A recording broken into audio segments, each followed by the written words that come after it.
top of the phone. Shirley Christie gave you a form. Shirley Christie.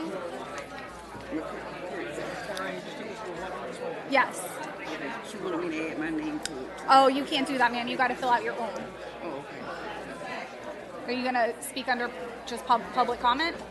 Oh, but she's speaking on it. Oh, okay. Yeah, you can just fill this one out right here.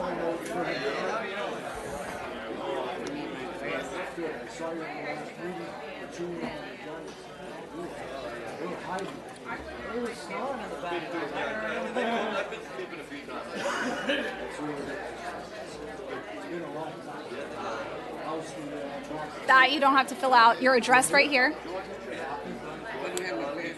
Oh.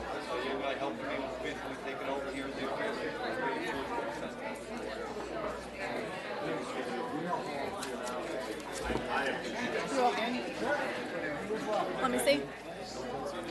And then the topic, I believe it's the Johnny McKeithen Park is what she wants to speak on? Okay.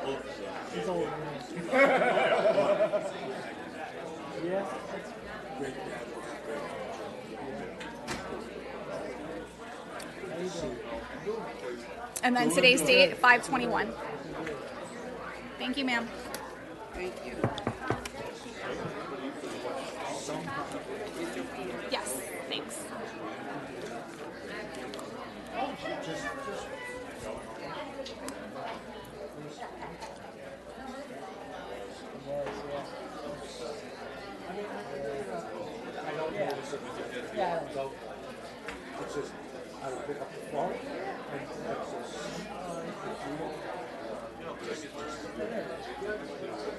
Hello.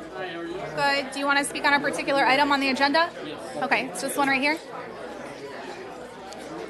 Do you know the item number? What's it? Okay, it's item number 4.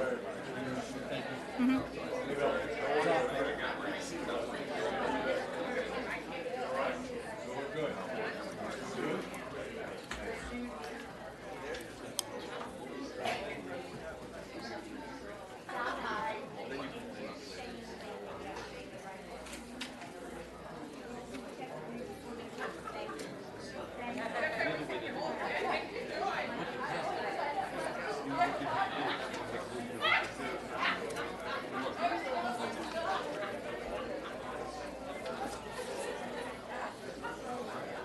It's the 21st.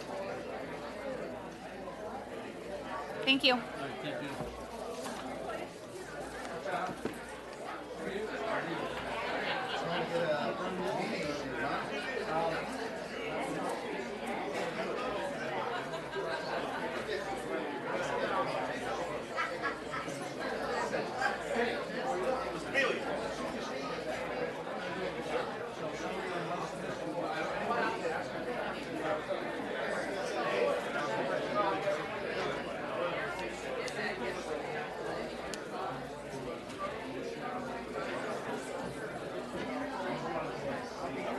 Hi, Commissioner.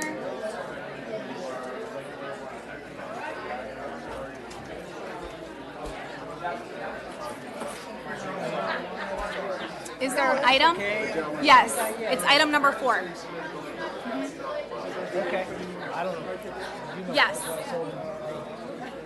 You're the man. I don't want to tell that because one of the items before it is really long. Item number 2 might take a little bit, so I don't want to give you guys the time and be wrong because I was wrong last time. No, you weren't.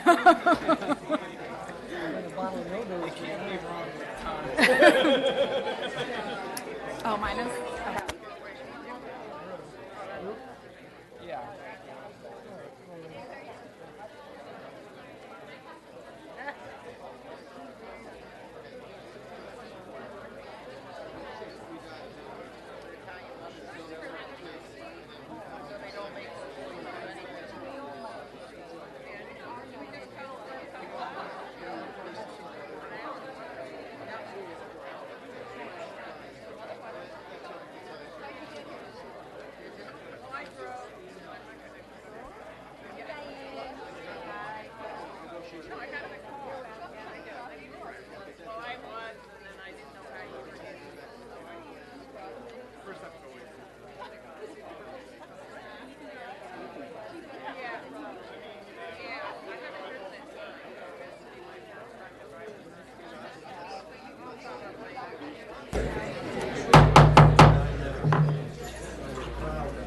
Ladies and gentlemen, I'd like to call to order the regular City Commission meeting for Tuesday, May 21st, 2019. Can we please have roll call?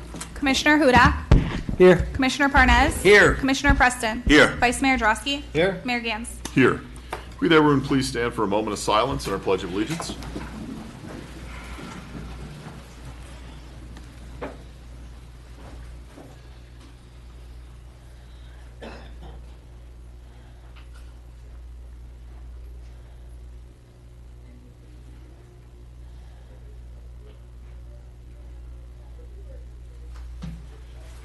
Pledge of allegiance to the flag of the United States of America and to the republic for which it stands, one nation, under God, indivisible, with liberty and justice for all.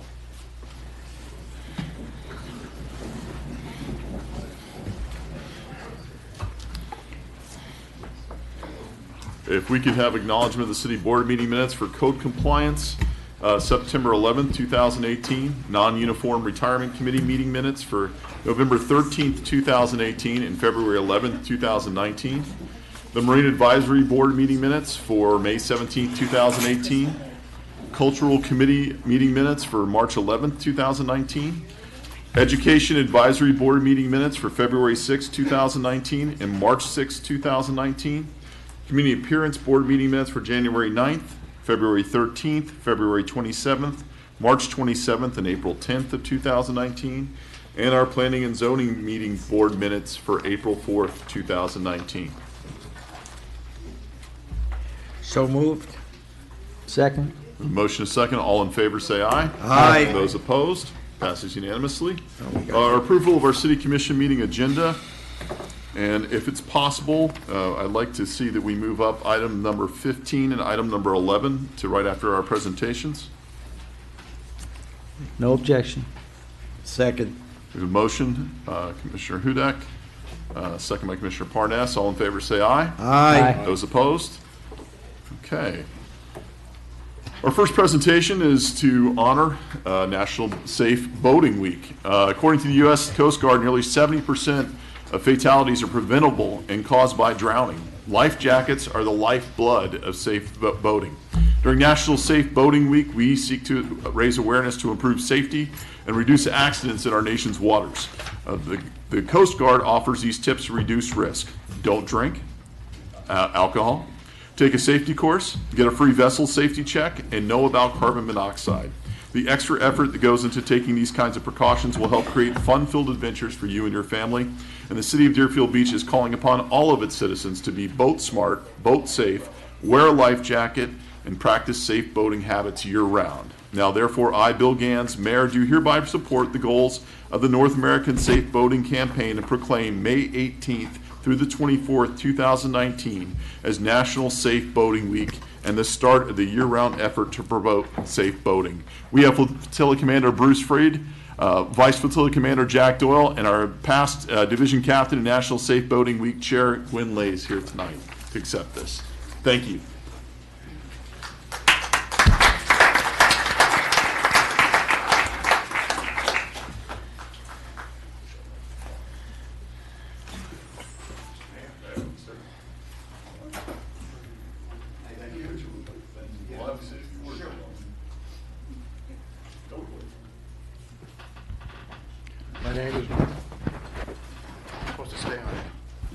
My name is Bruce Freed. I am the Flotilla Commander in Pompano Beach, Flotilla 3-4. As the Mayor said, there are a lot of fatalities during boating. And the main reason is because people drink, they're not paying attention to what they're supposed to be doing. And I personally am a vessel examiner on top of everything else. And if anybody is a boater and would like to have a vessel exam, please see me as I exit, and I'll be more than happy to. If anybody would like to join the Coast Guard Auxiliary, please let me know as well. We're looking for some new people as well. Thank you.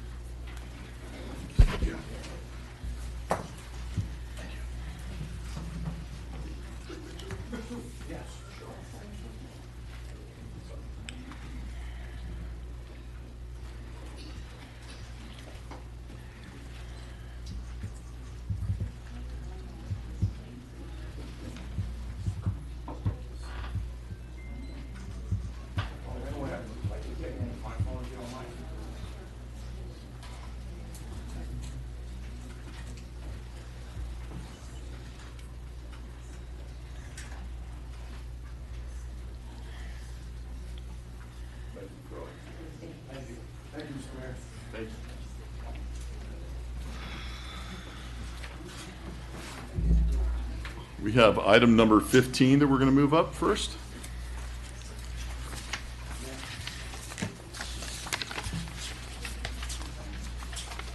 Mr. Santucci. Thank you, Mayor, Vice Mayor, City Commission. Colin Benzinger is going to be calling in, so we're going to go ahead and dial him in now. We also have a presentation that he has provided for you, and we'll bring that up, and as soon as we get him on the line, we'll be able to proceed.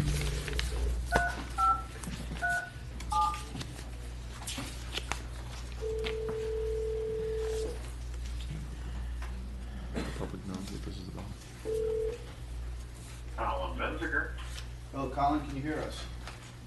I can, at least I can hear you. Well, you were at the Deerfield Beach Commission meeting, so. All right. Yes, one moment, please, Colin, just to brief the commission, and if you could just have him. See, okay, thank you. Apologize.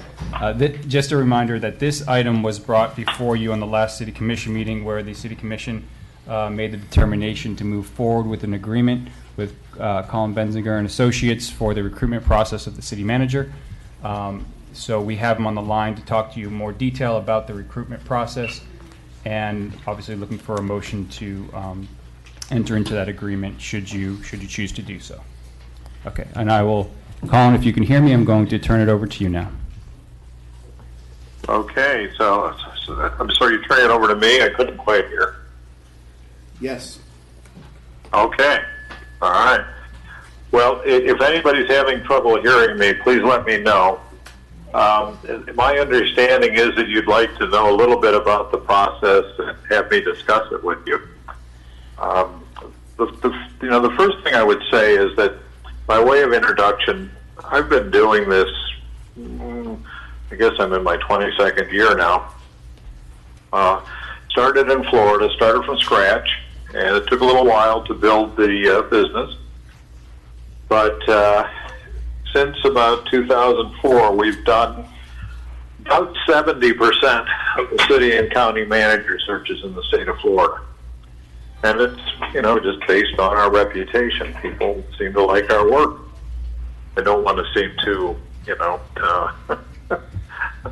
full of myself, but it's just a reality. In terms of the process, we've done some work for Deerfield Beach before, so we have a decent idea of the community, but in this case, we'd be hiring a city manager, and that's somebody who's going to be working very, very closely with each of you, each of the commissioners, as well as the staff and the public, but most closely with the commissioners. And so we need to start by getting your input. What kind of person are we looking for? What are the challenges that you want this person to address? Who's going to work well with your community? Because fit's critical. We need to find somebody that's going to work well with you and who will work well with the community and get the things done that you want to get done. So the first step would be to meet with you and just talk, get to know you a little bit, so that I can get your input. But then again, there's another side of it too, and that is the best candidates are going to want to know a little bit about you too.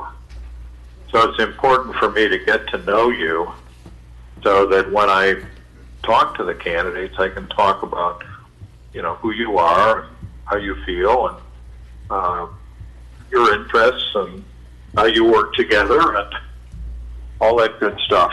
So that, it's like a marriage. It has to be both ways. It has to be you're happy with the candidate and the candidate is happy in the situation. So, and that's really what we specialize in, is making sure that the candidates that we find fit well in the organization, fit well with the elected officials, and you fit well with them. And that's why we've been successful. So we'll sit with you. We'll get to know you a bit better. We'll talk about the timeline and all of that. And any further questions you might have about the process.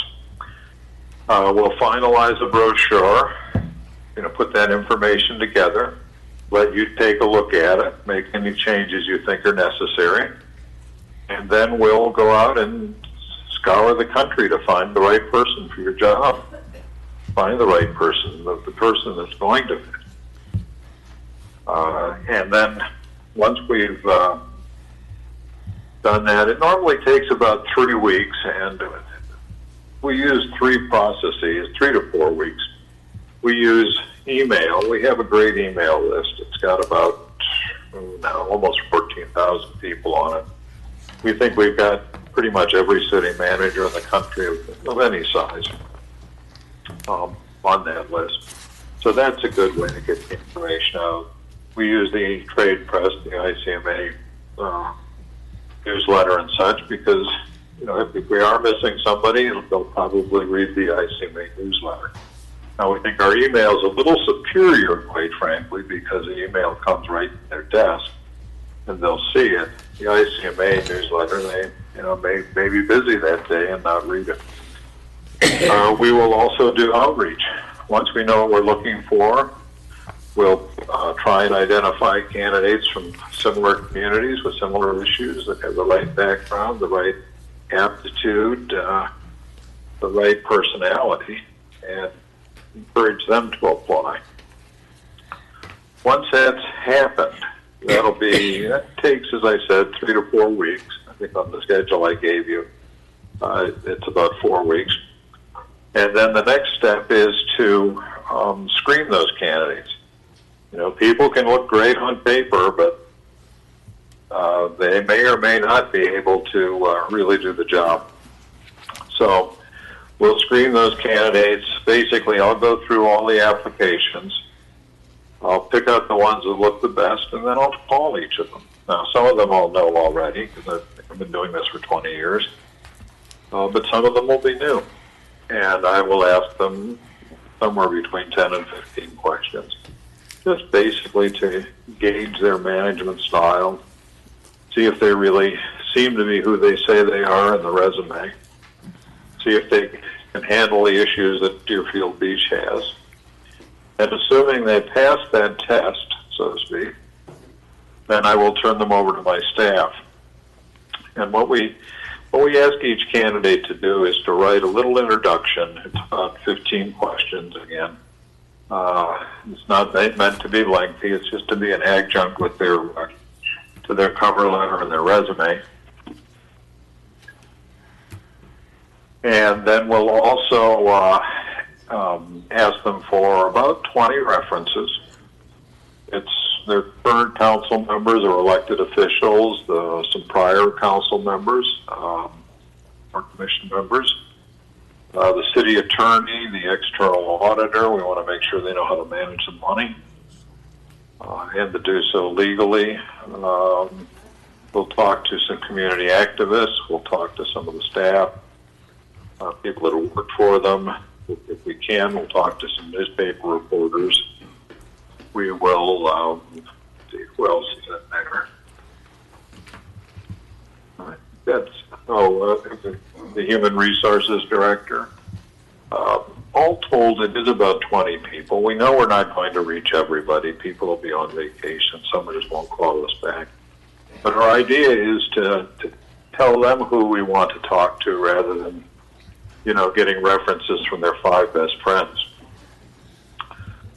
So normally we talk to between 8 and 12 people. We find that if we can talk to 8, we generally have a pretty good idea of who that candidate is.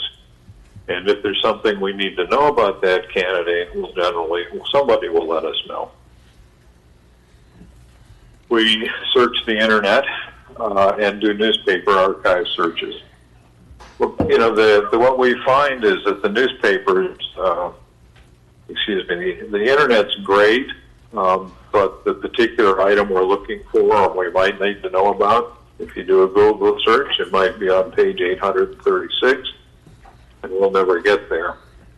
What we've found is that the best source is to go to the local newspapers.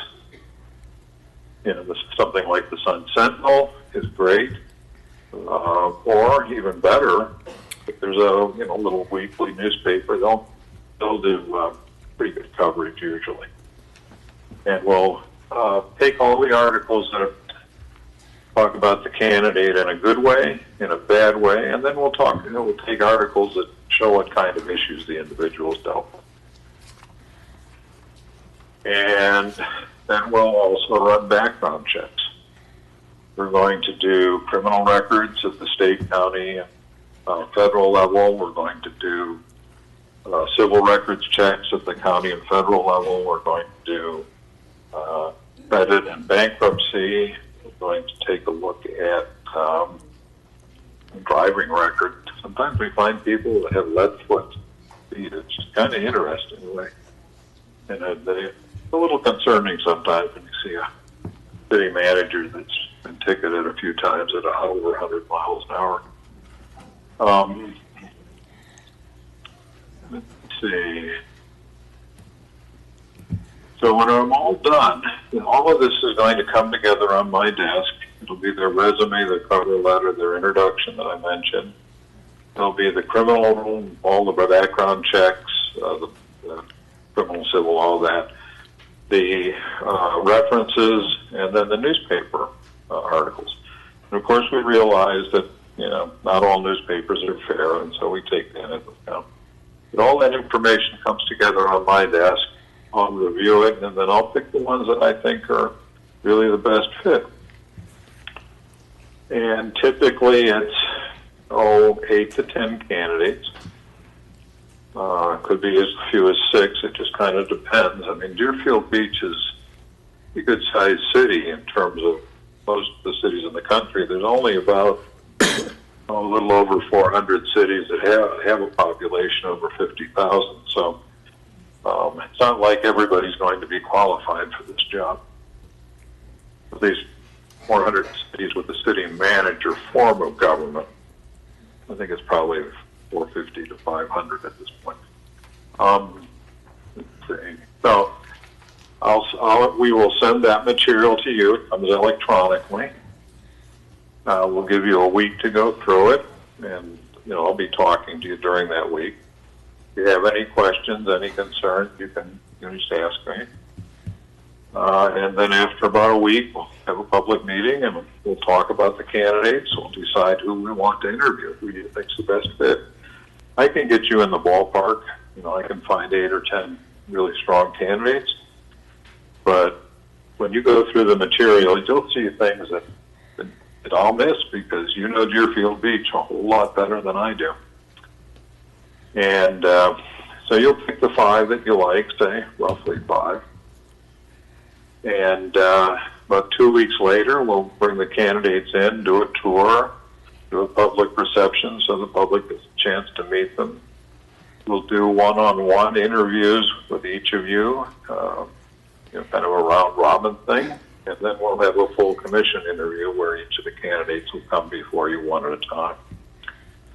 So when we're all done, you'll have the paperwork on the candidate, and that needs to be carefully considered. You'll have seen them in a social setting. You will have tested them one-on-one and tested the chemistry. And really the bottom line, I think, for most managers is that chemistry. If the chemistry is there, the manager will be successful, assuming he or she can, get the projects done that you want done. And then you will have seen them in a public meeting. So those are the main venues that, your city manager operates in, of course, except for with the staff. And we generally set up a little reception for the staff, too, so that they can meet their potential boss and give you input, too, if they like, kind of informally. We have a pretty straightforward process for selecting the manager, and then we'll help you, if you like, to negotiate a contract with that manager. The whole process takes around 90 days, and then if you allow a month, say, for the person to leave their old job and negotiate a contract and such, you should have a manager on board in 4 to 5 months total. So that's kind of it in a nutshell, and I'd be happy to take any questions that you might have.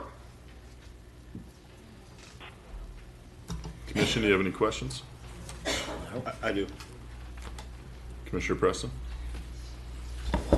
During this process, how can we be certain that the process will be fair, meaning that women and minorities are equally considered rather than just the rhetoric of saying that?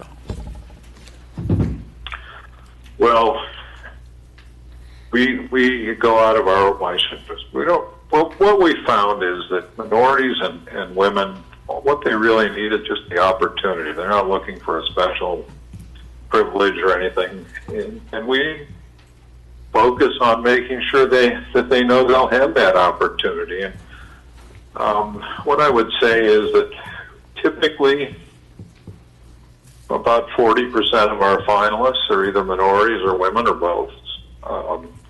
Sometimes it's as high as 80%. Usually in an urban area, it's right around 50% one way or the other. It's something that we just feel as a recruiter that part of our job is to find the best candidate for you. Part of our job is to make sure we find the right candidates, unearth the candidates, and that others may have overlooked, and we make an effort to find minorities and women. And I think the proof's in the pudding. We actually do get very good results, but I think we have a reputation in the community for being fair to minorities and women and other candidates that would be minorities.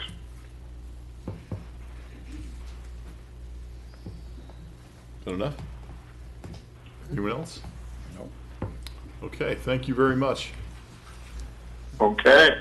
Well, we hope we get approved tonight. We're looking forward to working with you, and I can guarantee you that if we're selected, we will give you 125%, not the mere 110% that others promise. Thank you, sir. Thank you. You have a great evening. Talk to you soon. Bye. Now, it's obviously, the next action would be, if it's your choice, to then approve the contract. Really, it's a contract of work authorization because they've already been pre-approved on our list through a previous RFQ, if you choose to do so. Commission? I make a motion to move forward. Okay. We have a motion. Before we get a second, I'm going to open it up to the public. Anyone from the public care to comment on this item?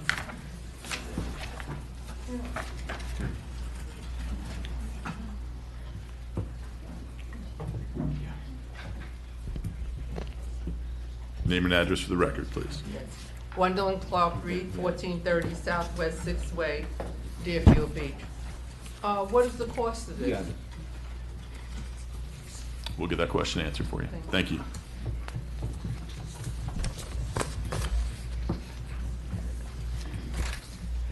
Good evening, Glenn Sullivan, 2377 Deer Creek Trail, Deerfield Beach, Florida. Outside of the social that was mentioned, how else will the citizens be involved? Will we see the contract before it's submitted, agreed to and submitted back to the company? If you can just give us an idea of what your thoughts are on how the residents will be involved. Appreciate it. Thank you.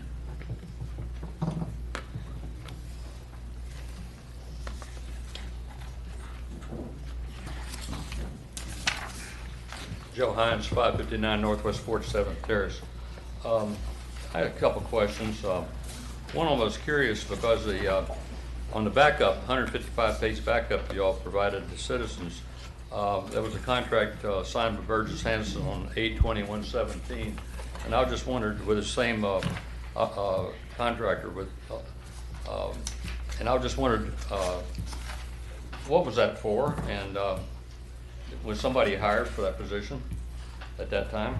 The second thing, under Article 3, on page 2 of the backup, it talks about compensation. It doesn't mention any money, but if you go to page 155, which is the last page, it talks about the firm's fixed total fee of $26,500, and I just wondered if that was accurate. Thank you. Thank you.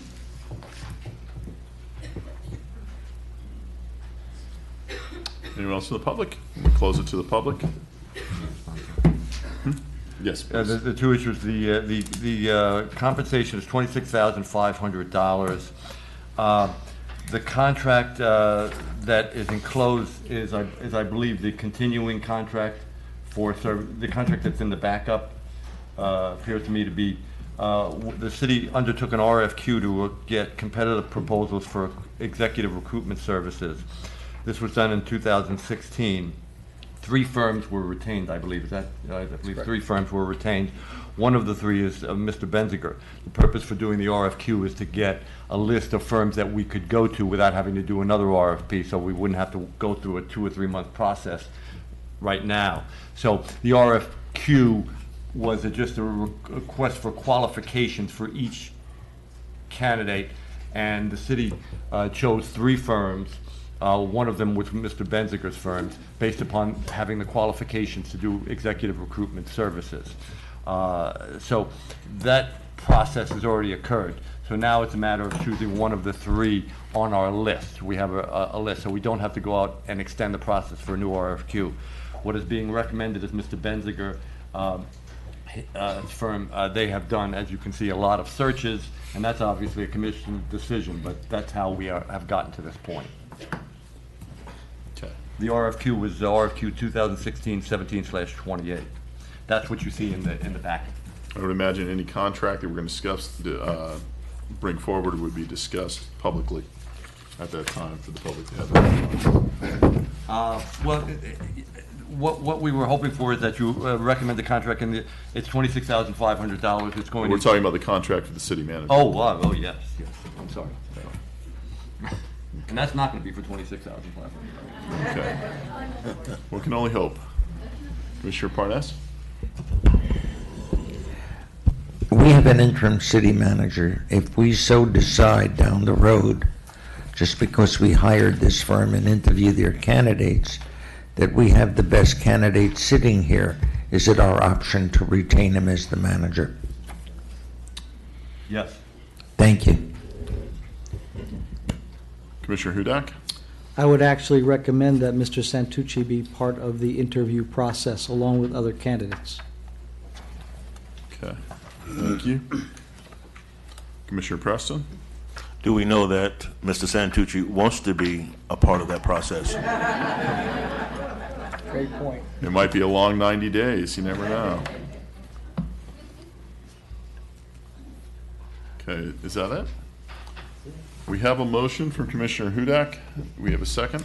And this to approve a work authorization to the firm of Benziger and Associates pursuant to their previous being listed as a qualifying contractor on RFQ 2016-17/28 in the amount of $26,500, providing for services for searching for the city manager.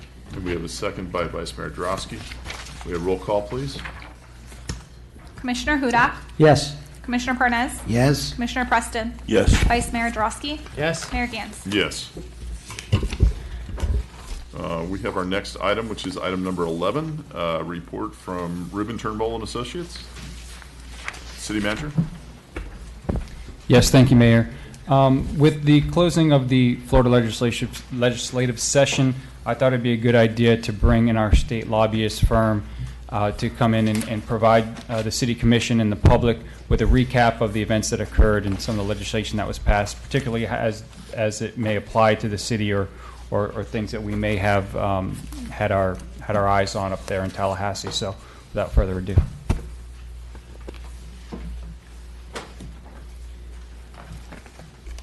Commissioners.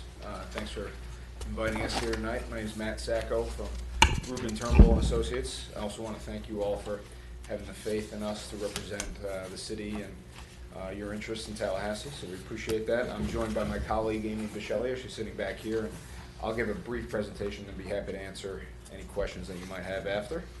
We're a full-service lobbying firm. We've been fortunate enough to represent the city for more than 25 years. Bill Rubin, our chairman, you're one of his oldest and dearest clients, and he reminds us of that on a daily basis. So thank you again for your faith in us. We've had our fair share of successes with the city over the past few years, including millions of dollars in appropriations, ensuring the city's voices are heard on major state projects and also at the federal level, and making sure that its residents are well represented at each level of government, so we appreciate that. The 2019 legislative session was marked by over 60 new lawmakers, a record low number of bills passed, 196, and a record high number of bills filed, 3,571. That tells you a little bit about the environment in Tallahassee, so I congratulate you on focusing on your local government needs here. In addition, the legislature passed a $99 billion budget for the 2019-20 fiscal year. That's up around $11 billion from the year prior. A couple highlights that I'll go through just in general. There was $1.8 billion to combat devastation in the Panhandle following Hurricane Michael, which we're all very aware of. Deal with some similar issues down here, obviously. There was the loss of $350 million approximately through the lack of a Seminole Compact. That's obviously the gaming money that the Seminole tribe sends to the state in exchange for their exclusivity on certain casino gaming. There was a reduced $50 million to fund Visit Florida. I'm sure you're all very aware of the battle that Visit Florida fought at the state legislature this year. We actually experienced a record year in tourism, I believe generating over $13 billion in sales tax from tourism, which was a very high number. But they were fortunately able to survive with a $50 million budget. There was an increase in the Florida Education Finance Program to $7,672 per student. That's about a $242 per student increase over last year. $10 million to career and technical education was a governor's priority. $180 million to school safety funding, and $50 million for school hardening and the school guardian program, which was a very controversial issue having to do with arming teachers or potentially arming teachers. There was $625 million in environmental funding to combat blue-green algae and red tide issues. Obviously, as a beach community here, we're all very aware of that. And also addressing some water quality issues and protecting the Everglades. There was over $280 million toward affordable housing, nearly $8 million to combat homelessness, $40 million to the Florida Job Growth Fund, and $16 million to Enterprise Florida, and then $120 million to combat the opioid epidemic, which is obviously a major issue, particularly in our South Florida community.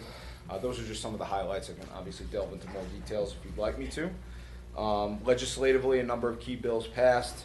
SB 7070 on school choice and SB 7030 on school safety were both governor priorities and highly controversial in Tallahassee.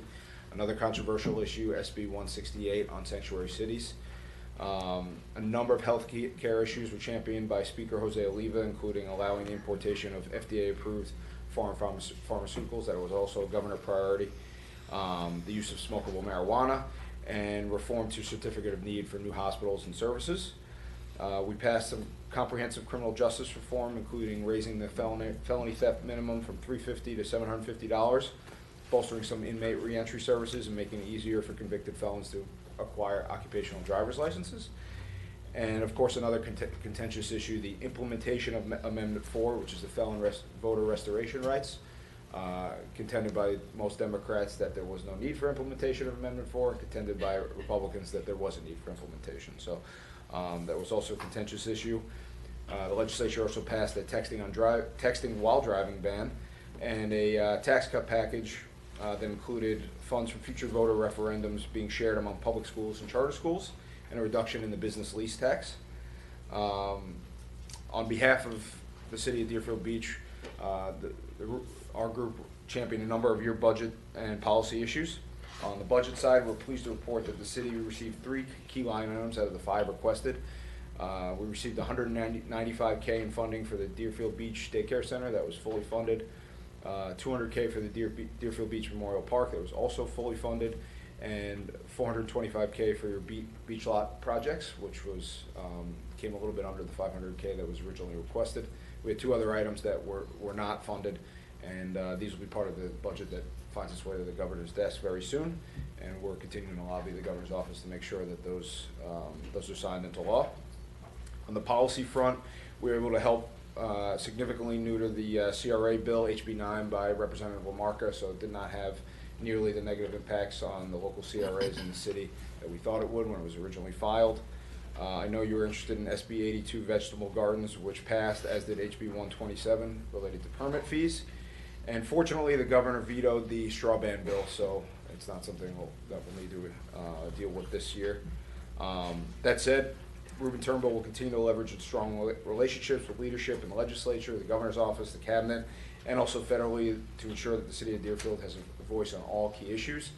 I would also say that it's incumbent upon you as commissioners to continue to be active with your local representatives, local state senators, to come to Tallahassee as much as possible and to make sure your voice is heard. I know Vice Mayor Drosky did that.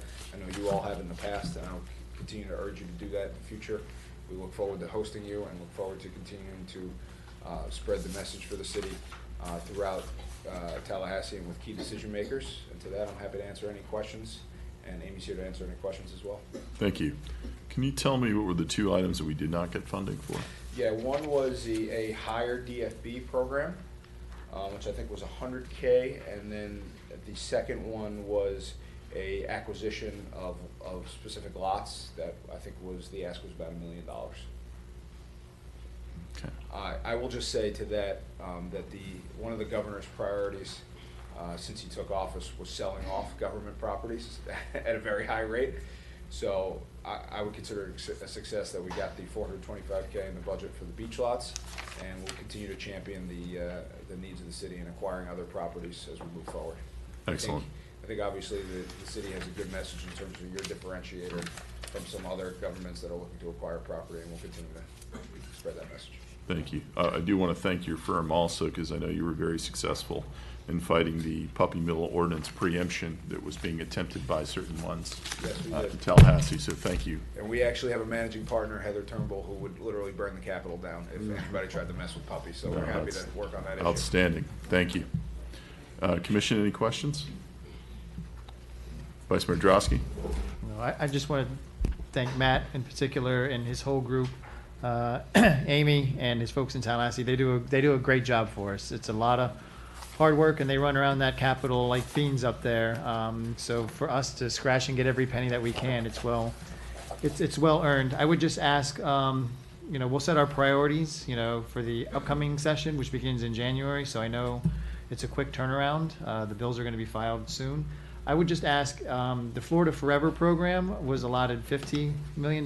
When the specifics of that program come out, can you relay that to us? I don't know how that will factor into our needs and what the qualifications are, but it's something I'd like to take a look at going forward. Absolutely. I'd be happy to do that. I also want to credit Dave and Vicki and your whole team. They've been very proactive in making sure that we have constant communication. I do think it's smart to start early in terms of preparing for next session. This is the shortest summer that we have. They'll be filing bills very soon, and committee weeks will begin in September, so you can never start too early. Excellent. Thank you. Commission, anyone else? Okay. Thank you very much. Appreciate it. Mr. Morotis? Okay, we are now, item 2, the quasi-judicial hearing. This is the application, the applicant is Sample Lake Plat LLC. Item number 2. Just as an introduction, this will be a quasi-judicial hearing. And I'm imagining Mr. Coker, on behalf of his client, is not waiving the quasi-judicial process. That's correct. Dick, would you please just identify yourself and indicate? My name is Richard Coker, C-O-K-E-R. I'm an attorney with offices in Fort Lauderdale, and I'm here representing the applicant. All right. So we will be having a quasi-judicial hearing, which is not often done, and I'm going to kind of briefly walk you through the process that we're going to go through right now. Because this is quasi-judicial in nature, there are certain procedural requirements that we have to comply with. We're going to swear all the witnesses, And before the hearing starts, I'm going to ask each commissioner if they've had any conversations with persons either for or against this matter, and to disclose them on the record. Who contacted them and the nature of the contact. The reason for this is because, in essence, the commission is acting collectively as a judge. You're going to be hearing evidence presented by the city, presented by Mr. Coker on behalf of his client, and the public will have an opportunity to present information. I would stress to all parties that the testimony needs to be fact-based. Whether Mr. Coker thinks this is a great idea or not is irrelevant. Whether he can produce facts showing compliance with the Land Development Code requirements is critical, and it will be the basis. And that applies for the city's position as well as it applies for the public. So it's fact-based testimony that we have to deal with. Now, the process is going to be as follows. After the swearing in and after the disclosure, we're going to make the file. We'll have a couple of procedural items with Mr. Coker's having the file be made part of the record, so we have a complete record. Then the way the hearing will proceed is that the staff will make its presentation, starting with the Director of Planning and then our expert witnesses. Then the applicant will have an opportunity to make a presentation. He will have an opportunity to present all witnesses that he believes would shed light on their compliance with the requirements of the Land Development Code and thus their right to a plat approval. And after that, the public will have an opportunity to be heard. And again, I stress the need for fact-based testimony in this matter. The public and all the experts testifying who already know this, but the public should be aware that Mr. Coker will have a right to cross-examine the witnesses who offer testimony. This is not going to be a Perry Mason type of cross-examination. We'll keep it in check, but he'll have a right to ask some questions of whoever is testifying. I would say the experts are the ones who will be the main focus of his, but that's going to be a decision he'll have to make. But you need to know there will be a right to cross-examination. So we'll go staff, applicant, public, and then there will be an opportunity for a rebuttal. The opportunity for a rebuttal will be, again, staff first, and then the applicant. At the conclusion of the rebuttals, there is optional final argument that would be allowed if necessary, and that would be that would be up to the mayor to decide pursuant to our rules. And after that, whether it occurs or not, there will be commission deliberation and a decision. And I would stress to the commission, and I've done this before in other matters, but obviously, pursuant to Florida statutes, if there is a desire to adopt a resolution denying the application, it is incumbent upon the city, one, to provide a written order, which we clearly will do, and two, to set forth the provisions of the Land Development Code's comprehensive plan or statute which support the denial. The days of making a motion denying the application because you believe it's against the public interest or against the health, safety, and welfare of the public are over. The legislature has seen to that by adopting a statute that specifically requires a citation to the appropriate authority supporting the denial. So we're here to determine whether this application complies with the Land Development Code, applicable statutes, and our comprehensive plan. So, after that long introduction, let me begin by swearing all witnesses who are going to testify. So, if anyone's going to testify, would you please stand and raise your right hand so that I can administer the oath? Anyone who's going to testify? Do you solemnly swear that the testimony you're about to give is the truth, the whole truth, and nothing but the truth to help you God? Okay, you are. Thank you. You may be seated now. What I'd like to do first is allow any commissioner who has had a conversation with someone, either for or against this, to disclose the conversation and the nature of it, or whether they advocated for or against it, and if they said anything particular on that matter that you recall. So, is there any commissioner who's had any conversation with any? Okay. Commissioner Parnas. Since This is my district. I've spoken to multi-people. I'll name a few. Linda Mooney, the board of Golf Village 2, the owners of several businesses, I don't know all of their names, surrounding the lake. I spoke to the Water Management Department. I've spoken to reporters on the Sun Sentinel who supplied me with files. I've spoken to Attorney Dennis Mealy about the issue, and many, many, many of my constituents who I don't know their names. Well, with regard to, let's break this down into sections here, because it's a lot of disclosures. With regard to those, the HOA and the residents out there, can you please summarize, because I think the applicant needs to have the whole purpose. We're required to, the substance of their, if you can summarize, substance of their discussions with you and what points they made to you. They don't want another drop of that lake shortened, filled in, touched. My conversation with Mr. Mealy, who is representing, or in part is representing the point of view that the owner has rights. I spoke to Mr. Coker after the last meeting and the owners of the property who are for filling in a piece of the lake. Everybody else suggested to me that they were against it, and they are my constituents. So basically, those who were against it was a generalized feeling that they did not want any more of the lake filled in. That was a subject. That's correct. Okay. Any other conversations that any of you had with any parties? Vice Mayor Drosky? I likewise had conversations. I spoke to Mr. Mealy many months ago, just in general, whether he would be representing the applicant in these proceedings. On May 11, a Saturday, I spoke to a resident, Bud Curley, who was advocating against this project. And then today I received an email from the Crystal Bay Club Condominium Association, Inc., also advocating against the project, and I'd like to give that to the city clerk. Yes, and Mr. Koch, if you'd like to take, we'll give it to city clerk, but let's let Mr. Do you want to take a look at it at all, Dick? Okay. And were there any specific points that were made by the person advocating against it to you on Saturday that you recall, other than maybe just not wanting the lake filled in? No, it was a general conversation. It wasn't telling me to vote for or against it, just their personal disbelief that the further construction should not continue on the lake. Okay, that's fine. All right. Yes, let's pass that letter. Pass it over, please. Pass that down.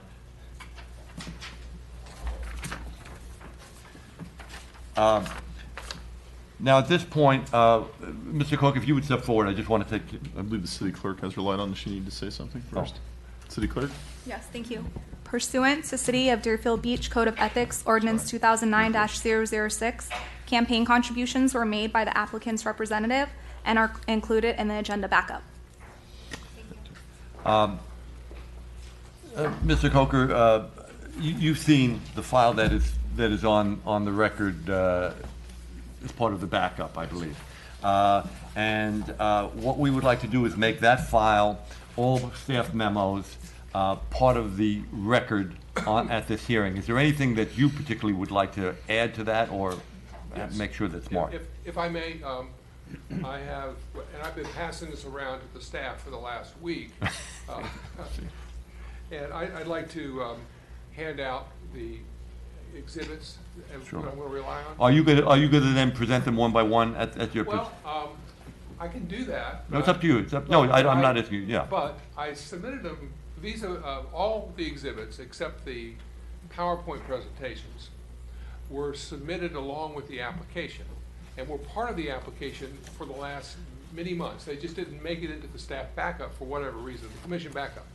And so I have given them to the city clerk and the planning office and the city manager's office, and I have them on.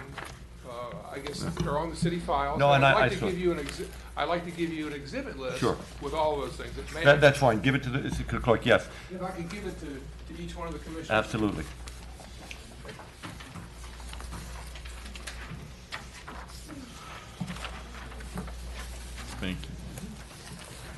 what we have here is the exhibit list that Mr. Coker wants to make sure is part of the backup, and it has been presented to the city. We do have it, Mr. Power. We have that, and we have the actual documents. Did you write? The clerk indicates yes. So, what we're going to do now is, without objection, we're going to make all of Mr. Coker's exhibits, plus the entire staff packet that's in the backup, part of the official record of the proceedings. Do you have any objection, Mr. Coker? I have none. Okay. And if I could, Sure. I think it goes without saying, but if we could just agree and understand that the codes and ordinance of the Yes. city are administratively recognized. We'll take administrative notice, making up a new term, of the Land Development Code, the Comprehensive Plan, and the Florida statutes for the extent they're applicable. Thank you. So that's good. All right. Thank you, Mr. Coker. Thank you. All right. At this point, what we're going to do is provide for staff presentations. Mr. Power is going to do that. I think he also has the CVs of the two experts who are going to testify, and he'll make them part of the record at some point in time. So I will now turn it over to Mr. Coker. Mr. Power.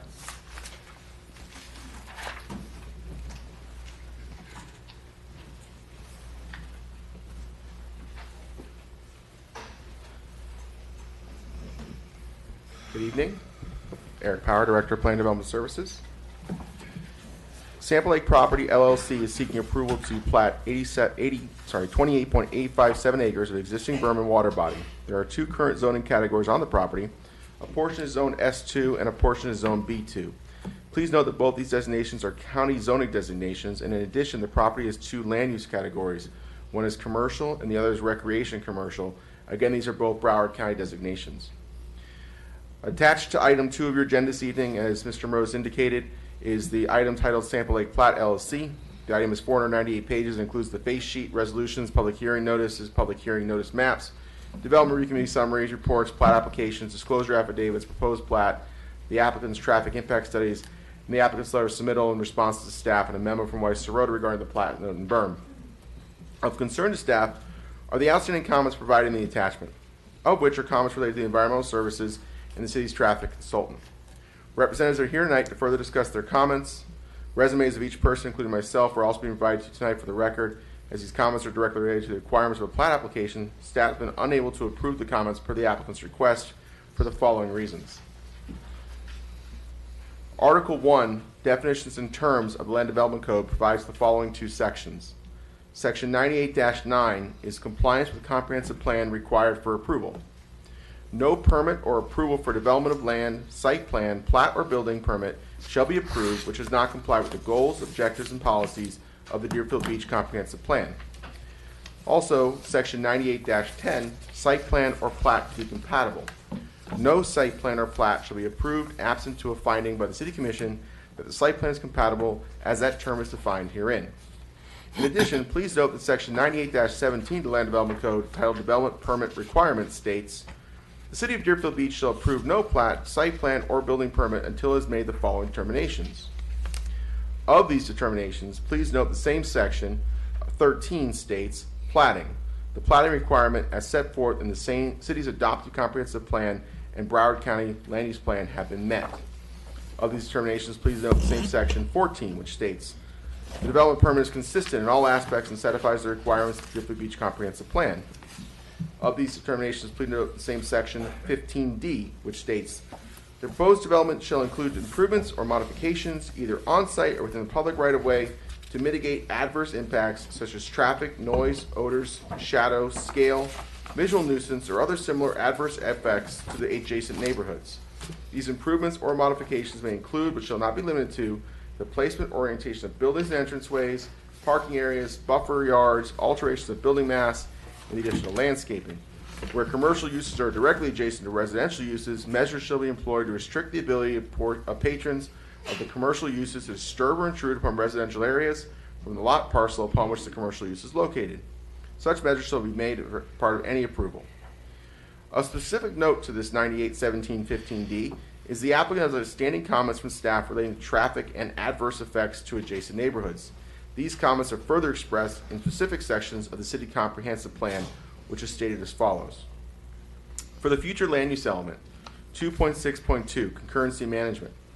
Implementation of the future land use plan of the City of Deerfield Beach is achieved through the Land Development Code, which addresses zoning, landscaping, tree preservation ordinances, development review regulations, and procedures, and through the cooperation and coordination with Broward County in plat approval and development of regional impact processes. The City's Land Development Code specifies that cities shall approve no plat, site plan, or building permit until it has made a positive determination of consistency with the future land use plan and concurrency in the following: 1. Local transportation network. 2. Regional road network. 3. Stormwater management. 4. Potable water. 5. Wastewater. 6. Solid waste. 7. Local parks and recreation facilities. 8. Fire protection. And 9. Police protection. This concurrency management system establishes the administrative procedures necessary to ensure that the necessary infrastructure facilities are available concurrent to the impacts of development. For the utilities element, 5.2.3, stormwater management. Goal 3.0. The City of Deerfield Beach will continue to secure, maintain, and finance an integrated stormwater management system which reduces the damage and impact from flooding, promotes the recharge of the superficial aquifer system, improves and protects water quality in surface and ground waters, including the functions of urban wetlands, and meets the requirements of designated land uses. Objective 3.2. Stormwater management facilities shall be designed, constructed, and operated in a manner that protects, conserves, and enhances potable water resources, including the abatement of saltwater intrusion. Objective 3.3. Protect receiving waters. The City of Deerfield Beach will protect receiving waters of bodies of water from contamination resulting from direct discharges of stormwater runoff. The City will continue to participate in the area-wide National Pollutant Discharge Elimination System program to control and maintain adequate surface water quality. For the conservation element, Objective 1.3, conserve and protect the city's water quality and quantity of current protected water sources, including surface waters, groundwaters, and waters that flow into estuarine or oceanic waters as measured by the county's Code of Ordinances. 7.5.1.3, rivers, lakes, and bays. There are no water bodies classified as rivers or bays in the city. Lake excavation and filling is regulated in Chapter 27 of the County Code. The creation of new lakes, canals, and other water bodies must meet the minimum side slope and vegetative requirements of this chapter. Many of the existing lakes and borrowed pits were constructed with little or no side slope, making them dangerous for children and non-swimming adults. This is true of the borrow pit lakes along power line and sample roads, which are deep and have steep slide slopes. The county's plan states that earlier designs of lakes rendered for them biologically dysfunctional and provides direct access of polluted runoff to the Biscayne aquifer. Erosion of excavated material contributed to the siltation of the associated rock. Lower Crystal Lake at Sample Road still shows signs of siltation from excavation. All the city lakes were created prior to the county's 1993 lake requirements. However, side slope, drainage, and vegetation requirements are enforced when new development is approved through the city's development plan review and the county's building permit concurrency approvals. Staff would like to further bring your attention to the definition of compatibility as defined in Section 98-3 of the Land Development Code. Compatibility means a condition in which land uses or conditions can coexist in relative proximity to each other in a stable fashion over time, such that no use or condition is unduly negatively impacted directly or indirectly by another use or condition. The compatibility of land uses is dependent upon numerous development characteristics which may impact adjacent or surrounding uses. These include type of use, density, intensity, height, general appearance and aesthetics, odors, noise, smoke, vibration, traffic generation, nuisance, and conditions which could pose significant risks to security or safety of others, especially those using public or private, schools, daycare centers, parks, playgrounds, or places where those that are 18 years of age are likely to gather. Compatibility shall be measured based on the following compatibility characteristics of the proposed development in relation to the surrounding development on lots located within 500 feet of the lot upon which the proposed use is to occur. A, permitted uses, structures and activities allowed within the zoning category. B, building location, dimensions, height, and floor area ratio. C, location, extent of parking, access, drives, and service areas. D, traffic generation, hours of operation, noise levels, and outdoor lighting. E, alteration of light and air. F, setbacks and buffers, fences, walls, landscape, and open space treatments. The compatible design treatments must reflect consideration of adjoining and surrounding development and land uses. G, conditions, use, or activities which pose significant risk to the safety or security of others or those that are 18 years of age, using schools, churches, parks, playgrounds, or facilities which cater to those that are 18 years of age, on lots within 500 feet of the lot upon which the proposed use will occur.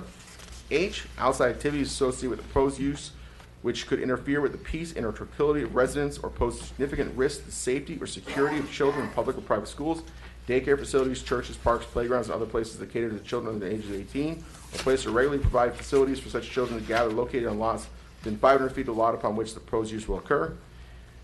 And conditions, uses, or activities which could pose a significant risk to the safety and security of single-family residences located in lots within 500 feet of the lot upon which the use will occur. At this time, the applicant has not sufficiently shown that the proposed development will not negatively impact this definition in regards to items C, traffic generation, F, setbacks, or G, conditions, uses, activities, and the impact of the surrounding uses, which is the water body. In summary, the reason for this item is before the City Commission tonight is at the request of the applicant. Comments generated by city staff and city traffic consultants are still outstanding. Assistant Director of Engineering, Priscilla Sagilniak, and Transportation Engineer Raj Shamugam are here tonight to offer testimony on these issues and answer any questions from the applicant or the commission. Is that, President? Yes. Mr. Coker, do you have any questions of Mr. Power? I do. Keeping in mind that the specifics on the stormwater and traffic will be provided for by the experts, but, yeah. Why don't you both, unfortunately, yeah, because we'll be sharing a mic here. And I guess you're also the, I guess, the operator of the audio-visual system. I can speak from there if it's okay. Is it okay if he goes over there? sure, as long as there's a mic, yeah.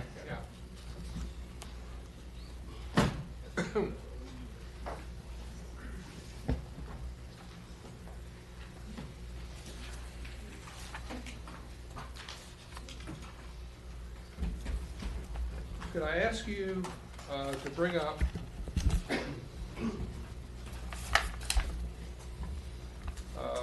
let's say the applicant's PowerPoint presentation, please. Is that on your list? Sorry. It is. It's 14.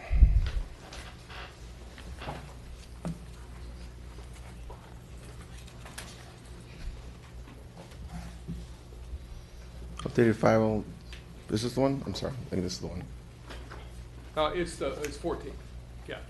And I guess what I want to ask you to bring up is an aerial that shows the surround. That's good enough. Thank you. This is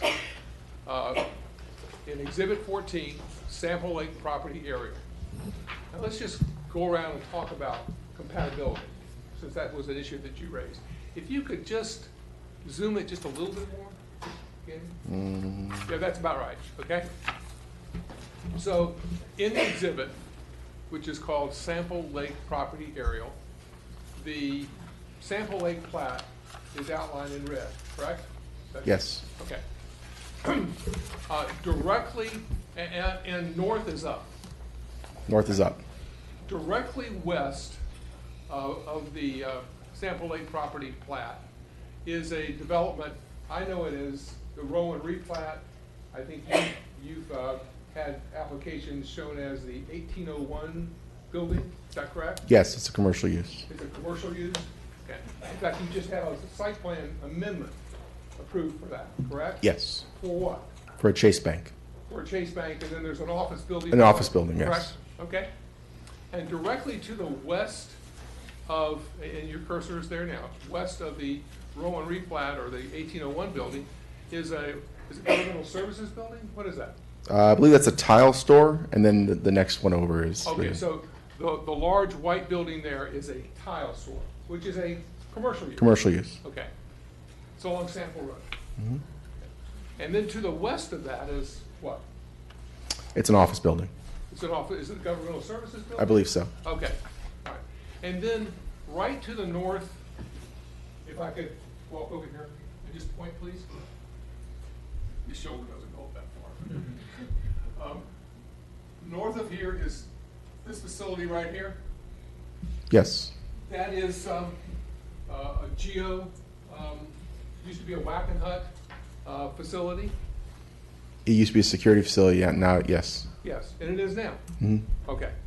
And then north of that is an industrial park. It used to be called Powerline Business Park. I believe it's called Powerline Business Park. Okay, all right. And then north of that is other industrial type uses, correct? Warehouse Correct. industrial uses? Correct. And in fact, all up the west side of Powerline Road, right north of this property, right across the water body from the residential area, they're fairly heavy warehouse and industrial uses, correct? They're industrial uses. Okay. Now you're familiar with the site development plan that is required with with a plat approval that you required us to submit for the Sample Lake property, correct? Yes. That is, that's further down in the presentation. You have it in your commission backup on pages 45 through 46, but it's also in here. That one right there. This is the site development plan that you required under your code. Doesn't have any buildings. Correct. No buildings are required, so you don't know. All you know is that there's a number of, a plat note with a number of square footage of commercial, and then a private park for the remainder of it that's zoned S2, correct? Correct. Okay. You don't have, for the plat purposes, there's no other information in terms of how high, how many parking spaces, anything like that, is there? Correct. And that's not required at the plat. Not required. Okay. And in fact, all of the access, ingress and egress to the Sample Lake property plat is from Sample Road, correct? The ingress, I believe, is off the road to the west. Well, isn't as shown on the site development plan and as shown on the plat, that is also in your, in pages 40 through 44 of the city commission backup, and also shown on the PowerPoint. The main access is from Sample Road. If I could just walk over again, please, and point. At that point there, ingress and egress from Sample Road. That's correct, right? That is correct. Okay. And then there is a ingress only on a private driveway on the 1801 parcel, correct? Correct. Okay. There is no traffic that either comes, that loads onto any local road, does it? It all goes in and out from Sample Road, doesn't it? In relation to this plan, yes. Yes. In relationship to this plat, this property, there's no local roads affected. There's no local roads affected. Okay. And this is a, Sample Road here is a Florida Department of Transportation, a state road. Correct. Governed by FDOT, correct? Correct. And it's a Broward County traffic way also. Correct. And so Broward County has a review of the access characteristics and where you can go, what the turn lane links are, and things like that. And so does FDOT. That's correct? Both of them? Correct. Yes. And in fact, you know, your staff report shows that there's been an FDOT pre-application meeting, a pre-application letter, and you confirmed that FDOT, who owns this road, is approves of this access with the turn lanes as shown, correct? Yes, that's correct. Okay.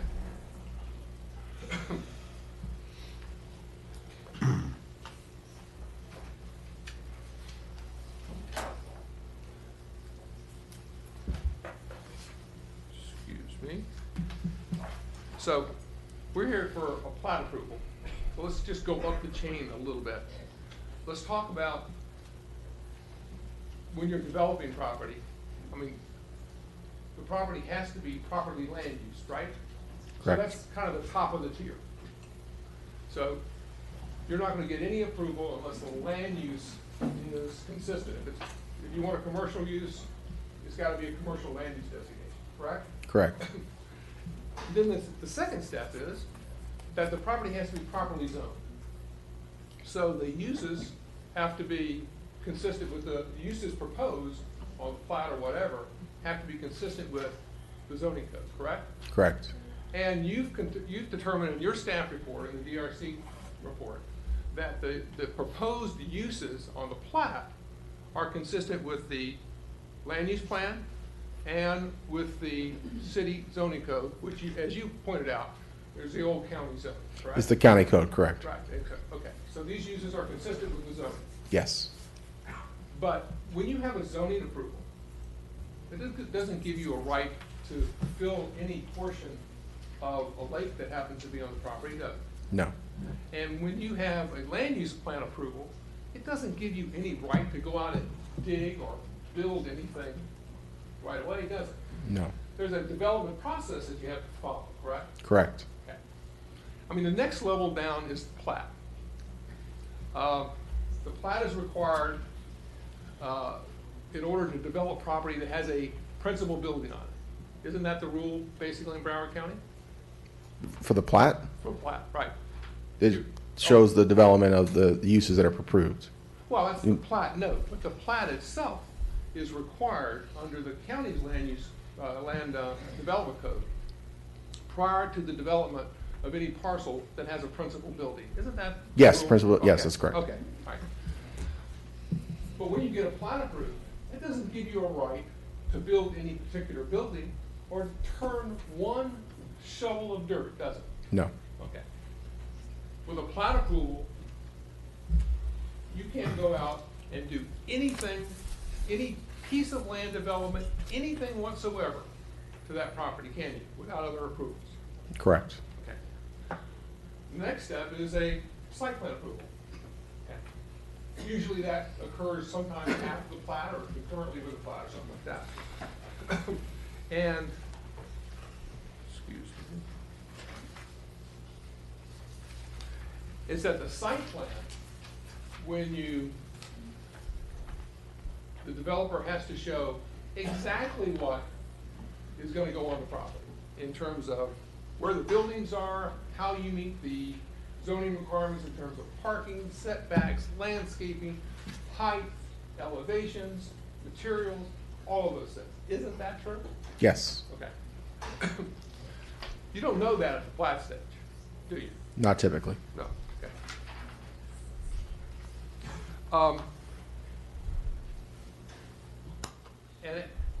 With the site plan, you get into the details of the actual development.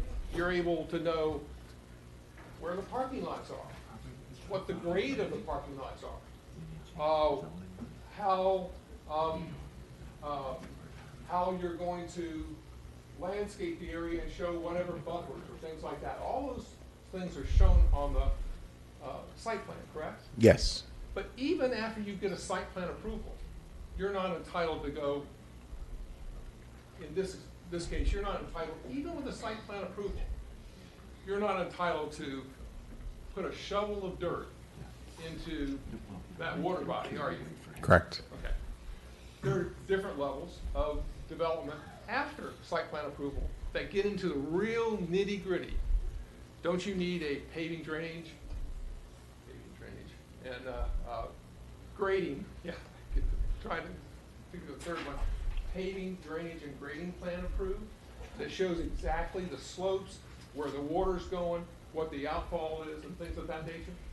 Approved by the city. Approved Correct. by the city. Correct. And before any work gets to be done on any of the interior land development, a city engineering permit is required too, isn't it? Correct. And that city engineering permit ensures that the applicant meets not only the city code, but all of the other applicable codes before you can do any actual physical land development on the property. Isn't that true? Correct. Okay. There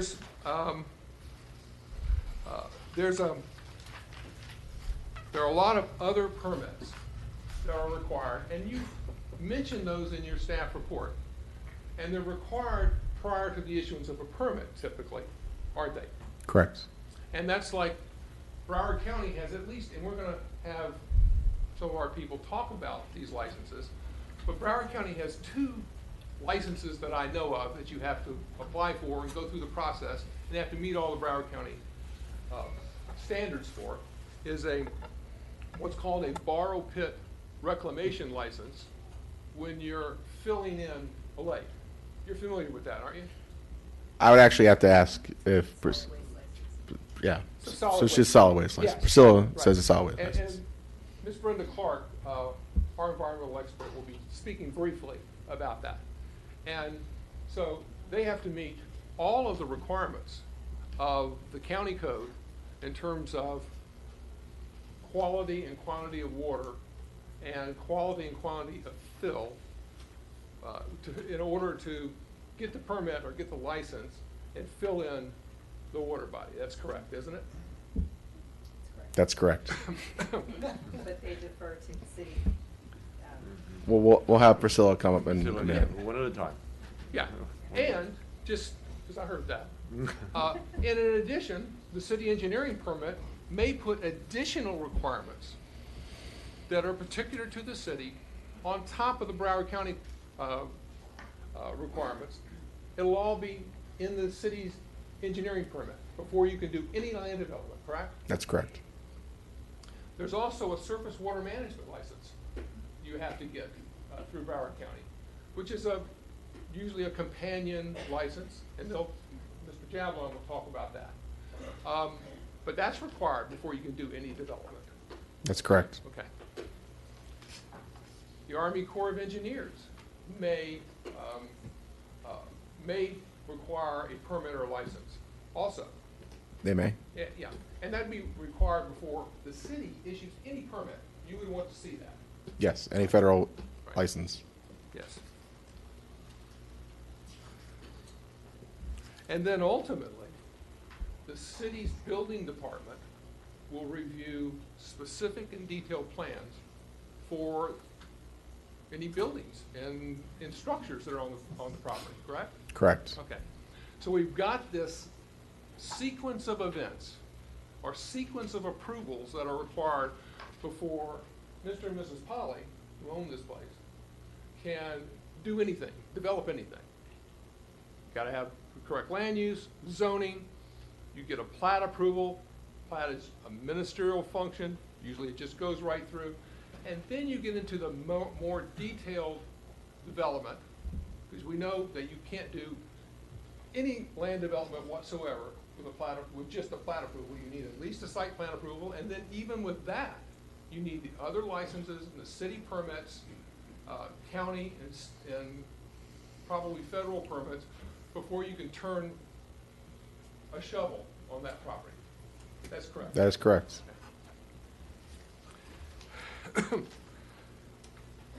And in this particular case, you mentioned access to this site. That was one of the things that you brought up, and you're going to have somebody speak on it, but I want to talk to you about it. Okay. Because in the development review report, you recognize that FDOT has reviewed this, is acceptable to FDOT, who owns the road and governs the road. You also acknowledge, don't you, that the Broward County Development Review Report, Broward County also has reviewed this, and the access as shown is acceptable to Broward County, and this is the Broward County traffic ways. Isn't that true? That's true. Okay. One of your outstanding comments that is a reason that you said that you're not recommending approval. One of those things is access. And in your memo, you specifically refer to an ingress and egress on the west side of the property at where the 1801 building is, correct? Correct.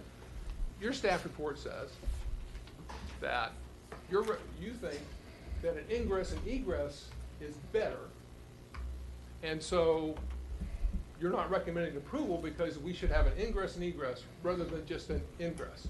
That's correct. That's basically it.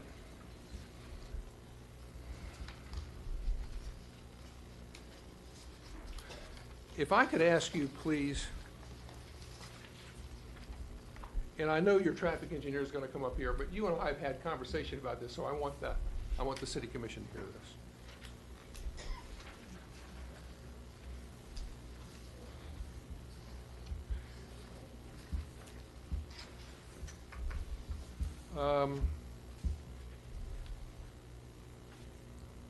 Is there any way to blow up that site development plan, or maybe we go to the plat and blow that up a little bit? The This one? plat is there. Okay, that's the consolidated plat. If I could just, on the west side of the Sample Lake property, there is the Rowan replat. Yes. And a lot of times when Broward County does, approves a plat, and as a condition of plat approval, they require a developer, to provide a access easement for the adjacent property so as to cut down on the number of curb cuts on a major road. That's true, right? Yes. Okay. In this particular case, when the Rowan replat was done years ago, they provided an access easement on the Rowan replat property. It's right in the lower left-hand where your cursor is, correct? Mm-hmm. Yes. And that easement, as I looked at the survey, is 74 feet deep, and I think 24 foot or 40 feet wide is my memory. Is that about right? I'd say it's about right. Okay. And the dark line there is the Sample Lake plat property line, correct? Yes. Okay. And you can see, and it's kind of hard to see, but I think you can see in all your monitors, that the access easement only on the Rowan replat only goes up 24 feet into the Sample Lake plat. And we've gone over that, isn't that true? Yes. Okay. And because that's the entire easement there is no other easement in the Rowan plat, that the Sample Lake property plat has a legal right of access over that 24 feet. Yes. Wouldn't you agree? Yes. And doesn't have a legal access over any other portion of the Rowan plat. Isn't that true? Yes. Okay. So regardless of what you ask for, the developer can't do anything, and he's told you that, hasn't he? No. He hasn't told you that he can't do anything?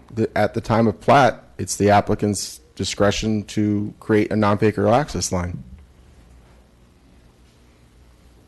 I'm sorry?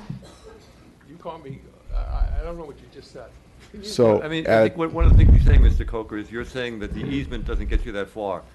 Yes. Do you have property that could be used for it? No.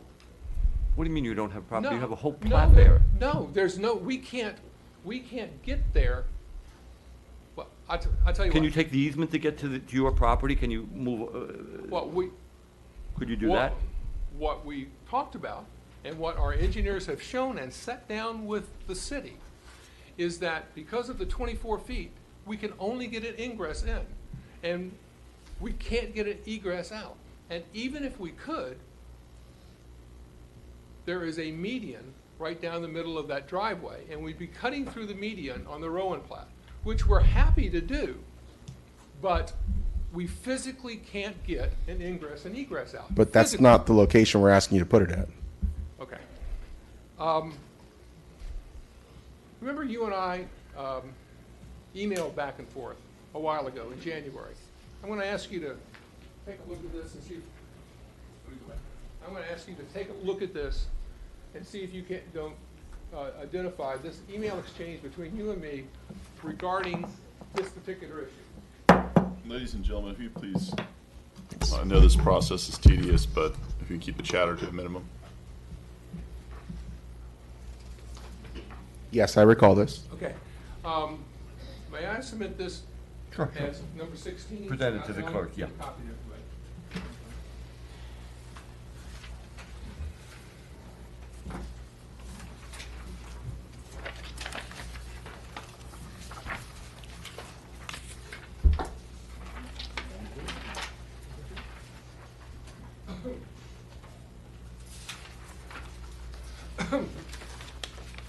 At the time that I contacted you on this, and my email starts on the second page.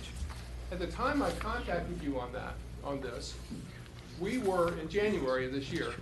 You had that comment about ingress and egress onto the driveway, and we were telling you of the dilemma that we had, that we only had 24 feet and couldn't do anything else about it. We had discussed that, correct? Correct. Okay. During that same period of time, a site plan amendment was coming through for the 1801 building, and we found that out. And first, our engineers met with your engineer, discussed that, and then I sent you this email.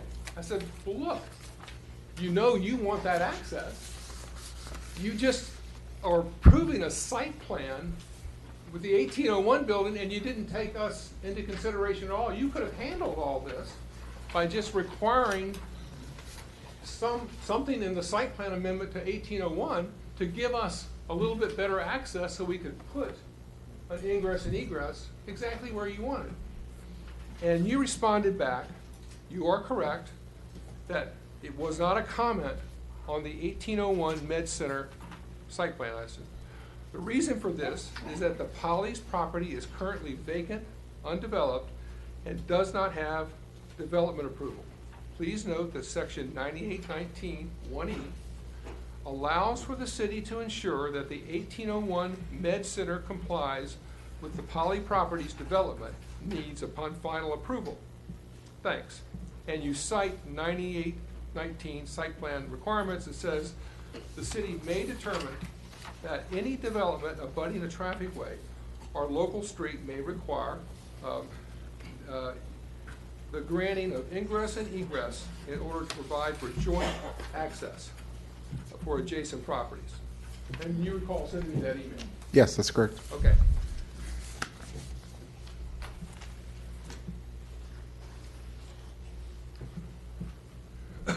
According to the email that you sent me, it seems like you take the position that you, the city, if needed, can require the 1801 building developer to provide access to the Sample Lake property at some point along the development process. Is that your position? Yes.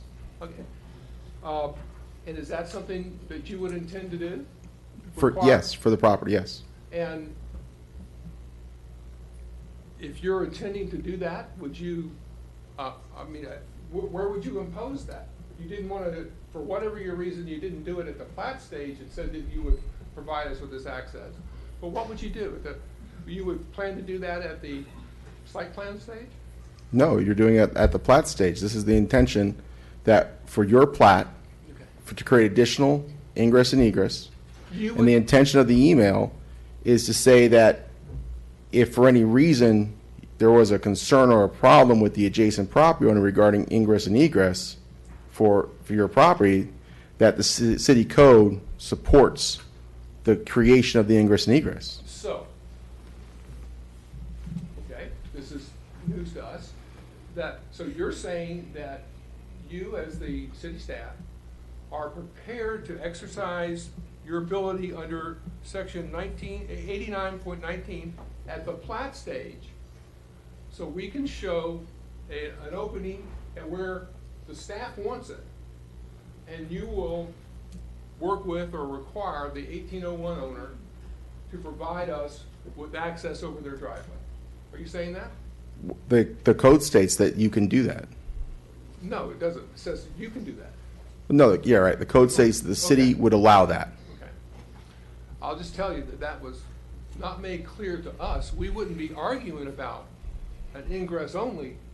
We would only be arguing, we would only say, if you get us the access, we're happy to provide the ingress. But that's not what this says, and that's not what I've said. That's not the case of what I'm saying tonight now.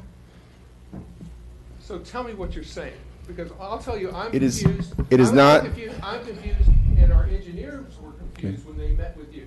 Because we know that we only have legal access over a 24-foot space that can only accommodate geometrically a right-in. And we're happy to provide a right-in, right-out, but we've shown you that that's physically impossible. Are you under the impression that during the platting, Try to ask questions, not Yes, okay. but under the platting process, you don't believe that you can create additional ingress and egress On somebody else's property? that you have access to as an adjacent property owner? I don't though. What's confusing to me is you just agreed that I don't have, I say me, but it's my client. Sure.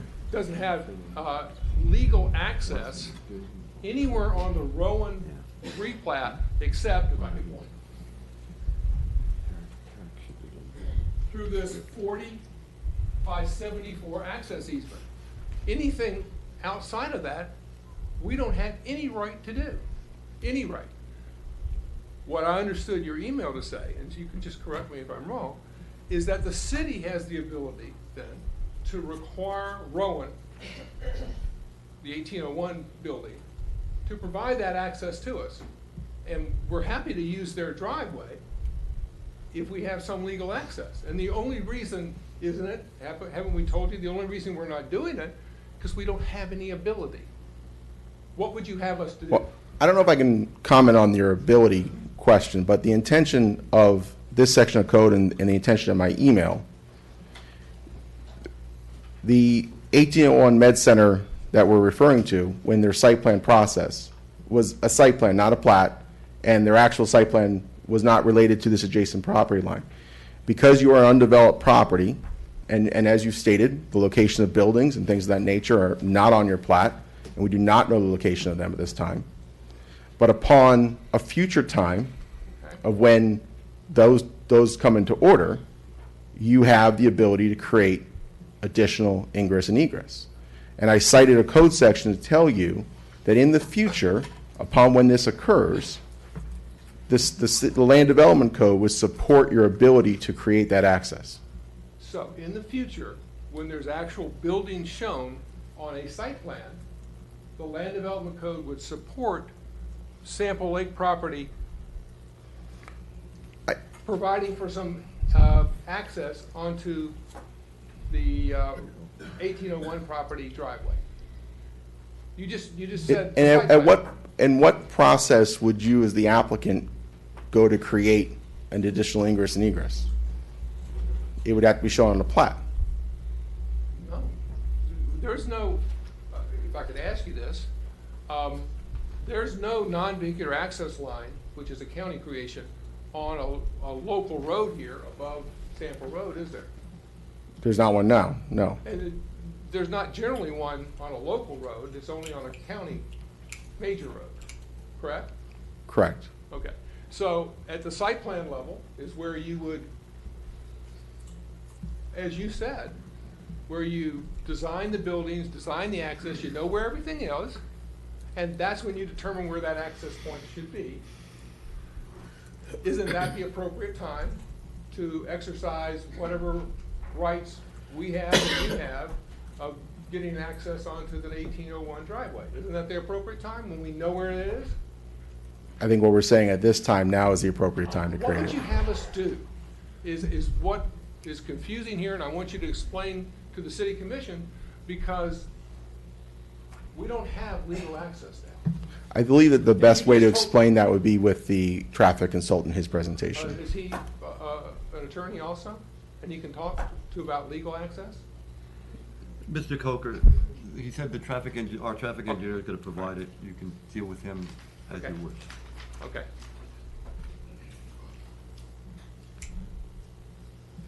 If I could just go through my notes just for a second, please.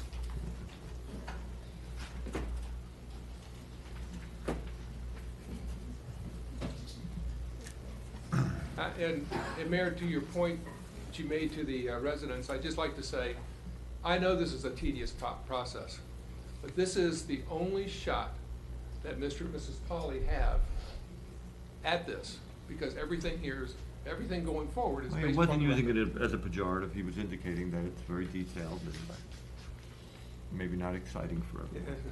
It's not exciting, but, okay.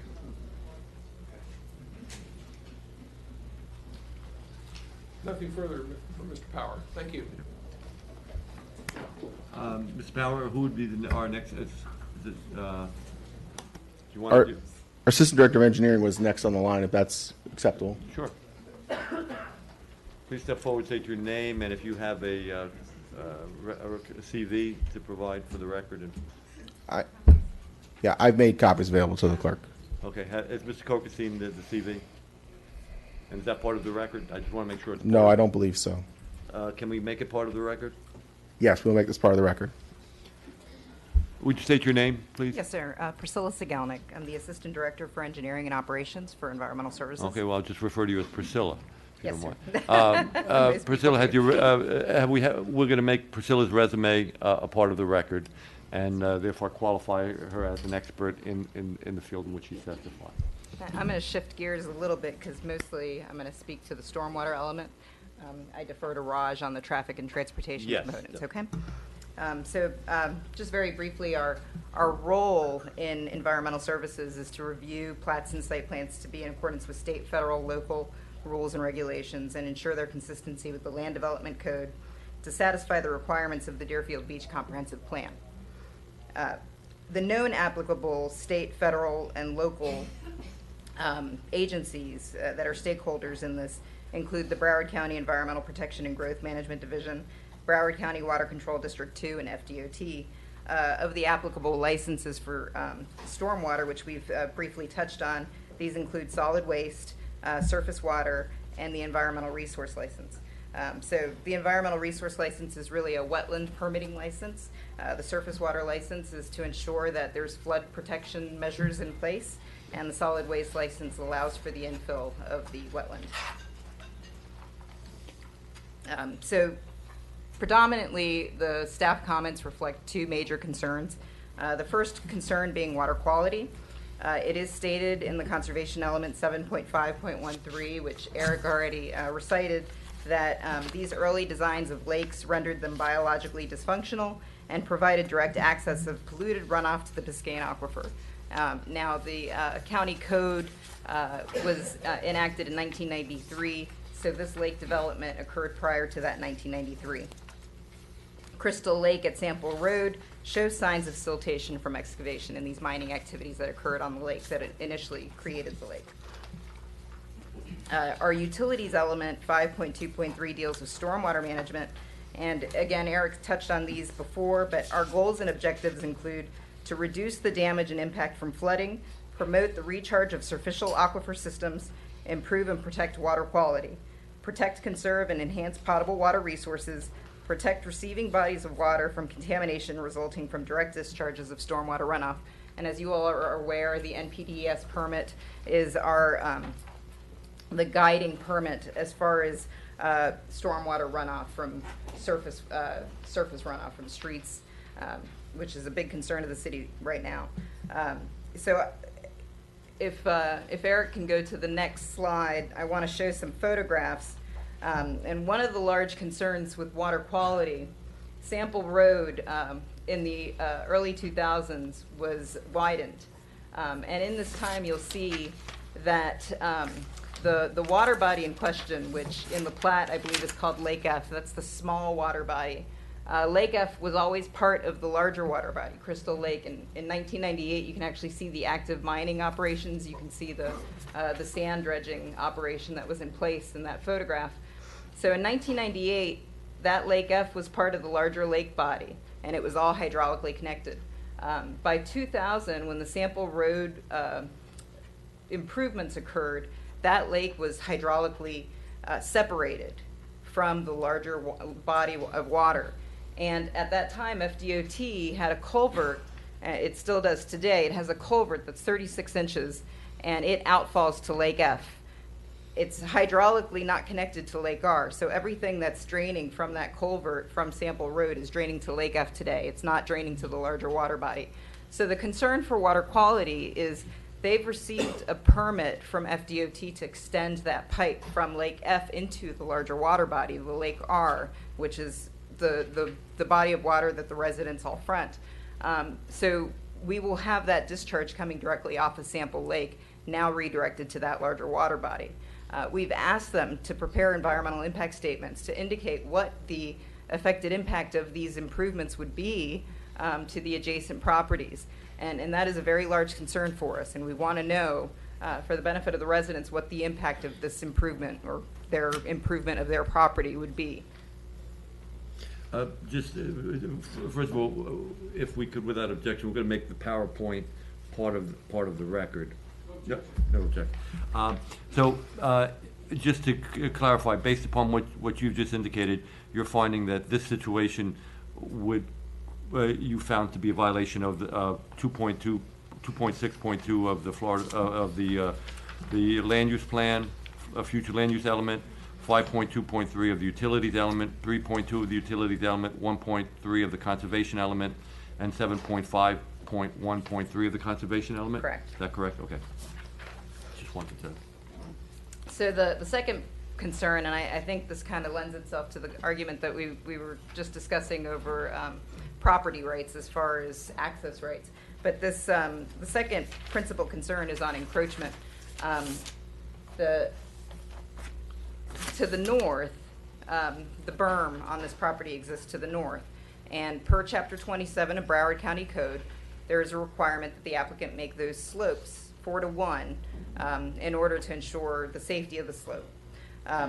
Now, in order for the applicant to build that infill, that 4-to-1 embankment will encroach into adjacent property. And there was nothing that I saw in the documents submitted either to Broward County for their licenses or via our plat process that indicated that they had a right of access onto that adjacent property. Now, I'm not an attorney, so I can't speak to that, but there was nothing that I saw that indicated that they had a right to encroach onto that adjacent property. So for that reason, you're finding that doesn't comply with those two provisions of the Land Development Code? Correct. 9817 4A requires that developments have easements for the construction and maintenance of water management systems, and 9817 4B needs to indicate that they have no adverse impact to adjacent property. So my concern would be on that adjacent property to the north, which is owned by, if we'll go to a couple of slides forward, you can see it's owned by Gateway Powerline, who we briefly discussed. You can see that they're part owner of that berm today. So the red line on the bottom goes right through their berm, right through the Correct, berm. right through the berm. So you're concerned about the property owner Correct. to the north? Go one slide back, Eric, if you would, and see this note. This is a note that was on their civil plans that was submitted to Broward County. It indicates that the contractor is to tie into elevation 6.5 from 10.5, so that's over 4 feet at a 4-to-1 slope. That's a 16-foot encroachment. Okay. So you're saying that the plans that they have for this would cause them to encroach onto the neighboring Onto property. the adjacent property. And then if we can move forward a couple of slides now, Eric. The other concern that I have with this encroachment is there is an existing utility easement to the north. It's indicated there is a 6-foot utility easement. That's pretty much rendered useless with the embanking here at 4-to-1. So that is a concern there on that utility easement to ensure that the rights of that utility easement remain.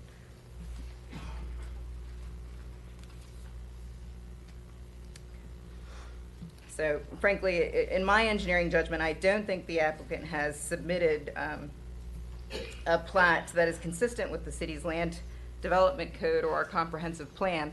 At this point, I could not affirmatively tell Broward County that it is consistent with our comp plan, and that is the holdup with Broward County at this time on all the licenses. They have asked the city what our decision is versus, as it pertains to the comprehensive plan. So to summarize your testimony, Priscilla, it's a comp plan, future land use element 2.6.2, utilities element 5.2.3, utilities element 3.2, conservation element 1.3, and conservation element 7.5.1.3 you feel is not compliance with.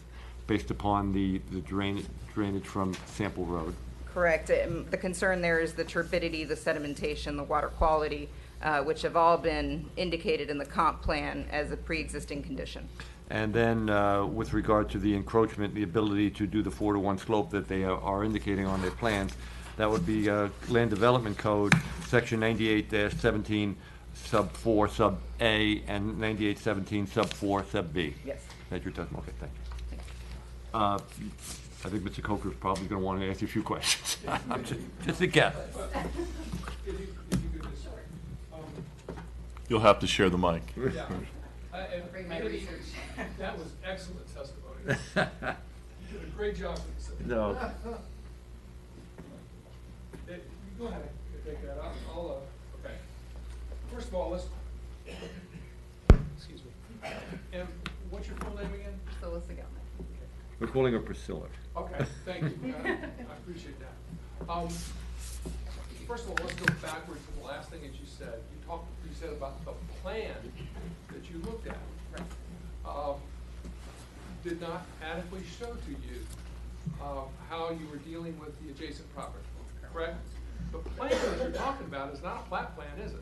It's a plan that was submitted to Broward County for their environmental license, wasn't it? You have to say yes or no for Priscilla. Get to the mic, yeah. Yes. Okay. And in fact, talking about plats, we had the same discussion with Mr. Powell. Plat doesn't allow any development whatsoever, does it? Without other permits. Correct. Okay. In fact, prior to any land development, I'll go over the same thing with you I did with Mr. Powell, is prior to any land development, this property is going to have to be platted, and then that plat doesn't give you any right to do any land development whatsoever, or any digging of lakes, or filling of lakes, or anything at all, does it? Our comprehensive plan requires that prior to plat approval, it be consistent with the comp plan. The land use. Okay. To answer the question, please. She did answer the question, Dick. You didn't like the answer, but she did. To answer the question, does the plat doesn't allow you to do any land development whatsoever, does it? It doesn't allow you to do land development. However, the city cannot approve a plat unless it's consistent with our comp plan. And let's go, then after a plat approval, you need a site plan approval, don't you? Yes. And then you know the amount of pervious and impervious area, the slopes, things of that nature, the buildings and all that kind of stuff. Right. And you can more thoroughly plan for all of the land development issues. Correct. And I have reviewed the drainage calculations that were submitted, and I believe it's consistent as far as flood hazard, water quantity, water quality for your site, should it be infilled. I did review that. However, the concern is, the rerouting of this discharge from FDOT, and also, upon subsequent build out of this, whether it's consistent with our comp plan, the subsequent build out of the site and how you will deal with stormwater at that point. And the subsequent build out of the site is governed by your site plan regulations. It's also governed by Broward County environmental licenses, both solid waste, as you indicated, and surface water management, correct? Yes. It's also governed largely by you on the engineering permit, isn't it? Now, none of those licenses can be authorized until the city has signed off as to whether this is consistent with the comp plan. Well, actually, it's with the zoning code. But that's. Well, it's stated as the disagreement comp between the plan. two of you. Yeah, it's stated as the comp plan or the zoning code, as I understand it in the statute, but I'm not an attorney. But before there's any land development, then you're gonna have to approve an engineering plan where you bring in all of the requirements of the city, all the things that you're talking about has to be reviewed and approved by you before any land development, doesn't it? Yes. Okay, and then, there's a paving and drainage and grading plan that has to be approved, probably in connection, in the same. But prior to any of that, we have to see whether it's consistent with the comprehensive plan. Isn't the consistency with the comprehensive plan determined by consistency with your specific rules and regulations and the regulations of Broward County with respect to water quality and water quantity? No, the reason localities exist to begin with is that we concern ourselves far more with what the community needs are, and that's why local government exists. Now, the county looks at things at a regional level and a much higher level. So that's what. But they defer to the locality, and that's why right now, the holdup is this consistent with the city's comprehensive plan, and they require that we sign off on that as far as consistency. So aren't those local issues taken care of, reviewed by you personally at the engineering plan review? We do it at the plat stage as well, which is where we are. And how would you know what's going on at the plat stage when there's no development allowed by the plat? Only because the question is about water quality, and there's already a note in the conservation element that the lake may be impaired by sedimentation. That is why I've asked for the environmental impact statements, and I've asked for those comments to be addressed, which they have not been. And So it's because there is that concern for turbidity and sedimentation in the lake. even though the plat does not allow any development on its own without further approvals, further permits that you will review for these matters. Again, it says prior to plat approval, Okay. so that's Thank you. where we stand. Thanks so much. Thank you. Who do we have next? I would like to ask our traffic consultant, Raj Ramajan, can come forward. Would you please come forward, Raj, just state your name and provide your resume. His resume is provided to you. The resume has been provided. We're going to accept the resume and accept him as testifying as an expert in the field of traffic engineering. Sir, state your name and... My name is Raj Shanmugam. And are you a registered engineer? Yes, I'm a professional engineer, registered since 1988. Okay. Been practicing traffic engineering in Florida, South Florida, since 1985. And that's all in your resume? It's in my resume, Okay. yes. So- All right, so I got a chance to review the traffic study for this project, as well as the plat, and I don't know if you can call it a site plan or a site sketch that was provided to me to review and provide feedback. One of the elements that I found... Was that part of the plat application? I'm sorry, Was yes. that part of the plat application? Yes. Okay. Go ahead. So one of the things that I found that is inconsistent with the land development code is referring to section 98 -17, 15D, and I think Mr. Powers testified earlier. The proposed development shall include improvements or modifications either on site or within the public right-of-way to mitigate adverse impacts. So let me point out what I see as adverse impact according to the access that they have shown on this plat. Now, let me take a step back and talk a little bit about the platting process. During the platting process, you're not only you're platting also the access points, because you need to know where are your access points so that you can have a proper plat. In fact, if you look at the plat for this site, it shows the existing access points on Sample Road, and it shows the ingress-egress easement designated on 1801 driveway, let me call it. So I put up this sketch first. This is to indicate where the relevance between the Sample Lake and the adjacent property, which is the Rowan plat. And we're going to make this part of the record as well, without objection. Well, can you make, excuse me. Yeah, go ahead. Can you make the entire PowerPoint? Sure, absolutely, yes. Go ahead, Can sorry. I go to the next slide, please? So this is the concept plan or site plan that I have superimposed on top of the Google map to indicate where you have the access point. You can see on the east side you have the proposed primary access. That's according to the plat, that you have ingress, egress. On the 1800 block access that I referred to, you have the access easement. That's about 115 feet from the edge of Sample Road to the nearest edge of the potential driveway that you can provide to this site. You also see Rowan plat, where their first entrance point is, which is 260 feet from the edge of the Sample Road, edge of the Sample Road. I want to point out that intersection is signalized, and a signalized intersection is a much better functioning generally when it comes to access. Yeah, the next slide, please. So if you were to go with the access point closer to Sample Road. So the slide you're talking about, it says on the top of it, proposed access on 1800 block intersection. Correct. So this is the sketch that we received from the applicant. If they were to build, or if they were to design this driveway, it can only be a one-way driveway, meaning that you can allow ingress only. If I go to the next site plan.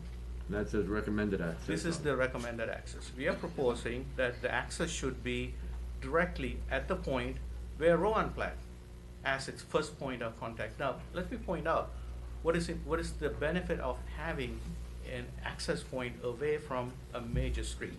Sample Road, as you all you know, it's a major street, carries a lot of traffic, and you have a signalized intersection where when a vehicle makes a left turn, you're trying to find the next decision-making point.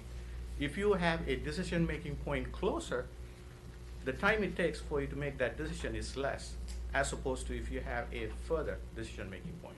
So from a traffic engineering perspective, you always like to have an access point further away from the intersection. Therefore, we think that this would be a better access than just providing an in-only access. And it's not compatible, the one that's been proposed, with the Rowan Plat access. Next slide, please. On this slide, I've shown if you were to provide ingress-only access, what will happen to a vehicle that wanting to go towards I-95 or towards Turnpike, what they have to do. What you see in orange is the traveling distance a vehicle has to make going around the site, traveling through the busy Sample Road, then either make a U-turn to go back to 95 or go westbound to get to Turnpike. Next slide, please. Whereas the proposed access that we are showing, or that what we are recommending, will not have any of those what I pointed out before. Therefore, that's the main reason that my objection to this site, if we can figure out where to put the access, and let's make it a two-way access, and providing access through that signalized intersection, that is responsible site planning. What's being shown to us, it does not allow us to do a responsible site planning. Thank you. A plat, would you agree? It's a plat, but access point determines how the site plan is going to formulate. So is the access point is determined at the plat stage? I'm sorry? Is the access point determined at the plat stage? Yes, it is. Mr. Coker has questions, I'm sure. Thank you. First of all, let me, just like I asked Mr. Power, you acknowledge that FDOT has consented to and agreed to the access as shown on the plat, right? So let me answer that question, yes, and expand on it. Yes. So it's yes? Okay. And DOT does not dictate the site plan. It's the city's responsibility to figure out how you do that site plan. Okay. DOT expects to have responsible site plan being approved by the city. So at this stage, although the access is approved on Sample Road by DOT, they have no consideration for what's being allowed or not allowed as far as secondary access to the site. Okay. And Broward County the same way. Broward County has, in terms of their review of the Sample Road traffic ways plan, they've agreed and accepted the access as proposed, correct? Again, let me answer that question, yes, then expand on it. The thoroughfare plan that Broward County has nothing to do with any access other than what's the right-of-way requirements are on the state road. So on Sample Road, they will dictate how much right-of-way you should maintain, and past that point, you can have your development. Therefore, the secondary access that we are referring to right now, which I believe should be the primary access for the site, is not part of their review. And speaking of the secondary access, you told the commission that there's an existing access easement by plat on the Rowan replat, correct? Yes. Okay. And that existing access easement provides some legal access to the Sample Road property plat up to right above their property line. Yes. About 24 feet, correct? Okay. Now your recommendation is that there's a two-way, that Sample Lake have a two-way driveway onto the driveway on the 1801 property. as you demonstrated on this access? It's a sketch. Okay, and you've concluded that Sample Lake property has the right to go over that driveway in the Rowan plat, because why? Well, I don't think I ever mentioned that you have the right to go over the flat. What Oh, I'm okay. mentioning is, what I'm saying is, that is the appropriate location to have your, driveway. Oh, so you. Therefore, at this planning stage, you should plat so that you can establish where your access point should be. So even though we don't have a legal right to that driveway, it's still a better access, and that's what you recommend. Is that true? Is that it? Not sure about, but when you say legal driveway, you're not using the driveway, therefore there is no argument about legal or illegal about the driveway. We are at the planning process right now. Okay. We're trying to determine where should be the access. Okay, so in order to comply with your recommendation, on the plat, we would just show an access opening where you're showing it on this slide, correct? Yes. Okay, that's all we have to do. Well, I don't know the steps that you have to go through.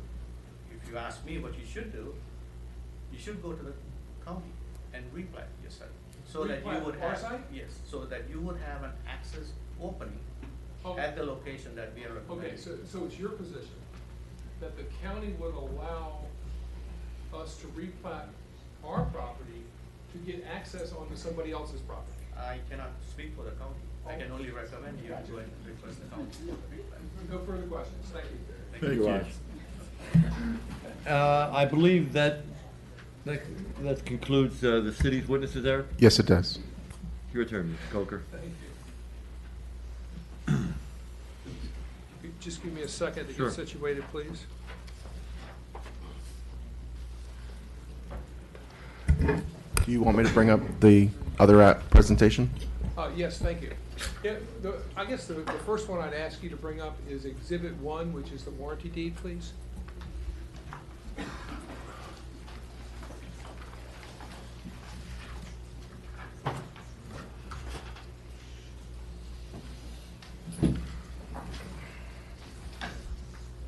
So many papers. These podiums always have a slope. 4 to Your 1. file's 4 to too big. I bet you 4 to 1. 4 to 1 slope, that's good. Okay.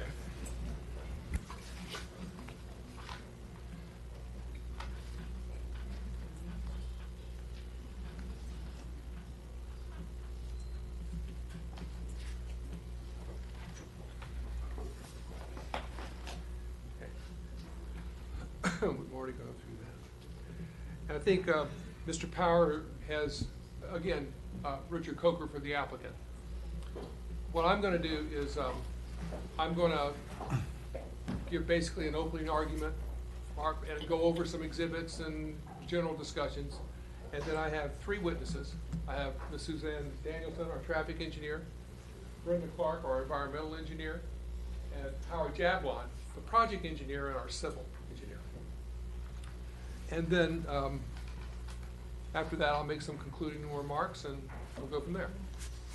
The first thing I really want to point out to you, Mr. Power explained to you, this is a 28.857 acre plat, most of which, a large portion of which is water.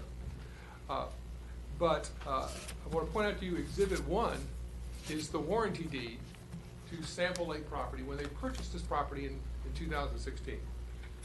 According to the public records, they paid $1.7 million for this property. And of course, going through this process, they put in a few $100,000 more. So it's reasonable to assume that Mr. and Mrs. Polly have spent about $2 million to get where we are right now. And they bought this land and they spent that money in reliance upon the zoning code, land use plan, and other regulations that you, the county, and the state have, the objective criteria that they get to look at and determine, well, I'm just like anybody else, and so I get to go through the same process that everybody else does. And I'm entitled to meet these criteria and to address these issues, just like everybody else, and I'm entitled to whatever development is allowed under your zoning code. If you go to the PowerPoint presentation, please.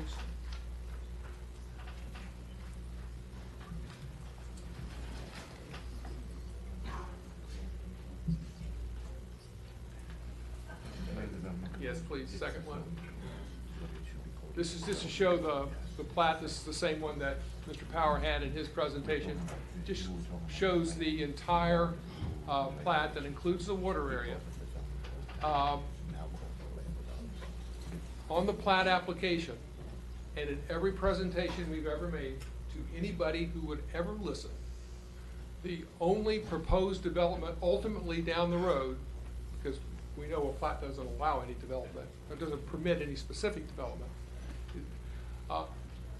is development within the existing earthen berm. There is no other development proposed. I never will proposed. Well, I never will be proposed. And you can see this property and where it's located. It's on Sample Road, which is a major roadway and adjacent to major commercial and industrial properties. If I can have the next one, thanks, Eric. Just a close-up of that, and you can see the size of the berm and the size of the property. Can I have the next one, please? Another close-up. People, because of the size of this property, they don't understand the size of that earthen berm. It is a very wide, very large earthen berm. And I'll show you on further slides. This is the property looking west. And you can see the earthen berm and the natural landscaping tree cover around it. And that, if you were up on a crane 10 stories high, this was taken by a drone, this is what you'd see. You wouldn't see anything if you were down at ground level. But this is what you see if you're looking from the east, looking west. If I can have the next one, please. And this is from the west, looking east. Again, you can see how big that berm is, because this is about a 17, 18 acre parcel. So this is still out there a little bit. If you can have the next one, please. This is the city's zoning map with the property, with the plat interposed over it in red. And you see the Sample Road frontage is B2C, which is a county zoning. And what we have designated as a private park is recreation, S-2C. And the remainder of it is agricultural, and that's just to remain water anyway. I have the next one, please. This is what the plat looks like with the development parcels of A and B, and the rest just water. But it does show on the plat, it does show the access on Sample Road in accordance with FDOT standards, Broward County standards. Have the next one, please. We pulled this just to show you where this fits in the overall scheme of things. You can see the entire lake, and how this property is segregated from the remainder of the lake completely by that earthen berm. If I can have the next one, please. Mr. Coker, if I could again ask people in the audience to please keep their conversations outside while you're speaking. Sorry, Mr. Coker, go ahead. Thank you. The purpose of this exhibit is just to show you that upon the ultimate development of the property, down the road, when all the permits are obtained, that you can see the area within the earthen berm would be filled. Nothing else would be touched, and that's what it would look like. If I have the next one, please. And this is just the plat interposed over the survey aerial, just to show you what the development parcels look like, etc. And this is the site development plan that we've already been looking at. And that's all I want on that one, if you could. If you would,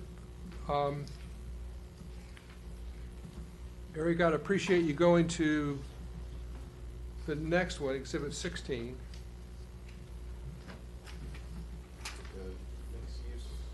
Yes.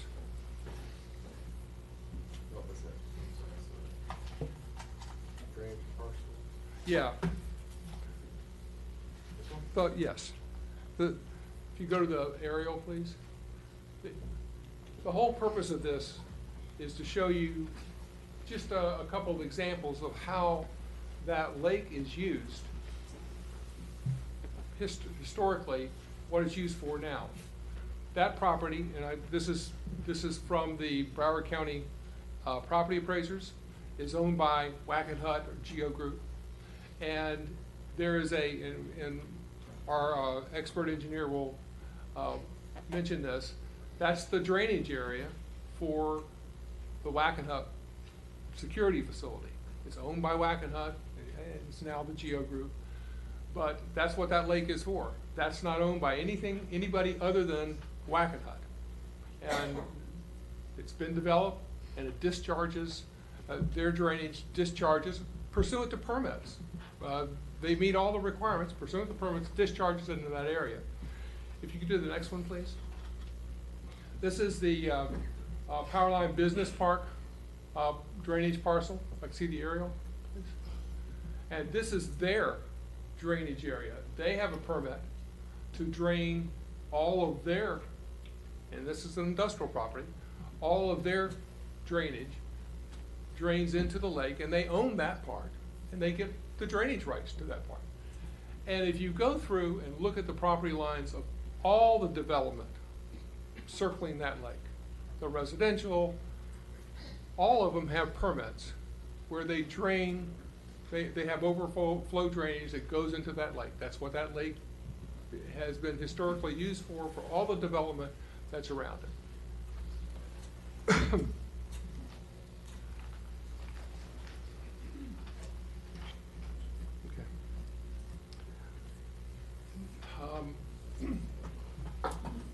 At the last public hearing that I was here before you, we had attempted to work with your staff. It took us about a year to develop an agreement that seemed acceptable to everybody, where we would go over and above any of your normal requirements, and in exchange for some engineering permit to allow us to fill the lake or the water body within the earthen berm without going through the land development process. We had a big hearing in front of this body. And at that hearing, or before that hearing, some residents had presented a big, thick pile of papers, holding these papers up. These papers show that that berm is illegal. That's illegal, and you shouldn't be granting any permit with an illegal berm. It shouldn't be there. These are bad guys. You shouldn't approve this. Faced with that, those allegations, and we didn't see any of this stuff. There was a discussion among some members of this commission that was material to their decision to deny us the permit, or the right to enter into an agreement with the city to fill in that area. After that meeting, I researched the county records, hundreds of pages. I sent a very long and voluminous, detailed analysis of that, and what the county records show clearly was what the residents came up to you and said was true, was exactly opposite. In fact, the county required the construction of that berm, required of Rowan the construction of that berm. That's what all of the documentation shows. Now, as part of the development review process, you had your city attorney do that same exercise as an independent review of those documents. And the city attorney, it's in your, where is my, it's in your staff backup materials, pages 227 through 302. The city attorney, not Andy, but somebody who works with Andy, prepared a memo, went through all that analysis, And he spoke to the county attorney who's in charge of this, Michael Owens. He has emails from him, he has permit documentations, and he comes to the conclusion that there's no violations whatsoever. The berm is completely legal. And he concludes that if you want to do something about the berms, maybe you do something at site plan, because he reminds you that planning is a ministerial review, not subject to this kind of analysis.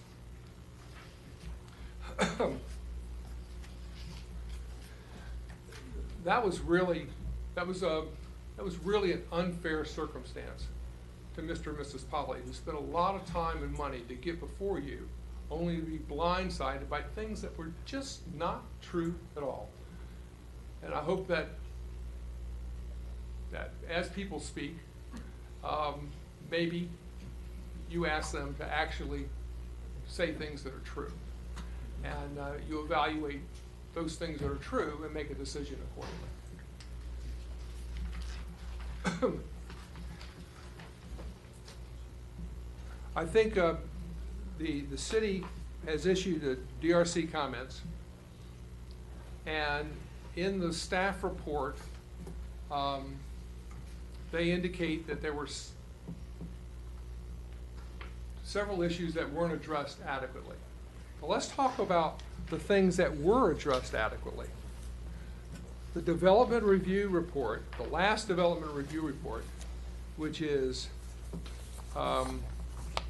in your city commission backup at pages 12 through 27, very detailed. I mean, your staff does a fantastic job of cumulatively stating their comments, your responses, their comments, your responses, etc.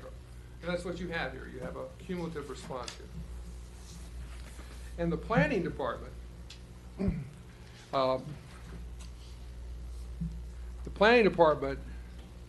takes care of the first several pages. And they have a bunch of comments which are technical in nature. You need to do this, you need to do that, and you'll see where they're all addressed. You see where the FDOT pre-app letter is addressed on page 3 of the DRC report.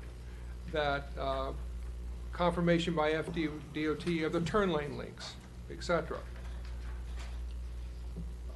On page 4, all of the comments have been addressed. Same way on page 5, all of the comments have been addressed. All the plans that you have met all of these comments. Then you go all the way to page 8, which is a summary of the planning department's conclusions and analysis. Later on, after this, there are consultants that weigh in, but let's see what your planning department says in their analysis. Lists the planning considerations as compliance with the comprehensive plan. The planning department determines that the proposed uses are permitted in the future land use category, therefore the application is in compliance with the Deerfield Beach comprehensive plan. That's planning consideration number 1. Land development requirements. Recites code sections. The plat demonstrates parcels C and D to remain as existing lake water body. Future development of parcels will require compliance with the applicable land development regulations, and that's exactly what Mr. Power and I discussed in our cross-examination, that down the road there are many land development regulations within the city and in other agencies that this has to comply with. Transportation concurrency requirements. The plat is located within the, and I'm reading from page 8 of the DRC report. The plat is located within the Broward County Northeast Transportation Concurrency Management Area. Concurrency requirements for the parcels will be assessed by the county upon their review of the plat and findings of trip generation. County plat approval will be based on these findings, and their recommendations must be implemented before a building permit may be issued on the parcels. And that's exactly true. Traffic concurrency now is determined in most areas of Broward County by paying specific fees that goes into it. Mr. Cook, I just had a question for you. When you were reading the summary from Mr. Power, was that on page 8? Was that summary on page 8? Yes, right here. would you read that again? Because I think you missed a word or two that's very important there, so would you read it again? Which one? The Oh, staff number summary, one? where you talked about compliance with the future land use element. It said You said the- future land use element and comprehensive plan. This said the future element of the comprehensive plan. That's a huge difference because there are several elements. So would you please read it? It says, if I could just read. Yes. The last two sentences of number one, the excuse me, the proposed uses are permitted in the future land use category, period. Therefore, the application is in compliance with the Deerfield Beach Comprehensive Plan. That's word for word. Now, have you read the summary below And here? I'm just about to do that, if I could. Yes. Okay. Because I understand what the You know where I'm difference going is, with that, and yeah. I'll read it fully. Staff has found that the application 17P208 is consistent with the future land use element of the comprehensive plan, future land use designation, and that the proposed uses are permitted per the designated zoning districts for each parcel within the City of Deerfield Beach zoning map and the Broward County Land Development Code. Thank you. That's good. And that's your staff's determination. We don't get to page 10 until you have some of the issues of comments not addressed. And those issues were discussed by your city engineer and by your consulting traffic engineer, and we went back and forth on that. Right. And so I'm not gonna go over these things, because we know what our position is, and we know what the city staff has said. And what our position is clearly, those things are all legitimate issues, of course. But that's what the permitting process is for, when you actually know what the development is gonna be, when you have the pavement, when you have the buildings, when you have the actual development, where you have to show by permit drawings, water quality, water quantity, and all of the other issues of land development. The plat, it's clearly established here by your testimony, your staff's testimony, that the plat does not confer any right to development on a developer without the subsequent approvals, which are subject to all sorts of land development regulations. Okay.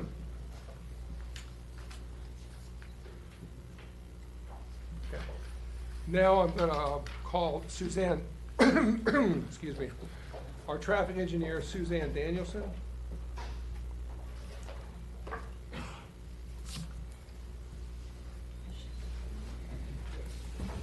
One second, please.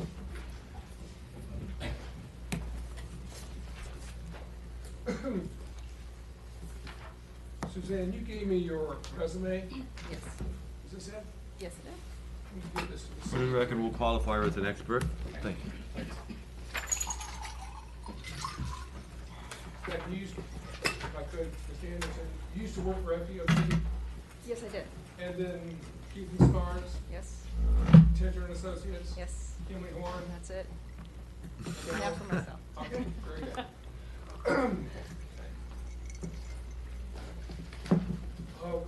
What exhibit would you like up there to kind of illustrate what you're talking about? The site development plan? I think the site development plan would be fine. If you can do that, please, Eric, appreciate it. Yeah.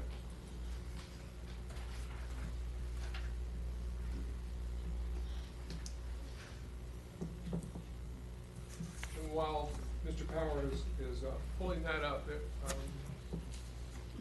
the traffic study prepared by Ms. Danielson is in your commission backup at pages 40, let's see, excuse me, page 48 to 221. Got a lot of data there. Okay. First of all, can you discuss the existing condition along Sample Road with respect to this property? Well, currently there are two access locations, two curb cuts, I should say, and a permissible driveway within an easement, as we've heard tonight. along the west property line. This project is proposing one right-in, right-out driveway along Sample Road and an ingress only along the west property line. As far as existing conditions go, I think you've already heard this tonight as well. Sample Road is a state principal arterial, as is Powerline Road. To the east, Military Trail north of Sample Road is a county minor arterial, and Andrews Avenue south of Sample Road is a city minor arterial. Okay. So you work with Howard Jablon, the project engineer, in developing the access plan. Yes. Right here.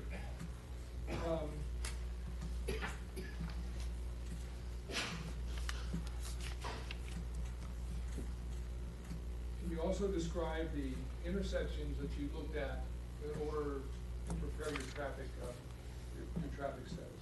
Yes, we studied 4 intersections that border the site. The signalized intersection of Sample Road at Powerline Road, the signalized intersection of Sample Road at the 1800 block signal, the unsignalized location of Blue Lake Drive and Sample Road, and then the signalized intersection to the east of Sample Road at Military Trail / Andrews Avenue extension. And when you were developing an access plan with the project engineer, were you aware of the limitations of the existing access easement on the 1801 property? Yes. Okay. And you had to deal with that site limitation when you did your access plan? Absolutely. Okay. Can you explain your conclusions and recommendations? Yes, after obviously meeting with the Department of Transportation in Broward County in the standard pre-app meeting, we came to the conclusion, DOT had requested it, and we agreed to extend the eastbound and westbound left turn lanes at the 1800 block and Sample Road signal. We also agreed to look at optimizing the signal of Sample Road at Powerline Road once the project was built and occupied. Well, and then the access drive as currently proposed on the plat, was it a right in, right out on Sample Road? Yes. Okay. Is that pretty typical for a major state road like that? It's not unusual at all. In fact, I mean, DOT in their access management criteria, they prefer right turns out with U-turns rather than left turns out. So that's a preferable circumstance where DOT is concerned for safety purposes. Okay. And did the access as you've drawn it, with a right in, right out on Sample Road, does that, in your professional opinion, comply with all traffic engineer standards? Yes, it does. Okay. And also with Broward County, Broward County reviewed this access configuration. Yes, they did. Did it agree that this was an acceptable access plan for their traffic ways? Yes, they did. I mean, there were 2 Broward County staff members at our FDOT pre-app meeting, and they were in agreement. Okay. Now, you heard the city's traffic engineer talk about a more full access on the driveway of the 1801 property. You heard that? Yes. And you met with the city's traffic engineer, didn't you? Yes. With Howard Jablon. Okay. And what was your discussion with him at the time? He expressed his interest in having an entering and an exiting driveway on the west property line. I know Howard and I expressed our concern that there's not enough room within 24 feet to get 2 lanes of pavement, plus setbacks, plus safe pedestrian access, drainage, those types of things. I mean, we're too physically constrained. I know at some point we talked about angling a driveway in there, but that would obviously cut through the median of the 1800 block driveway, and then to me that presents safety issues as far as sight distance. So I think you've got a whole different can of worms, so to speak. And you saw what the traffic engineer proposed here, which was an access drive further to the north of the 1801 driveway. That would work fine, wouldn't it? I think it would work fine. I think that driveway would be a destination driveway. It's not something you're going to see because the 1800 block north of Sample Road is a driveway, so you're not gonna be driving down the driveway and decide to turn into the driveway. You're gonna know it's there if that's the one that you want to use. It's a destination driveway. But the main driveway for everyone will be the driveway on the east side of the road? Absolutely, on Sample Road, yes. With or without any access on the 1801 building, driveway, is the access to and from Sample Road acceptable under traffic engineering standards and Broward County and FDOT? Based on my experience, it is. And I've got several projects that I'm working on now in other cities that we have a similar situation. And is it your professional opinion that the access plan as proposed on the Sample Lake plat is consistent with sound engineering principles? Yes, I believe it is, based on my experience.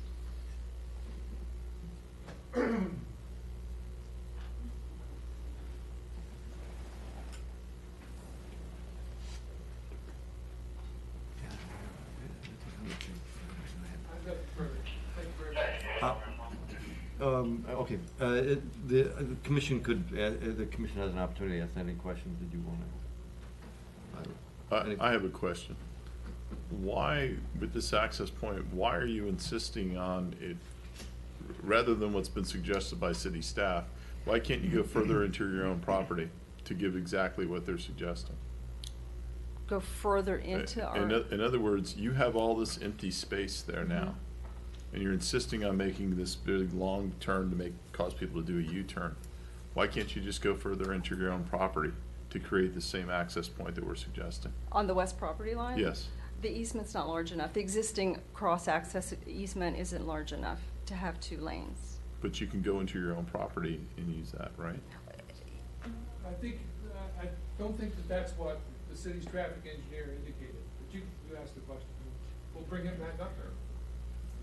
What he's talking about is access directly onto somebody else's property, the 1801 property, not interior to us. Well, I think that may be, but I think what the mayor is asking is, could you solve the problem by just going into your own property, which would be, going You could avoid east the on your other own property. property. Just take away some of your own property as far as usable property and use it for roadway purposes so that they can, driveway purposes.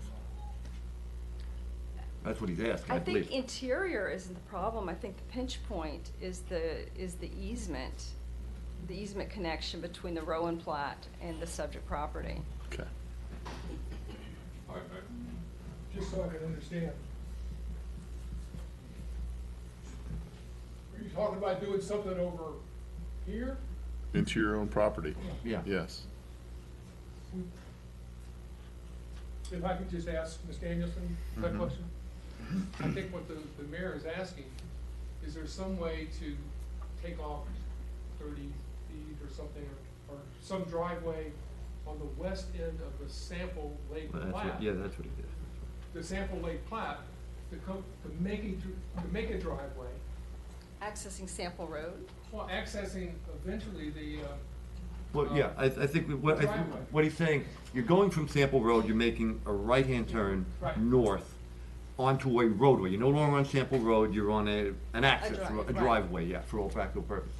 What I think he's saying is, could you provide the access required by going further, kind of slope, I guess, sliding east a little bit, take away some of your own property that you were gonna use for development purposes and make the roadway within that portion? just for the record, taking away any portion of this property to provide access is not an issue at all. That would be done in a heartbeat. Could that be done? That's what he's asking, I guess.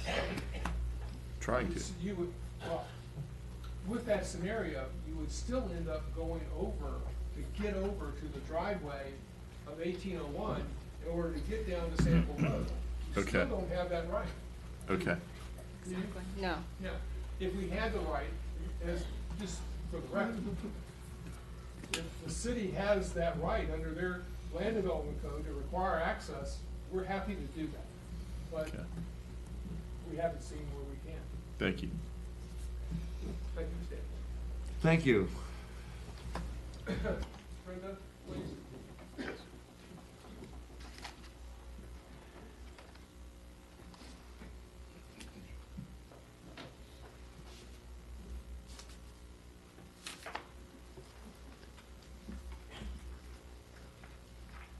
Ms. Clark, you gave me your resume.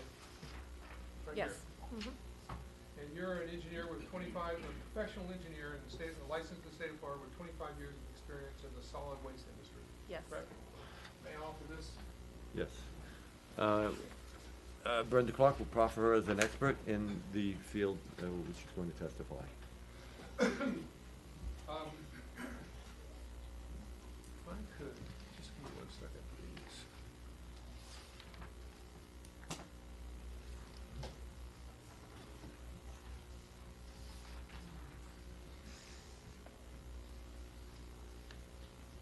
Mr. Power, did you bring up our Exhibit 4, the borrow pit reclamation drawing?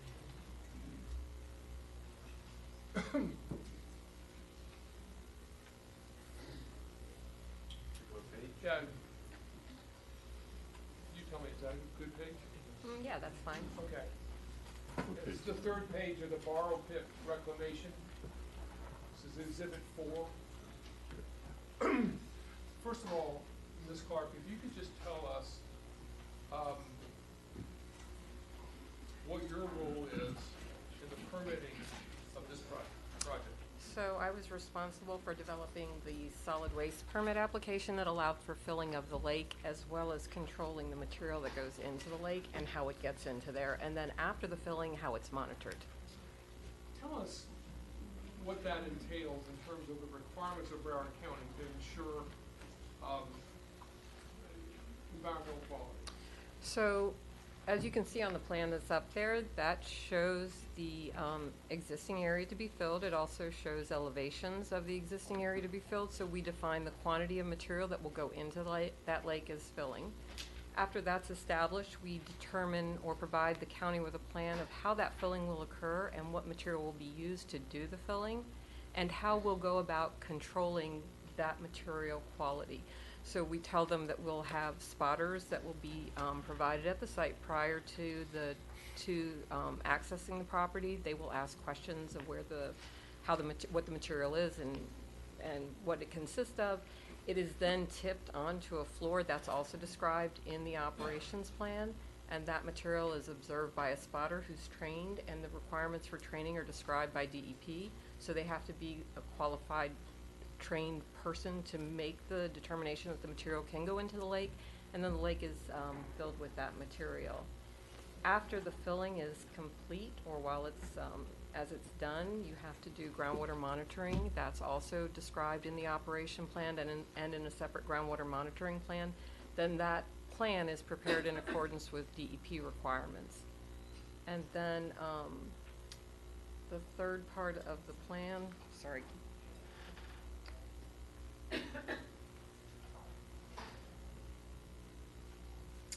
Yeah, that's it. So the operation plan, the groundwater monitoring, and So you submitted your drawings, you submitted your application to Broward County. You submitted it concurrently with the surface water management Correct. license application, correct? Broward County's reviewed it. Yes. They made comments. Yes. You corrected and resubmitted. Yes. And where does that application stand now? Right now, they are waiting for, they have no more comments on the plan. The only thing they're waiting for is compliance from the city that it is consistent with their zoning. Yes. And, okay. Can I ask you to bring up exhibit number 11, please? Can I ask a question on that? The county's requesting it's in compliance with our zoning or with our? Well, I'm bringing up this letter from the county, and I'll tell you exactly that. Okay. Can you identify this, what I marked as exhibit 11, please? Yes, that's the response we received from the county in regards to the application that was submitted and the additional information that was also requested. Okay. And so, as I understand it, Broward County has, you've complied with all the Broward County requirements. Correct. And the only thing that's left prior to the issuance of the permit is confirmation from the city of compliance with city zoning. Correct. And also the surface water management license has to be done at the same time. Correct. Okay. And this is the letter that Broward County sent you. Yes. Okay. Can I ask you this? Okay, if we could look at number one, if I could read number one, it says, repeat comment. Please submit documentation from the local zoning authority saying that the proposed borrowing is in conformance with local zoning requirements. Is that the rule as you understand it? It's what's required by the application form. Okay. Not just this letter, but the form itself. The form itself. Thank you. No further questions, Ms. Clark. So what you're referring to here is your application for an environmental, environmental resource license to fill. Correct. Correct. This is not part of your plat application. No, this was what your city engineer referred to in her presentation. This was the license that she referred to, and she referred to the Well, requirements of this license. that record speaks, okay, thank you. Okay. Commissioner Hudak? Hello, Ms. Clark, how are you? Good, how are you? Good. I have a couple of quick questions for you. First of all, your study was with regards to the waste material for the building that is going to potentially be there, or the properties that are going to potentially be there, or just the fill to fill it in? Just the fill to fill it in. Okay. In 1998, we saw a previous picture, and there was no berm there. And then in 2000, Sample Road is widened, and there's a berm. So can you tell me why the berm was put there? I heard that it was the runoff from Sample goes into that area there. And then when your proposed property is built, that runoff is actually going to be extended and go into the larger lake. No, I Okay, don't know the answer to that. That wasn't part of the application that I prepared. Okay, so you have no knowledge with regards to where the runoff from FDOT would go after the building of filling in of this area? Our civil engineer will know that. Right. He'll answer your question. Okay, thank you. Great, thank you. Nothing further. Thank you Thank very you. much. Okay, just give me a second here.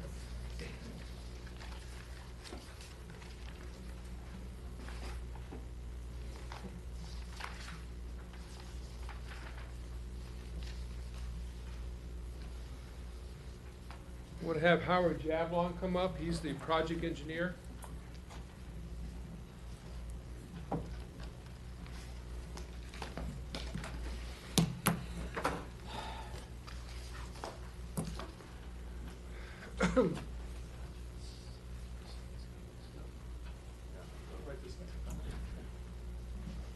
Okay. First of all, Mr. Jablon, you didn't provide me with your resume. So we're going to have to go through your experience. Okay. Okay? Sorry. You're a licensed professional civil engineer in the state of Florida? Yes. And you've been practicing for 29 years, specializing in engineering related to land development? Correct, yes. And you also process various development permits, including plats, site plans, surface water management licenses, softwater water management district licenses, stormwater pollution prevention plans, etc. Yes. Civil engineering is what you do, and tied to development is what you do. Yes. For 29 years. Yes. We submit You're your- submitting him as an expert in civil engineering? Yes. Yeah. We proffer it, we'll accept that. And you're the project engineer for Sample Lake property? Yes, I am. Okay.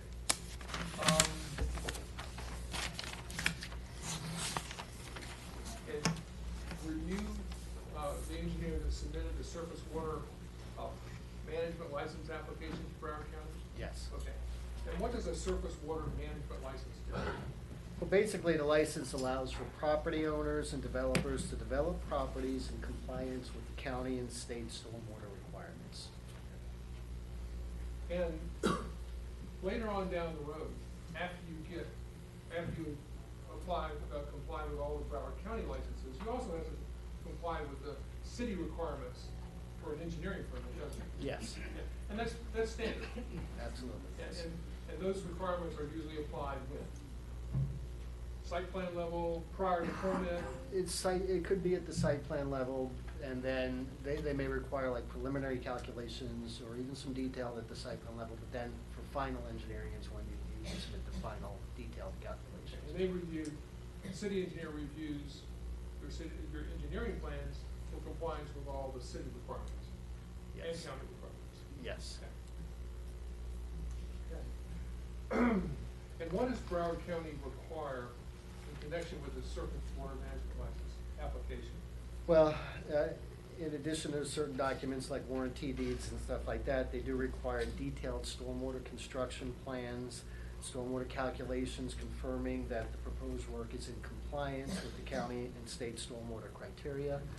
The calculations must confirm that the proposed stormwater management system meet both the county and state water quality and water quantity requirements.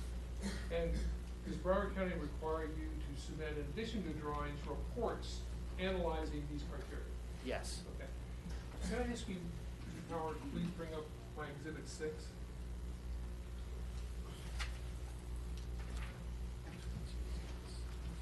That's yours. That's the Okay. one report. And exhibit 6 is Sample Lake property.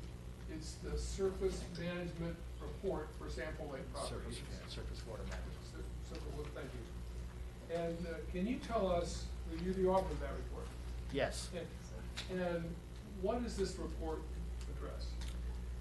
It addresses both the water quality and water quantity requirements and calculation, and results of the calculations. It summarizes the results of the calculations that were done for the proposed development. And in this case, the proposed development for that this stormwater quote was based on was only for the filling of the lake, because we do not have a site plan. Look at these children. Okay, sorry. They count, I don't care. Yeah, okay. Well, in this particular case, the stormwater calculations were for filling of the site only, not for the entire, not for a site plan, because we don't have a site plan.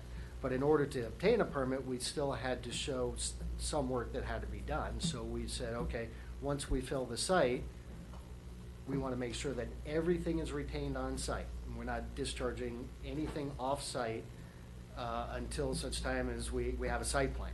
So, so all the criteria that we've met shows that everything is retained on site, both for water quality and for water quantity in this case, which is a full 25-year, 3-day storm, and you can ask Priscilla about that. And is that what that report shows? Yes, that's it. And how do you address water quality in an application like this? What are Well, the standards and requirements? The requirements are either 1 inch over the entire site or 2.5 inches times the impervious area of the site. In this particular site, since there's really hardly any impervious, it's all just going to be filled in. And then there's going to be, and when they get up to a certain level, it's going to be sodded. So it's basically 1 inch over the entire site. But since we're not discharging anything off-site under these circumstances, everything's being retained on-site. So there's no issues with water quality at all. Because nothing's being discharged. Nothing's being discharged. Now, there was a question raised, well, there's some things you wanted to address that the city engineer said. Well, right? yeah, but, Why don't you go ahead and address those things that Okay. you heard from that presentation? Okay, well, as far as the lake slope that Priscilla had mentioned, the city engineer mentioned,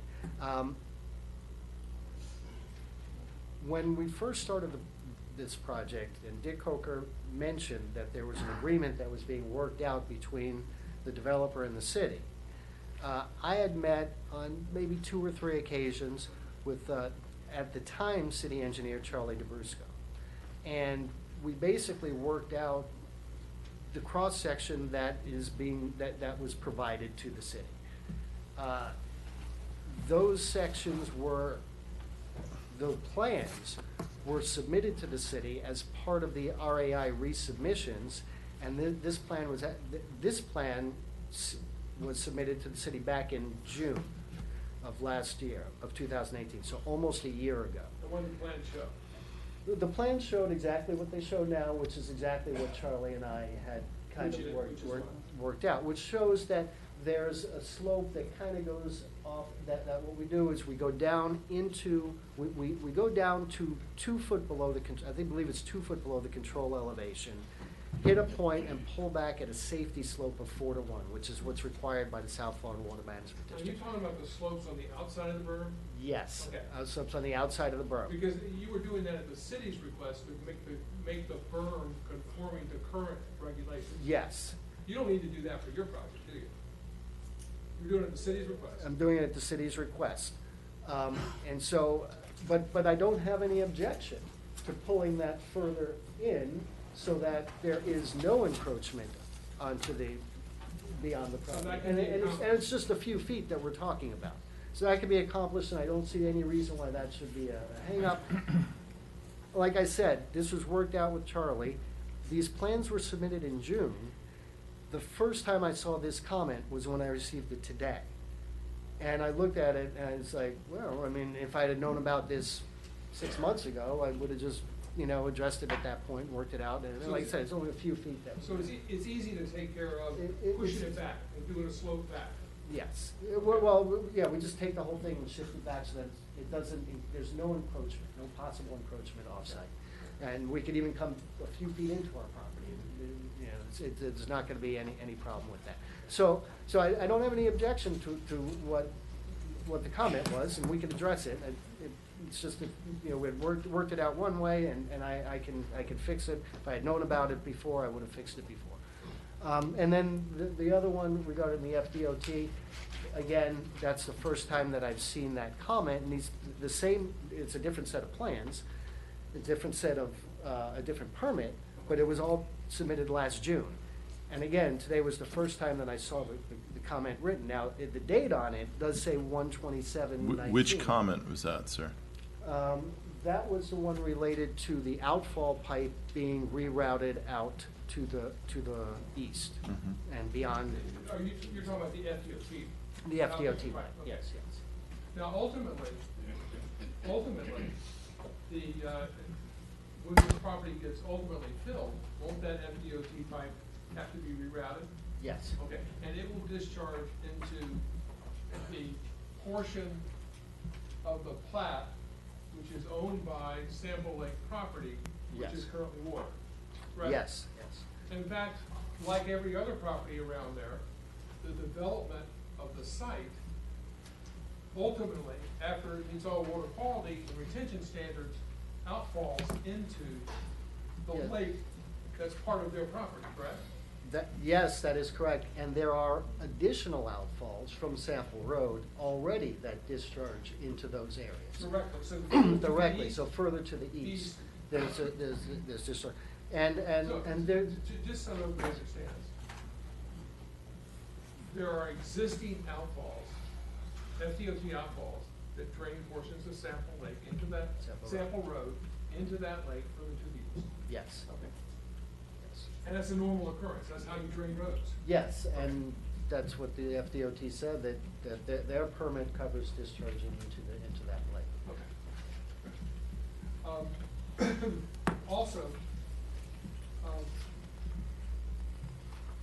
based upon your research and discussions with county staff, I think one of the initial meetings that you had with county staff, you wanted to confirm and you researched whether or not there was any hydraulic connection between the water area within the earthen berm and the larger lake area.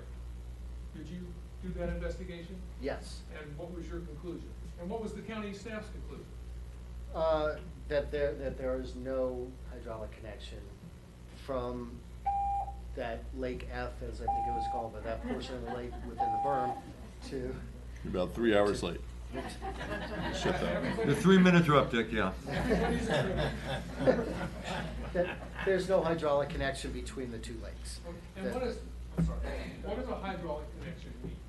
Well, a hydraulic connection would be a connection between two bodies of water, either through a storm pipe, a ditch, a canal, or some other means whereby flow can be unimpeded between the water bodies. Or there could be a control structure between the water bodies which could slow down flow, but there still would be a hydraulic connection.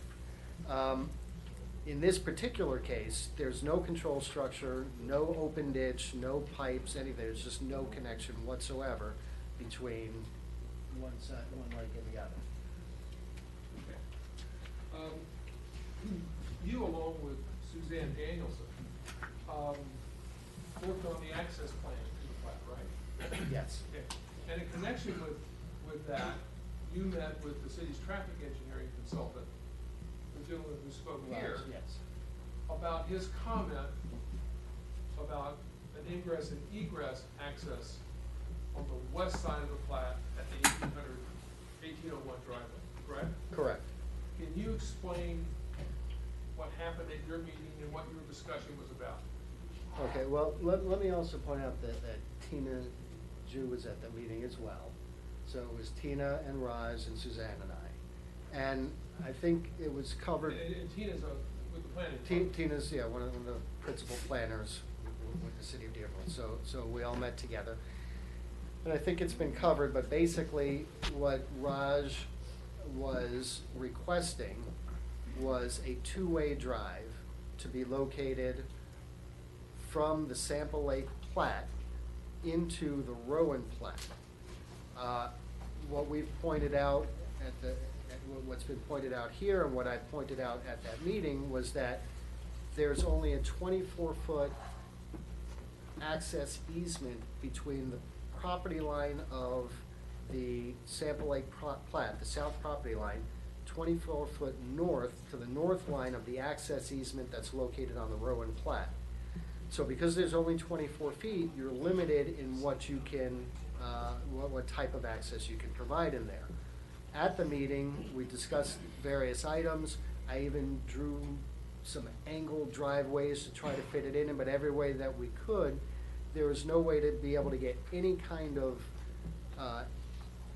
buffer, drainage, anything. And if you angle it, then that kind of makes it even worse because then, like Suzanne was saying, you then have traffic site issues, site distance issues and stuff like that. So what Raj was suggesting was that we relocate the access further to the north.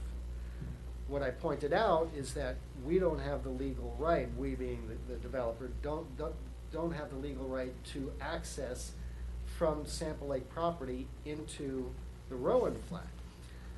That's when it was mentioned that that they're going through a site plan revision at the time. I think Tina had mentioned it to me that they're going through a site plan revision, so I pointed out, well, now would be a great time to go to Rowan and to require them to provide an access for the Sample Lake property into Rowan, and then we can have the access that Raj is looking for, which we don't object to. And while we believe that it works the way that it is, it probably would work better the way Raj is suggesting to do it.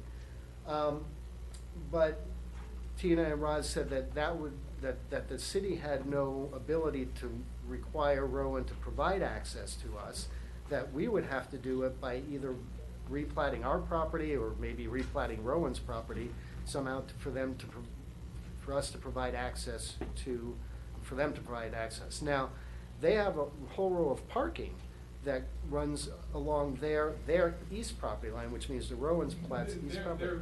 The 1801 property. The 1801 property has a whole row of parking. So if we were to work out providing an access, the access would be 24 feet wide plus landscape islands.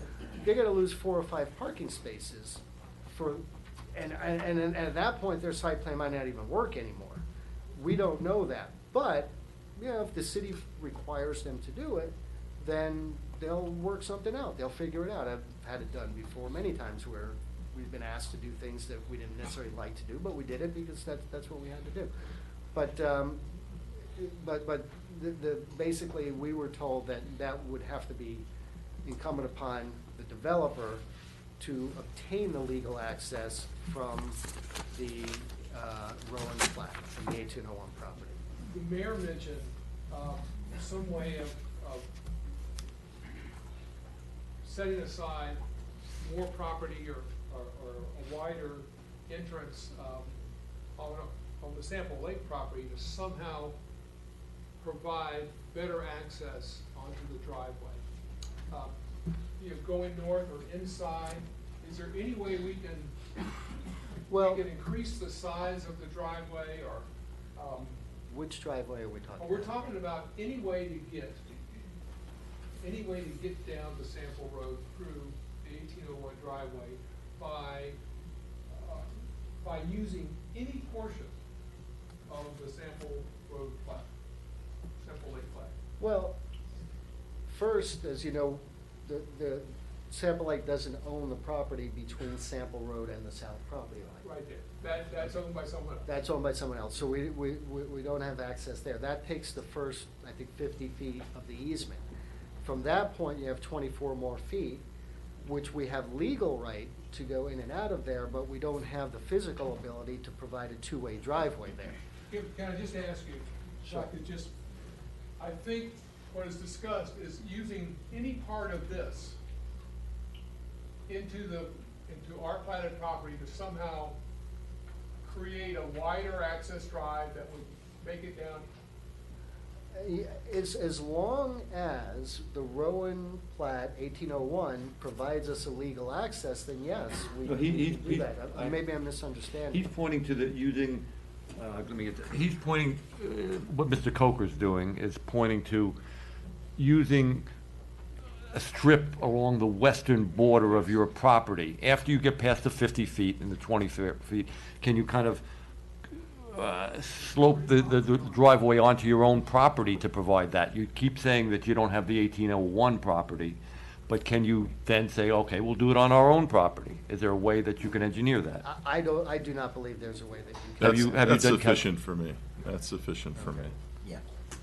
And we'd do it if we could, would we? We would do it if we could, and I actually, like I said, did draw it up at the meeting for Raj, while Suzanne and Raj and Tina were all talking, I was drafting and I drew up a whole little driveway, and it just didn't work out there. And then we tried in addition, but there's no way it's gonna work. Mr. Javon, I think we also mentioned that you do a lot of processing of plans and plats and site plans and things of that nature. Mm-hmm. And you're familiar with the codes and ordinances of the city of Bristol. Yes. You submitted this application? Yes. Okay.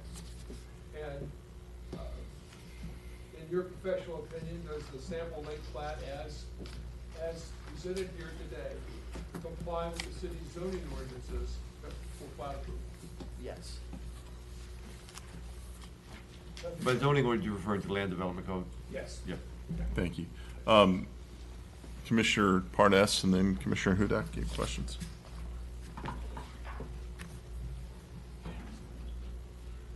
I'm one of those people that waived a lot of papers. I went through 400 of them. And part of the problem with the previous owner was the lake was polluted to a point 3 times the amount that was allowable. He was fined $160,000. Why Broward County didn't put a lien on the property is beyond me. It was a long time ago. I can't account for their actions. I would have thought that you would have worked out a two-way access to your property without asking the city to intercede with another owner to let you use their driveway before you presented the plat. But you did not. And I don't know why. You don't know why we Thank didn't you. get access from someone else? No, I didn't know why you didn't attempt to get access. You're depending on the city to get access for you. Okay. Thank you, Commissioner Parnas. Commissioner Hudak? Thank you. Nothing further. A quick question? Oh, I'm sorry. That's okay. Get back up there. This berm was put in place to contain something. You're saying how that there is no, and I believe you call it hydration between the two bodies of water? No hydraulic connection. Hydraulic, right. Why was this berm put in place? What was it to contain? I can't answer that. I was not, this was done 25 years ago where the permitting was done and there were violations put on by Broward County and it said that they had to, contain the berm. They had to build the berm, but why, I can't tell you what the thought process was 25 years ago. Can our engineer answer that What? question? Can our Well, engineer? answer that there'll be an opportunity for rebuttal if you'd like, if she wants to get up there, but I don't know that she would either, because she. I haven't been able to find the records for. Yeah, I don't think they're gonna do it. Okay. Thank you. Okay. Thank you. Vice Mayor Drosky? I just have two questions for clarification. One is that you stated during your testimony that all discharge will be maintained on this particular site. However, I thought I heard during the city's presentation that you had a permit to discharge from Lake F into Lake R. So who's right? I think what the city's testimony was, I think, and maybe Priscilla can correct me if it's not, is that there's an FDOT pipe that's currently discharging into Lake F, and that's going to be rerouted. Nothing that, in this particular, for this particular permit, nothing that's, no rainfall that's falling on our site will be discharging into off-site lakes at this time. But it's the existing FDOT pipe, and as we mentioned, there's other FDOT pipes that already do discharge into the existing remainder of the lake outside. Well, I'm not interested about other properties. I'm interested about yours. So, and the second follow-up I have is, I think it was during the city's testimony that it was indicated that to maintain the 4-to-1 slope, that would mean you'd have to encroach 16 feet into the property adjacent to the north. You said that you could keep the encroachment within your property, but how do you maintain that 4-to-1 slope? Well, I would just take that exact section that I drafted, that Priscilla saw, and just shift it back 16 feet so that it's within our property. No problem. No problem. I just pull it back and we'd survey it. We might have to. Elevation's at 8.5, you have to go down 2 foot. Priscilla, I mean, I'll work it out. that would be. I'll work it out. You, I'm not, we're not But- gonna- we're you don't have we're to not talk, gonna no, go you're not through talking to it. each other. Okay. One at a time, please. Priscilla will have an opportunity for a rebuttal, and then you will have an opportunity for a rebuttal. But bottom line, to answer your question, we will not encroach into the adjacent property if that's the desire of the city engineer. We will not do that. These are engineering solutions? Yes. And you can resolve them? Yes. Okay, if staff could just address those. Is that part of the on rebuttal? application, though, that's presently before you? What does the application say now? The application is the plat. That's nothing to do with it. Those drawings, just for clarity, those drawings are submitted to Broward County for the surface water management and not the plat. Is Any other- your question's been answered? One final question. What is going to happen to the discharge that's currently going on to that lake in your property? Coming off sample, the FDOT pipe that's going into that, where is that going to be rerouted and how? The FDOT pipe is going to be rerouted. It discharges currently about 150 feet west of the berm. Can we and show it on and the on the survey? south It shows side. it clearly. Yeah. If you pull up the survey, it's your. Yeah. Well, that previous one. Give me. No, with the survey, it's superimposed upon the, yeah. There you go. That one's good right there. You see where that jog is that goes on our property? Yep. Oh, you can see the easement right there. Dick, I think you're gonna have, you'll find it. That easement right there. And then. There's a 20, it says the drainage easement, I can see it, yes. Yeah. And then we would put a manhole on the end and just run it right to this point right over here. And that's what the plans show.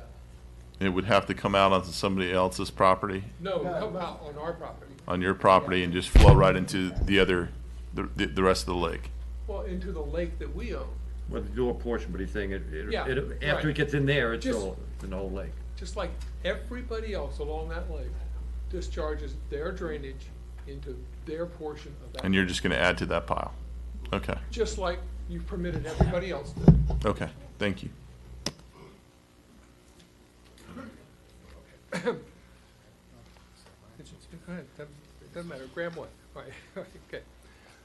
Mayor, I have concluding remarks that I plan to do at rebuttal. I heard Mr. Moronis say that this is at your discretion. I would much rather just wait to the end. Yeah, That's well, okay with and you? also, yeah, I think what we'll do is if, you know, if we keep it brief, my suggestion would be, is that we allow the public to speak at this point. Mhm. Probably be more appropriate for your concluding remark, and then we'll have the rebuttal opportunity, which hopefully we'll keep briefly, and then we'll provide for brief Yes. Concluding remark. Can you keep it under 5 minutes? Oh, absolutely. All right, that's good. All right. Thank you. So now I think it's Is time that for the. acceptable, Mayor? Yes, sir. Thank you. Thank you very much. We'll Thank do it, you. we'll do it, we'll allow the public, I guess. I'm going to open this to the public. Anyone from the public care to comment on this item? We have anyone who signed in?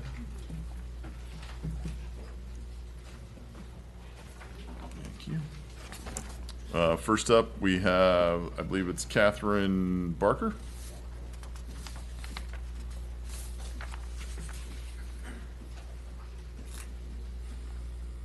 Hi, I'm Catherine Barker. I live at 4881 Northwest 18th Avenue, Deerfield Beach, on the lake. My residence is on the lake. Could I get you to pull up the one picture, the aerial view that shows the whole lake and also part of the stuff to the east and north? Yep, perfect. It looks like it's like all little parts of the lake, but that portion that they want to fill in is huge. It's 28 acres. It's 5 blocks long. That's a lot of land to fill in there, and a lot of stuff has to happen. I would ask you to look. It's not very pretty because the color's not good, but the aerial photograph right now won't look like that because you have allowed that bottom golf course that now there are 325 homes on that plot. It's not green anymore. The next plot of the other portions of the golf courses, and they are now not there either. There's a cemetery on one side, the golf course is closed, was deeded to the city in that portion. So those of us who live on the lake, we love our homes, we love our city, we want to keep it, and I think you, as our commissioners, should keep the things that the people who live here want. You are to serve us, not developers, not any of those other things. A lot of bad stuff has happened in the lake, but I have a couple things that I noted as we went. There was 30 feet of that lake was already filled in, and you can see where it looks like a jagged on, you know, it's straight, it's not a natural. 30 feet was already filled in.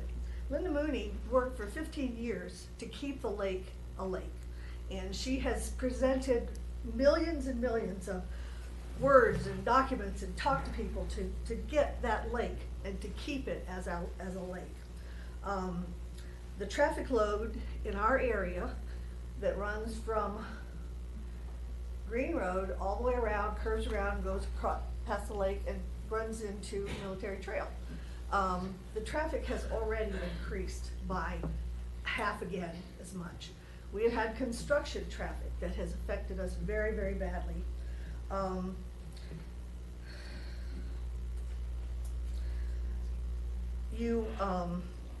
In some of the cities' presentations that they did, they were talking about the city development plan and going forward.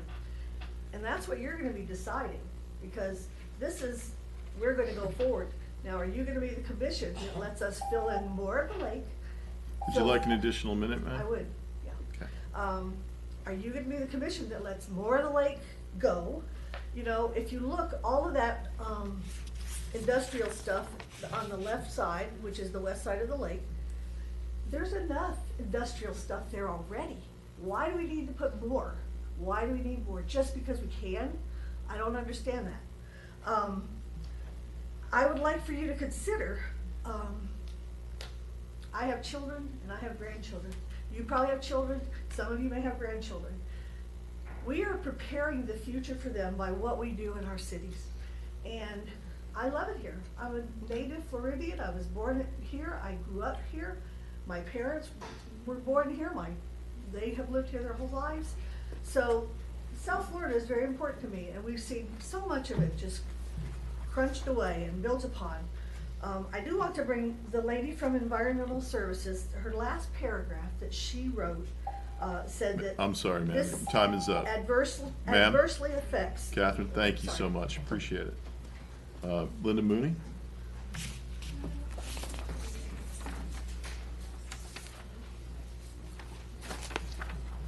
Linda Mooney, 4891 Northwest 18 Avenue, Crystal Lake, Deerfield. Thank you, Mr. Mayor and Commissioners. I have a single-family home on the lake, directly on the lake. I've been living there since 1996. When I moved in there, that berm was not there. That was all one lake. Charles Rowan of Rowan Construction was doing a lot of stuff back then, 20-some years ago.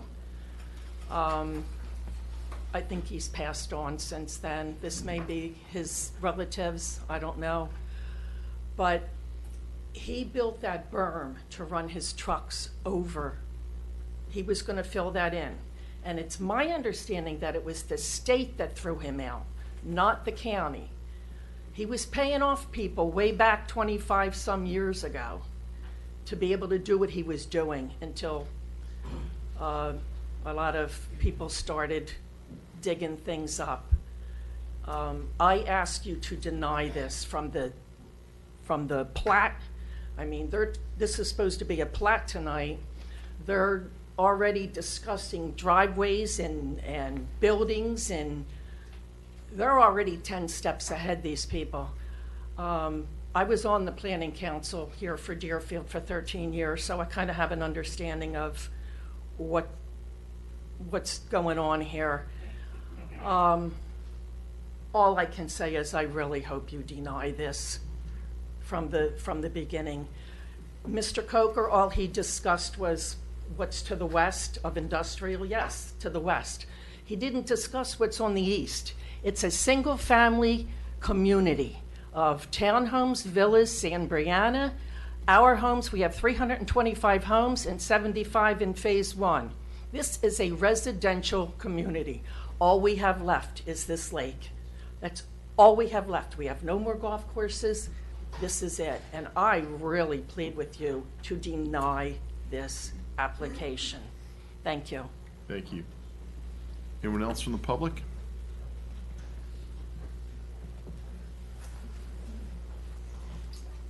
Hello.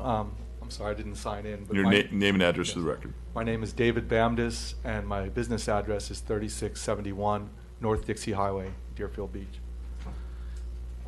My family owns Riva Motorsports in Deerfield Beach. We employ about 95 people, and we are a marine dealer. We sell recreational boats and personal watercraft, and we have a facility on the east side of Crystal Lake.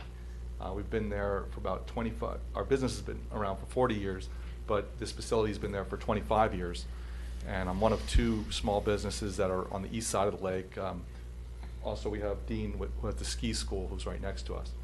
And we operate in harmony with the homeowners on the lake. What we do there is we do demonstrations of our boats and personal watercraft. We do customer events. We do boating safety training. And we've developed we have a nice facility with docks, and our customers use this area. I spent a lot of time on this lake, and I just wanted to point out that there's a lot of wildlife on the lake, despite this runoff that we're talking about. We have osprey on the lake, we have fish, we have large turtles, a lot of migrating birds, and it's really a beautiful area, despite the industrial area to the west. And the homeowners are on the lake all the time with ski boats, and it's a very pleasant area, and it's one of the very few treasures that we have left, to have a water ski lake like this that can be used recreationally, and it's an important asset that I can't stress enough. And just because there's some industry around the lake, I would really recommend that we are very careful before we allow further development that could endanger this precious treasure. So in closing, I'd just like to say, once you open the door, be careful what you're going to let in. Thank you. Thank you. Mr. Coker, I neglected to give you the opportunity on the last one to call. Your name again, sir? David Bambas. Mr. Bambas, we have up on the screen there a graphic called Sample Lake Property, Crystal Lake Aerial Exhibit. Yes. You understand that what we're talking about is the property within that the half moon earthen berm, correct? Yes, sir. Not about anything else? Yes, sir. Okay. You don't water ski within that area, do you? That's correct. Okay. This won't affect your water skiing or use of the lake or anything like that, will it? I understand what you're saying, what your plans are for the area. My concern is that once it's platted and once you start moving forward with your plans, that it could either pollute the lake through the development or encroach further than what you're saying now. I'm just concerned about that. But you don't water ski or use No, this part of the no, lake? we don't do anything within the. Excuse me, sir. No, I really don't want to hear your comment from that side. Thank you. You'll have your chance. Okay. You're correct, we do not water ski within that berm. Okay, thank you very much. Thank you.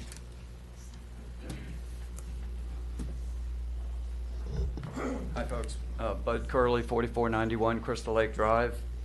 I am on the board of directors of Crystal Bay Club Condominium. We sent the letter to you today. I'm a native South Floridian, lived on that lake. I bought there in 1986, so that's 33 years ago. We used to look at Australian pines and water almost to Powerline Road. While we were unincorporated Broward County, the county commission, which I'm just going to say did not seem to have our best interest in mind, allowed a bunch of that industrial building on the west side of that lake. So the city of Deerfield Beach decided to annex us, and we as residents were thrilled because we felt like, okay, now you live near and around where we live, and you're going to care more about lives than perhaps Broward County did when they were trying to develop that area. And they didn't care about industrial, they didn't care about encroaching a lot on that lake. Went from 700 some odd acres down to currently about 150 acres. So to me, it just clearly seems like this is about money and investments, and one of these attorneys a year ago at a commission meeting said the words, "This is what we do, and we're good at it." And I wrote that down, and it's in my phone today, a year later.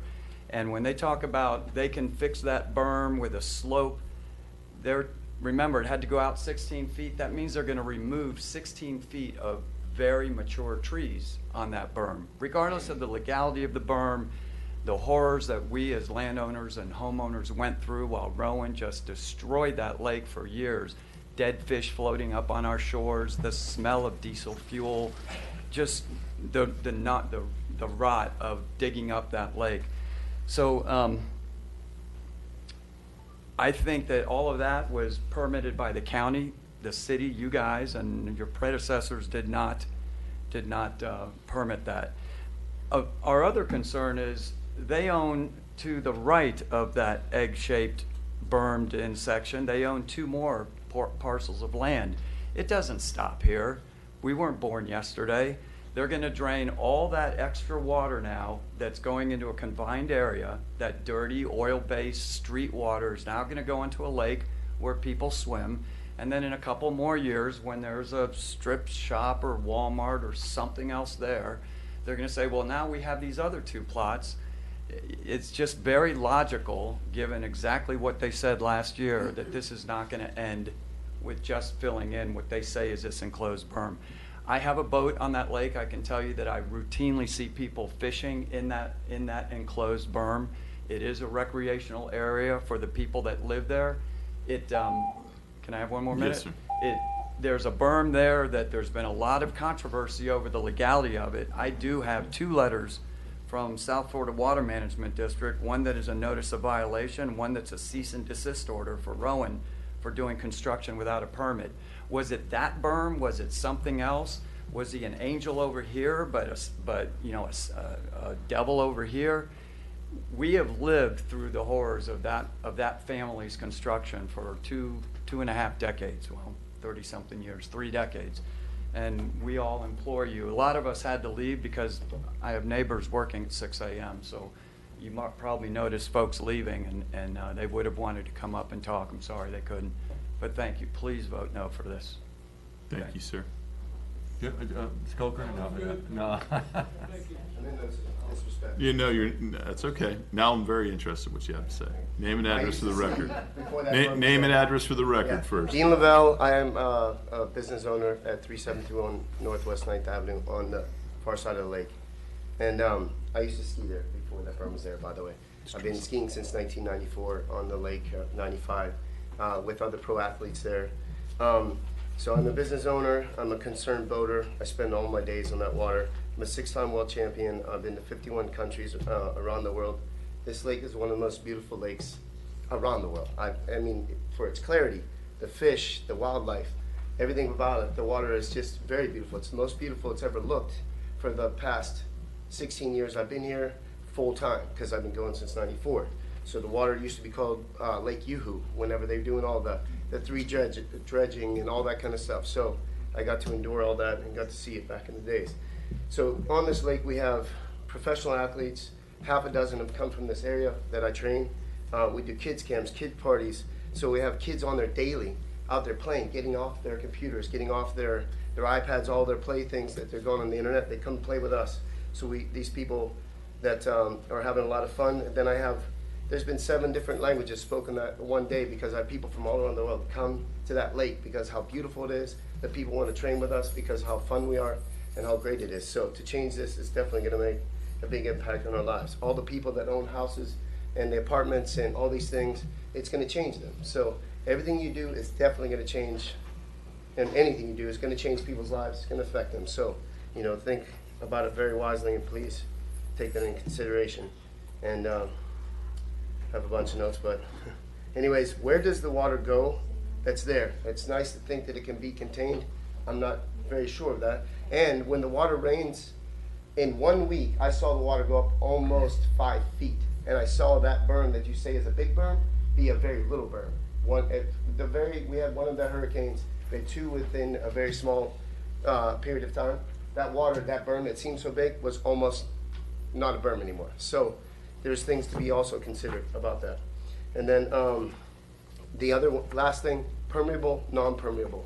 I mean, we have to comply, everybody has to comply. How do you suggest that they're going to fill all this in and all of a sudden there's non-permeable? So you also have to take that into consideration. So please take all that. I definitely implore you to just think about everybody, take everything in. Thank you for your time.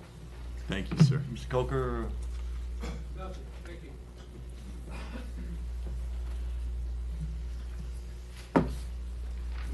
Joe Hines, 559 Northwest 47th Terrace.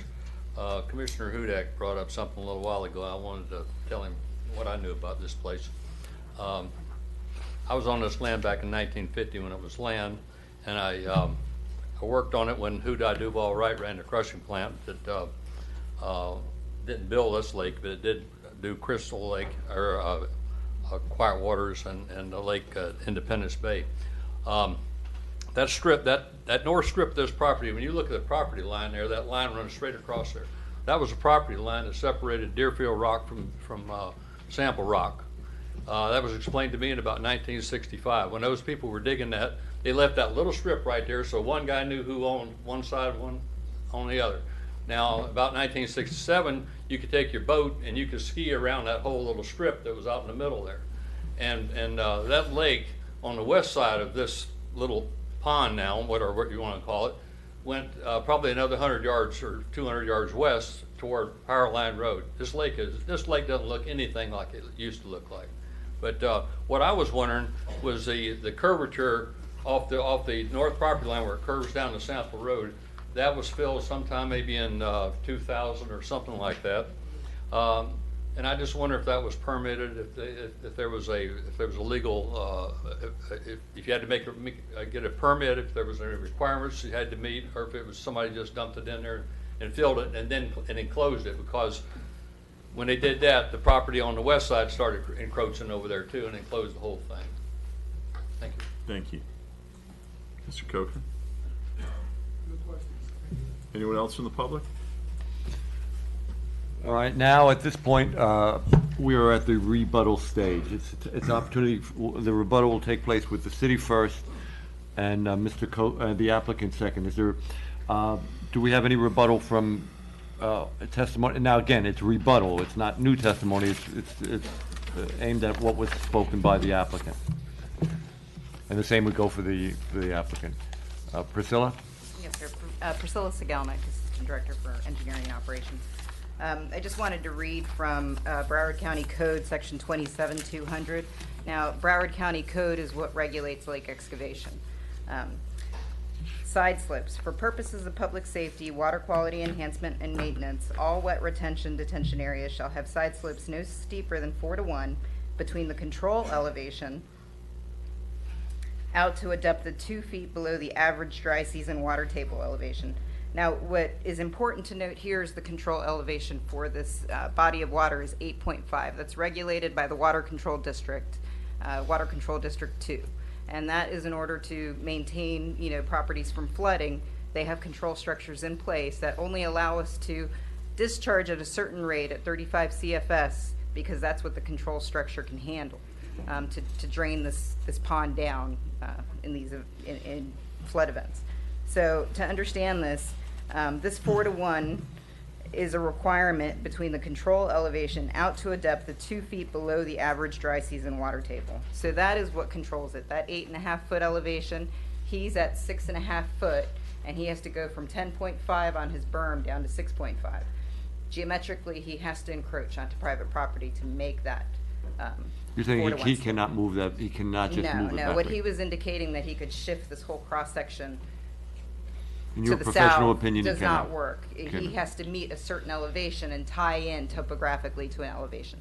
So frankly, that's not a solution. You're required to have this 4:1 side slope by Broward County lake excavation requirements. So that's 27-200 of the Broward County Code. Okay. And I did want to indicate our comments were not new. I heard in passing that these are all very new concerns that have been brought up by staff.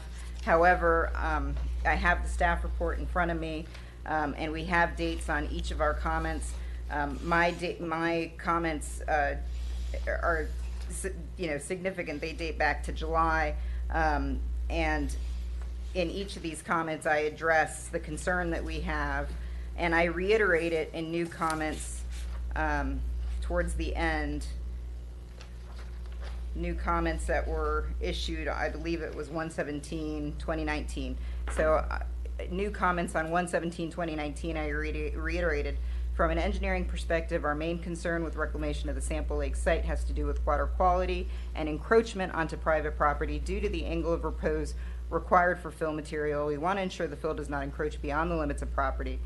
We want an environmental impact statement to address water quality and establishment of the baseline for future monitoring.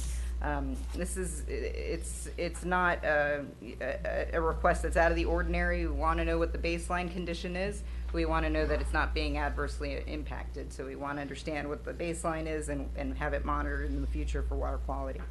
And then again, my new comment as of 1/17/2019 was we need to ensure flowage easements for drainage basins and grandfathered drainage connections are maintained that currently flow to this portion of the fill site. So this references that 36-inch culvert that's coming from FDOT. We want to ensure that the water that's currently draining to Lake F does not adversely impact properties when it drains and it gets rerouted to Lake R, the larger water body. Mr. Coker, did you have any questions? Again, just on the rebuttal. Priscilla, you have to hang in there. You got. He gets to do this again. No. No. You were citing Broward County Code section, all of 27. All of chapter 27. Takes it. And chapter 27 is administered by Broward County Environmental. Yes, sir. That department. And you can't get a license issued unless you comply with all those requirements, right? Yes. So if the applicant, when it's time for actual development, can't comply with the regulations that you cite, he can't get a permit, right?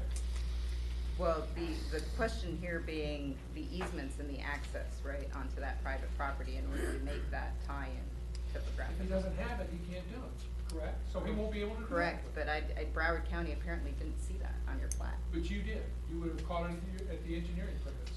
But she's referring to the plat, though. I'm referring to the plat. Yeah, on the plat, we would want to see that easement for maintenance. And actually, it's a But requirement. The one in the plat. Let her finish and then go. Okay. Yes, you know, this maintenance easement is a requirement, and it's actually a requirement of Florida Administrative Code. It's a requirement of Florida Statute 373. It's a requirement of Chapter 27. I mean, Did you ask it's for a maintenance easement on the plat? well, I didn't. Broward County's responsible for that, and they should have. Okay. And I haven't seen that comment, and they should have caught that. Yeah. Okay. So if you want an easement, is that something you would ask for and require that? It's not in your comment. The maintenance easement is really for the county, for the county's maintenance. So that's around all their bodies of water. They have a 20-foot easement. Okay. So when it comes to the permitting, that's things that have to be determined during the permitting process. And if the applicant cannot meet that criteria, they can't develop their property. They have to do something else. Isn't that correct? Yes, and it should have been caught in this initial permitting that was submitted to them. They should have caught that. They did not. Nothing in that plat application allows them to develop anything that you're discussing right now. Again, I go back to prior to plat approval, which is in our comp plan. Is there any, if I could just ask you Whether or to not answer- you have a, If I could just ask you to focus on the question, and then you can say anything you want. Granting the plat approval does not allow the developer to do any development whatsoever, does it? it just puts your foot in the door. Okay, thank you. Thank you. And No, hold on, wait a minute. I know you're ready to go. Thank you very much. Raj, did you have anything? Yes. Okay. Then you guys go. So let me point out a few things that I observed. Whether it's Raj or traffic engineer. Yeah, Raj Shamalam with Trident Engineering. One of the comments I heard was that doing the right turn followed by U-turns is a safer maneuver, but in this case, you don't have a left turn movement at the main driveway. Therefore, you're comparing the left turn at a signal versus the right turn followed by the U-turn. So the left turn at the signal is a safer movement than making the right turn at the U-turn. Another thing I heard was that the Broward County present at the FDOT pre-application reviews. Yes, they are, but the pre-application review is for the access on state roadways. They are there as a representative of the counties to provide guidance. They're not the one who's approving or denying.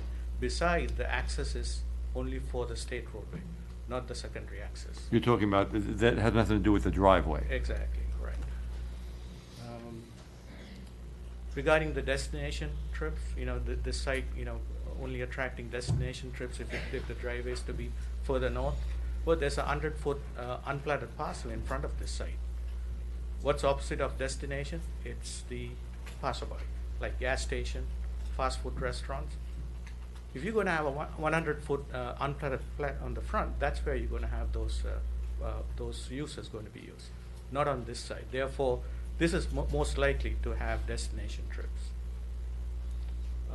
We heard that you'll be using parking spaces on the Rowan plat if you were to extend the driveway location further. No, there are no parking spaces along that driveway that you will be losing by relocating that driveway. Finally, I think the solution for this access issue to replat it and extend the easement, access easement further north so that you can have joint access between the two properties. Thank you. Any questions, Dick? No. Your opportunity for rebuttal, Mr. Coker, through witnesses. This is not closing yet. Mr. Jamlon is my only rebuttal witness. Go through it, Howard. Okay. I just want to clarify something. Yes.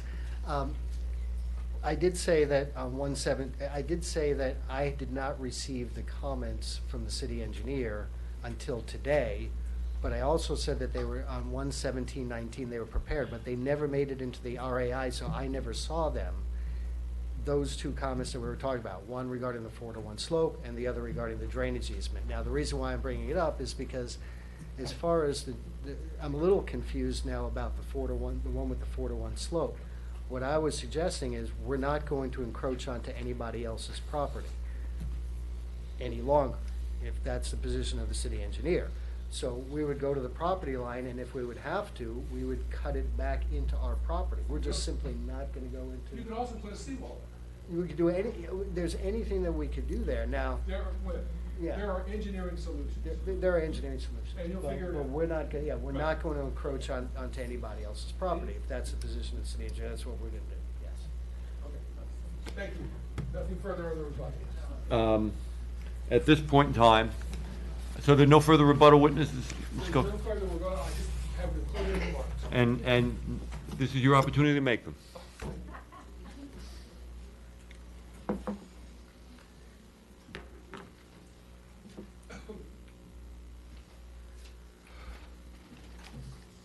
Thank you. Thank you for being patient with this.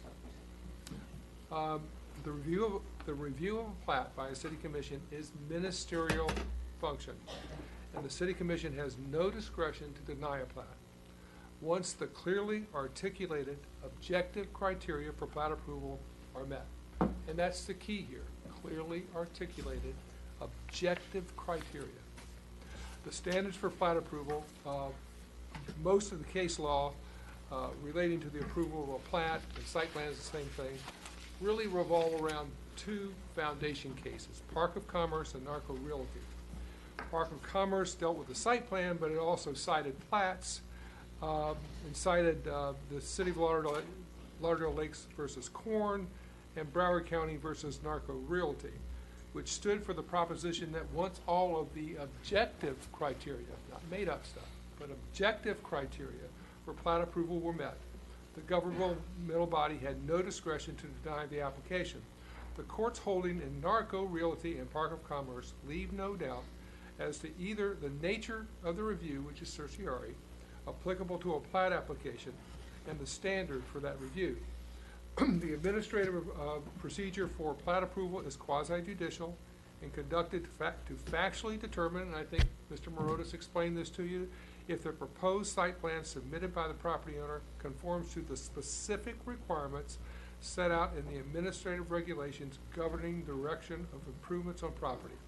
Property owners are entitled to notice of the conditions that they must meet in order to improve their property in accord with the existing and other zoning regulations. And what the law is clear on that is they have to be clearly understood, objective criteria uniformly applied to all applicants. In Park of Commerce, the court approved the proposition, which was first enunciated in Narco Realty as follows.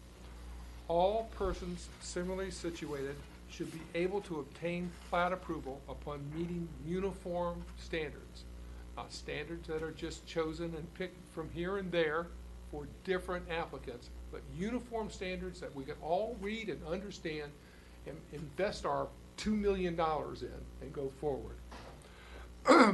The unaddressed comments in the staff presentation and the staff DRC comments are not requirements for the code for plat approval. Each requirement from staff is addressed in the subsequent permitting requirements before any land development can occur. The approval of a plat does not confer upon the applicant any right to place one shovel of dirt on the property, including the water body, and does not allow the applicant to develop any portion of the property for any purpose.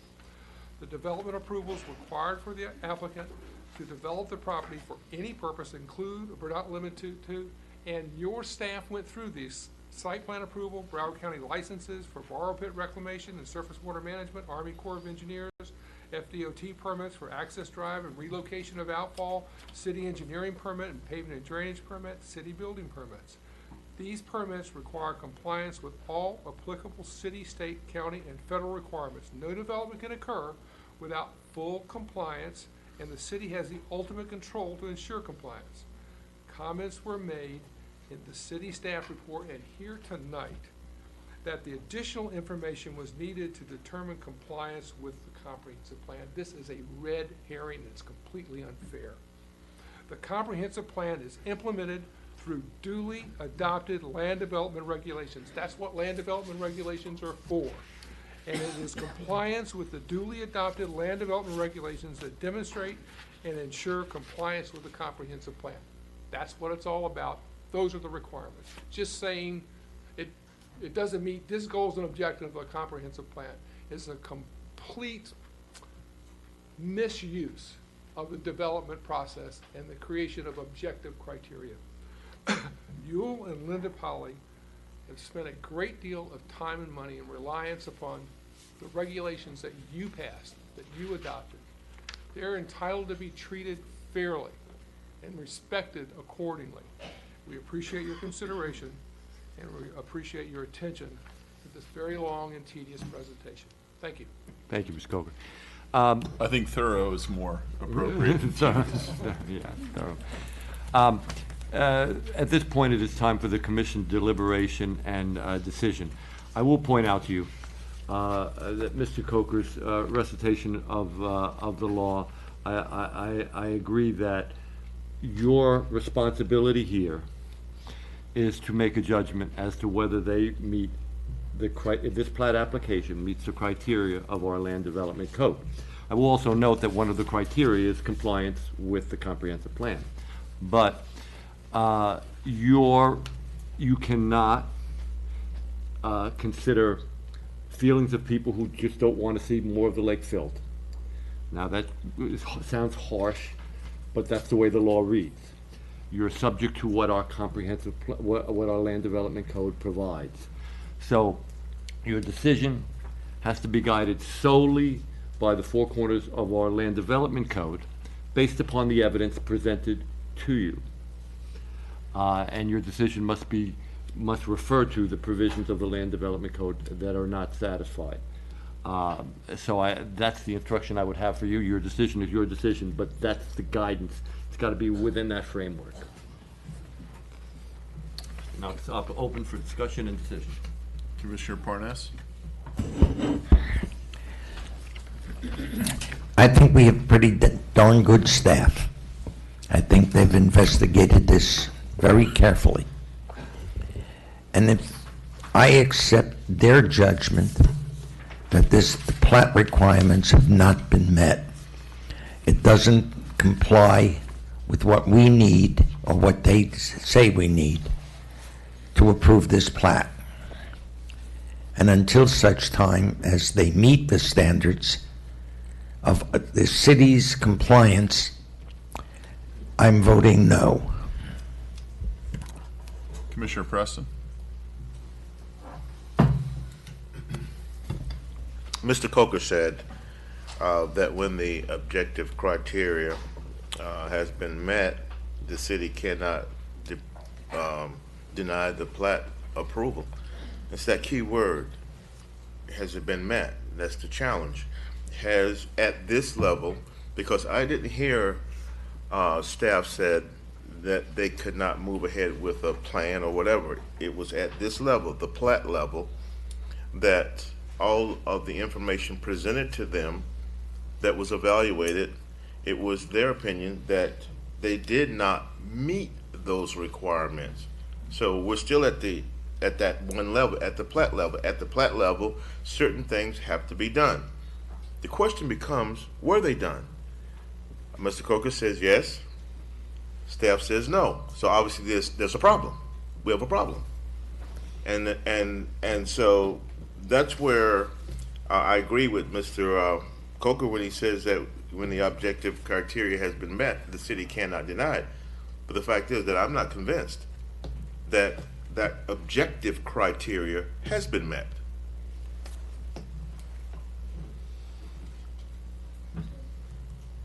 Thank you.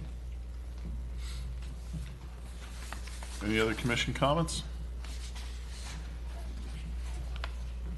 Don't see anything. Commissioner Parnas? I make a motion we deny this plat. any motion, as I indicated, any motion needs to reference the provisions of the Land Development Code that have not been satisfied. Now, you heard in the staff reports and the references by staff indicated that, did you want discussion before I comment then? Well, we have a motion, but I have Vice Mayor Drosky's lights on Okay, also. then let me so- let the Vice Mayor speak before. But we'll hold your motion before a second, Fine. unless Vice Mayor Drosky's looking to second it right now. I just want to speak. You should have been a little faster to the draw there. Okay, I've consolidated 3.5 hours, 4 hours worth of comments, so I hope I get this straight. So if you're going to do business in the city of Deerfield Beach, you have to comply with our land development code. And our land development code has 2 sections which are at issue tonight. Section 98.9, which is compliance with the comprehensive plan. No permit or approval for development of land, site plan, plat, or building permit shall be approved which does not comply with the goals, objectives, and policies of the Deerfield Beach Comprehensive Plan. We have heard testimony tonight that there was no environmental input statement provided by the applicant. Although they were given the ability to do so, they voluntarily declined to provide one, which might have cleared up some of these issues with respect to discharge and stormwater management. So that, to me, does not comply with section 98.9. In addition, there was talk of stormwater management, but a lot of it was testimony that applied to other parcels, not to this parcel that we're dealing here with tonight. We talked about the Wackenhut parcel as discharge, but we really didn't focus on our parcel tonight. So I'm not convinced that that element was satisfied tonight as well. The other section that we have is 9810, the site plan or plat to be compatible. No site plan or plat shall be approved absent a finding by the city commission that the site plan is compatible as that term is defined herein, and then it goes into lists a litany of categories which could or could not consider to be compliant. I think there's a dozen of them or so. It goes through H or I. At any rate, if you look at the testimony that we had here tonight, there was testimony that there's adverse impact to an adjacent utility easement just north of this property. I don't find that to be compatible. In addition, there were outstanding traffic comments, again, which were voluntarily not provided to the city staff. There was testimony actually that there could be a more viable route instead of a circuitous route that is proposed. And I don't know that we ever got a question, or an answer rather, to the western portion of the property, at least a satisfactory one, as to why they couldn't take off that western portion of the property instead of going through that little easement that everyone knows what I'm talking about. And there's still the issue with respect to the 4-to-1 slope. The testimony by staff is that even if you were to move the 16 feet onto the property line, that making that shift, you still don't comply with the geometry. So I don't think that all the elements have been satisfied and that there is compatibility or compliance. So I would second the motion. Well, I think we need clarity on that first. I was taking notes during and my understanding of your the maker of the motion would have to accept this, is that there are 2 sets of generalized issues. There's the stormwater issues that Priscilla mentioned, and then there's the access issue on the road that Raj mentioned. From my, it seemed to me that Raj mentioned that Land Development Code Section 9817 sub 15 sub D, and the definition of compatibility in C, F, and G, which is 98-3. So you had 98-3, which is definition of compatibility, C, F, and G, and Land Development Code Section 98-17 15D with regard to adverse impacts. That was Raj's comments on the traffic issue. My understanding is that because the Land Development Code provides in Section 9817 sub 14, that the development permit has to be compatible with the comprehensive plan, and there's another provision that referred to that. Priscilla's comments with regard were that you referred to, Vice Mayor, were related to the future land use element, section 2.6.2, the utilities element, these are the comprehensive plan, 52.3, the utilities element 3.2, and the conservation element 1.3 and 7.5.1.3 were not satisfied, as well as Land Development Code section 9817 4A and B. Those were Priscilla's comments. I think those, I'm pointing out the sections in question because I think they relate to your concerns, and I think Commissioner Parnas is concerned. He'll have to speak for himself whether they do. I don't want to put words in his mouth. But if those do relate to your concerns, you need to instruct us that, because we have to do a written order, resolution, the resolution of denial that's there would have to reference that in a written document to him. So again, that's got to be your decision, but those are what I think were referenced by Priscilla and Raj, and the applicant has a right to that. Should they wish to move further in this, they will know what sections of the code that they're dealing with in any appeal. I also wrote down 9817 4A and B with respect to the encroachment issue. Yes, the traffic issue. Yes, on that. So I accept the amended version.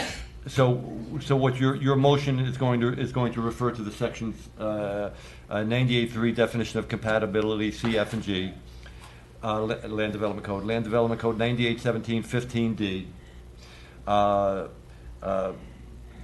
The acknowledgement that the plat has under our Land Development Code, the plat is required to meet the comprehensive plan, and the failure to comply with sections 2.6.2 future land use element, 5.2.3 utilities element, 3.2 utilities element, 1.3 conservation element, 7.5.1.3 conservation element, as well as the failure to obtain an easement, which is 98-17 4A and 4B.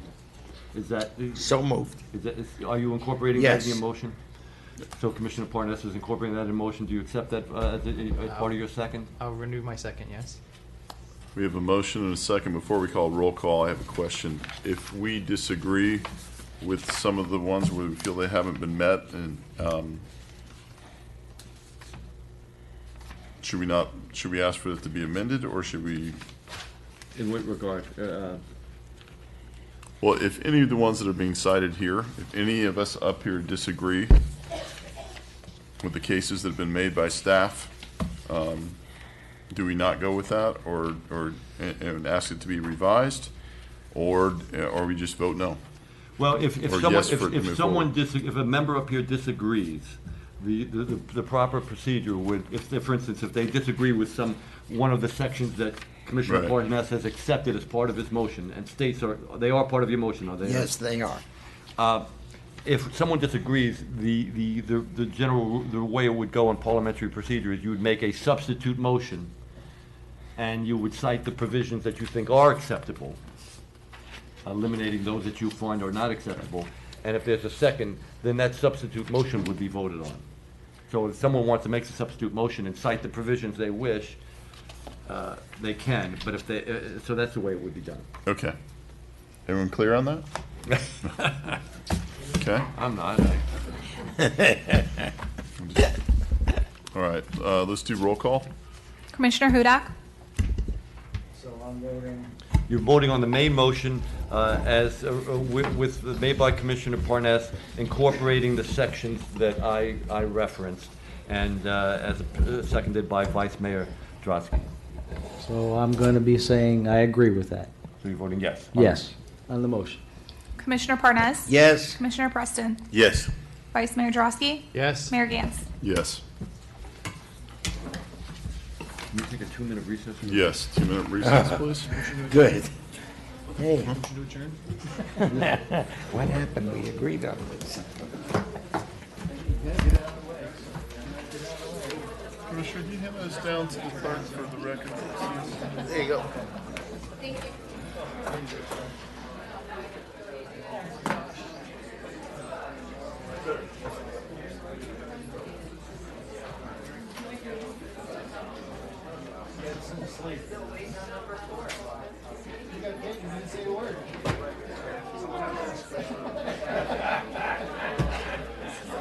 Good night, Dennis.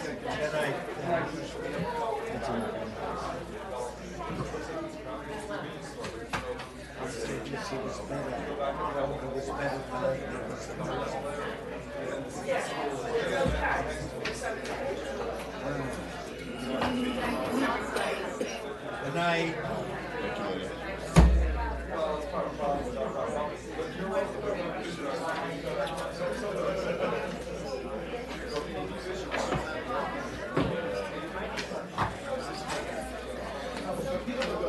We're gonna cut any items to the agenda, we're gonna do till 4 a.m. 4 a.m., buddy. Okay. Can you handle it and go to work tomorrow? I can sleep. Dog tired at the last one. Oh, God, yes. I had an appointment with somebody Wednesday. I canceled it. Oh, I had early morning meetings. Oh, I had All set for. Me too. Just remember, Bill, I have shoes over there. But I'm hanging in there pretty good.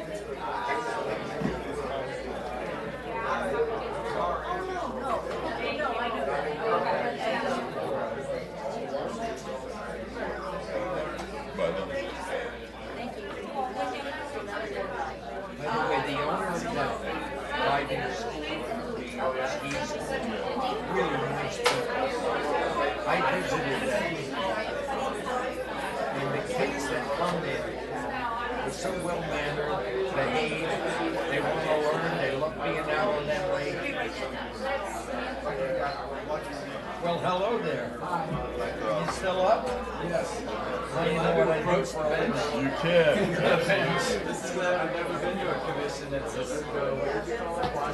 official. Yeah, a little bit different rules. Yeah, that's those. What will be the day, 10 years from now? Well, it is rare. They started easy, and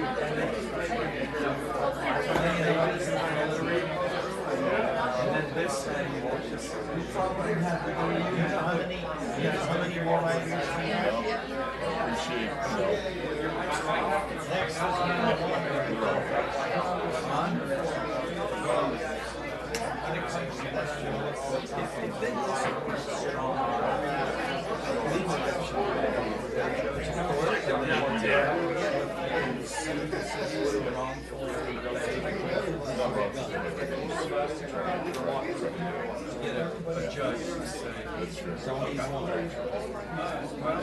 Hey, Chuck Bill.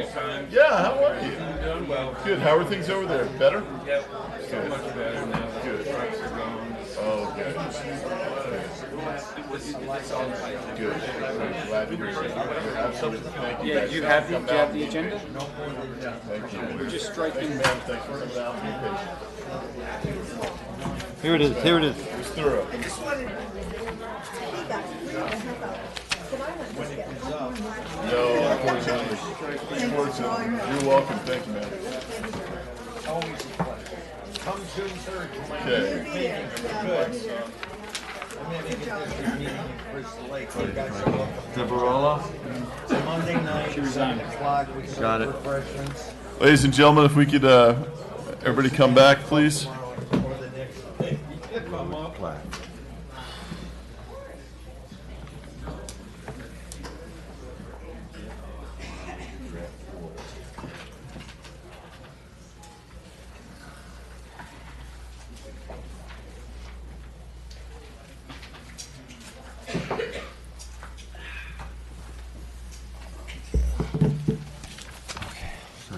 That's okay. I believe we're on item number 3. Oh, 3 already. An ordinance of the City Commission of the City of Deerfield Beach amending the text of the future land use element of the comprehensive plan relating to the mixed-use land residential use category, amending section 2.6.1 permitted uses in the future land use categories relating to density and intensity standards, and amending section 1.7.2 relating to mixed-use land use designations. This is a text amendment to the comprehensive plan that Eric is very much supportive of. That's why he's running in here. What this does is it gives us more flexibility with regard to the mixed use element. I think will hopefully spur some high-quality development, which this additional intensity needs. It's only an option. It doesn't require you to ever apply it, but it gives you more tools in order to allow that type of mixed-use developments that would be more attractive to developers. So I think along with Eric's changes to the planned industrial and planned residential developments, this goes very well with it. This would have to go up to the state for review.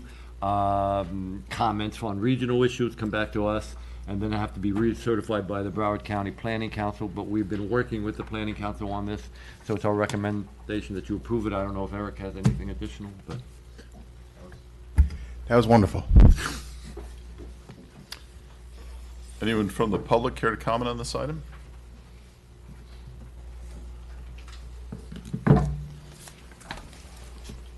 Dan Hers, 330 Southeast 19th Avenue. I just have a couple quick questions for Eric. Just a point of fact. Since approval of the PDD zoning designation in October of last year, have there been any applications under the new planned development district?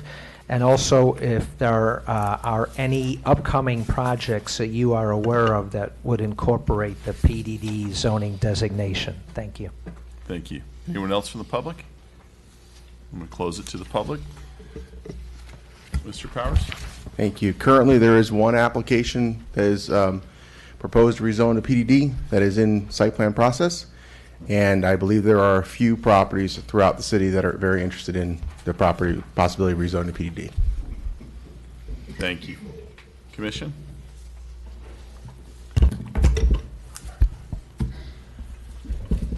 Commissioner Hudak? Motion to approve. Second. A motion from Commissioner Hudak, second Commissioner Parnas. Roll call, please. Commissioner Hudak? Yes. Commissioner Parnas? Yes. Commissioner Preston? Yes. Vice Mayor Drosky? Yes. Mayor Gantz? Yes. Item number 4 is an ordinance of the City Commission of the City of Deerfield Beach, Florida, amending Chapter 98 Land Development Regulations of the City Land Development Code by amending Section 98-44 Scope and Application, Section 9853 B1 Business Community District, Section 9854 B2 Highway Business District, and Section 98-55 B3 General Business District to prohibit medical marijuana dispensaries within the city. This is the second reading and open to the public. Anyone from the public care to comment on this item? Do we have anybody signed up for this? Thank you. First up, Bianca Chang Gentili.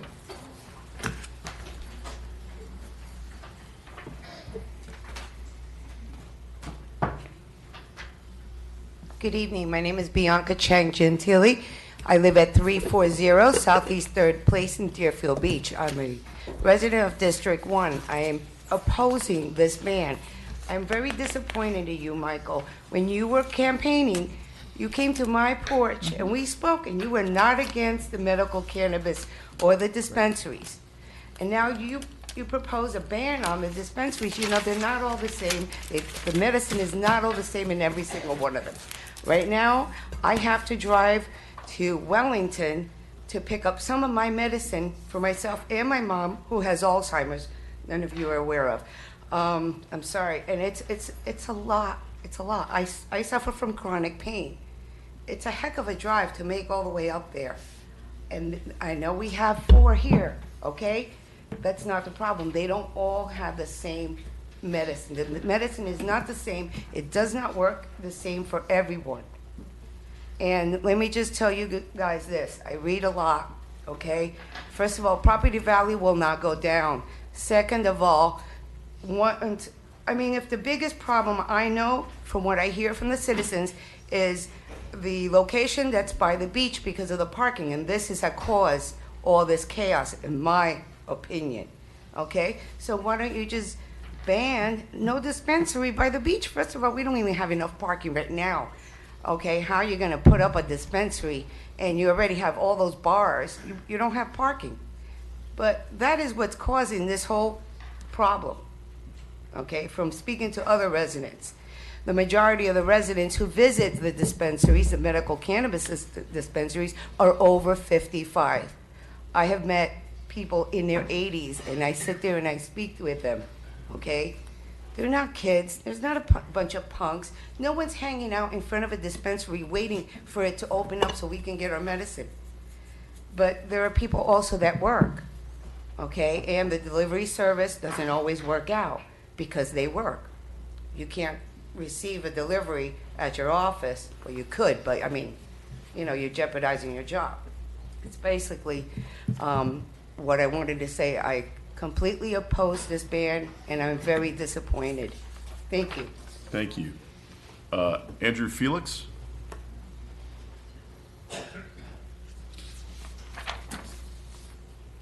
Good evening, almost morning. Andrew Felix, 1939 Bonnie Street. No, I just wanted to come up. What I do here for a living in the state of Florida is I actually produce a cannabis newspaper. And if you guys all wanted copies of it, you can get it. It's a medical newspaper. It's not the recreational newspaper of the high times that you'll see, you know, on store shelves. This is one that's sent to doctors, it's sent to patients, it's sent to companies involved in the industry. It's in all the dispensaries in the state. It's medical news. And if you think about cannabis right now here in our state, it is medical. It is medical. And I've jotted down a lot of notes. Bianca mentioned a bunch. I mean, the delivery aspect of it. Everybody always goes back to, well, there's delivery available. Well, guess what? A lot of us work 9 to 5. Well, they only deliver 9 to 5. So when you get home or you leave, the dispensary is only open at 10, they close at 7. How are you going to get your medicine if you have to get your kids? You're not, you know, there's a lot of caps on it. And the idea that Bianca mentioned about the different strands and stuff in different dispensaries, different medicine, different ways of methods of getting your medicine. Is it topical? Is it inhalation? Is it flower? However it is different for everybody. So everybody's got to sit and understand that only having 4 in one city, it's not a lot. It's like, you have to understand that like some need different things. I mean, a couple other things I want everybody to understand is like, you know, a lot of people look at this as like a recreational point. This isn't recreational. We're not talking about recreational marijuana like California or Oregon or Washington State. We're talking about a medical use. If I was sitting up here right now and said, hey guys, I've got a back pain right now, and I took my pills out and I took a Vicodin right here in front of you, you wouldn't have an issue. You'd say, okay, take your time, take your sip, take your water, have a nice day. But if I took out marijuana right now, even though I have a medical card, it's a medical thing, you'd have a huge issue with it. There's no difference in that medical. It is a medical thing. You wouldn't have an issue right now of, you know, the ban. Let's say that you want to put a dispensary on the beach. What about if I started selling toilet paper in it? Candy, groceries, soda. I'd be what? A CVS, a Walgreens, a Publix? You wouldn't have an issue with that. So why are we having an issue with this? Just because it is a medicinal product? We got to look at the idea that this is helping save people's lives. I'm a patient. It took me off of opioids. I was on 125 milligrams of fentanyl twice a day, patches on my body. Anybody know how many prisoners are being killed in prison right now on fentanyl? Well, guess what? CBD and medical marijuana has saved my life. And you know what? I guarantee you a lot of people in here will say the exact same thing to you. So limiting product from somebody is a huge, huge mistake. So I really hope you guys oppose this idea, allow people to get their medicine. It's not a bad thing, it's a good thing. Thank you. Thank you. Dustin Robinson?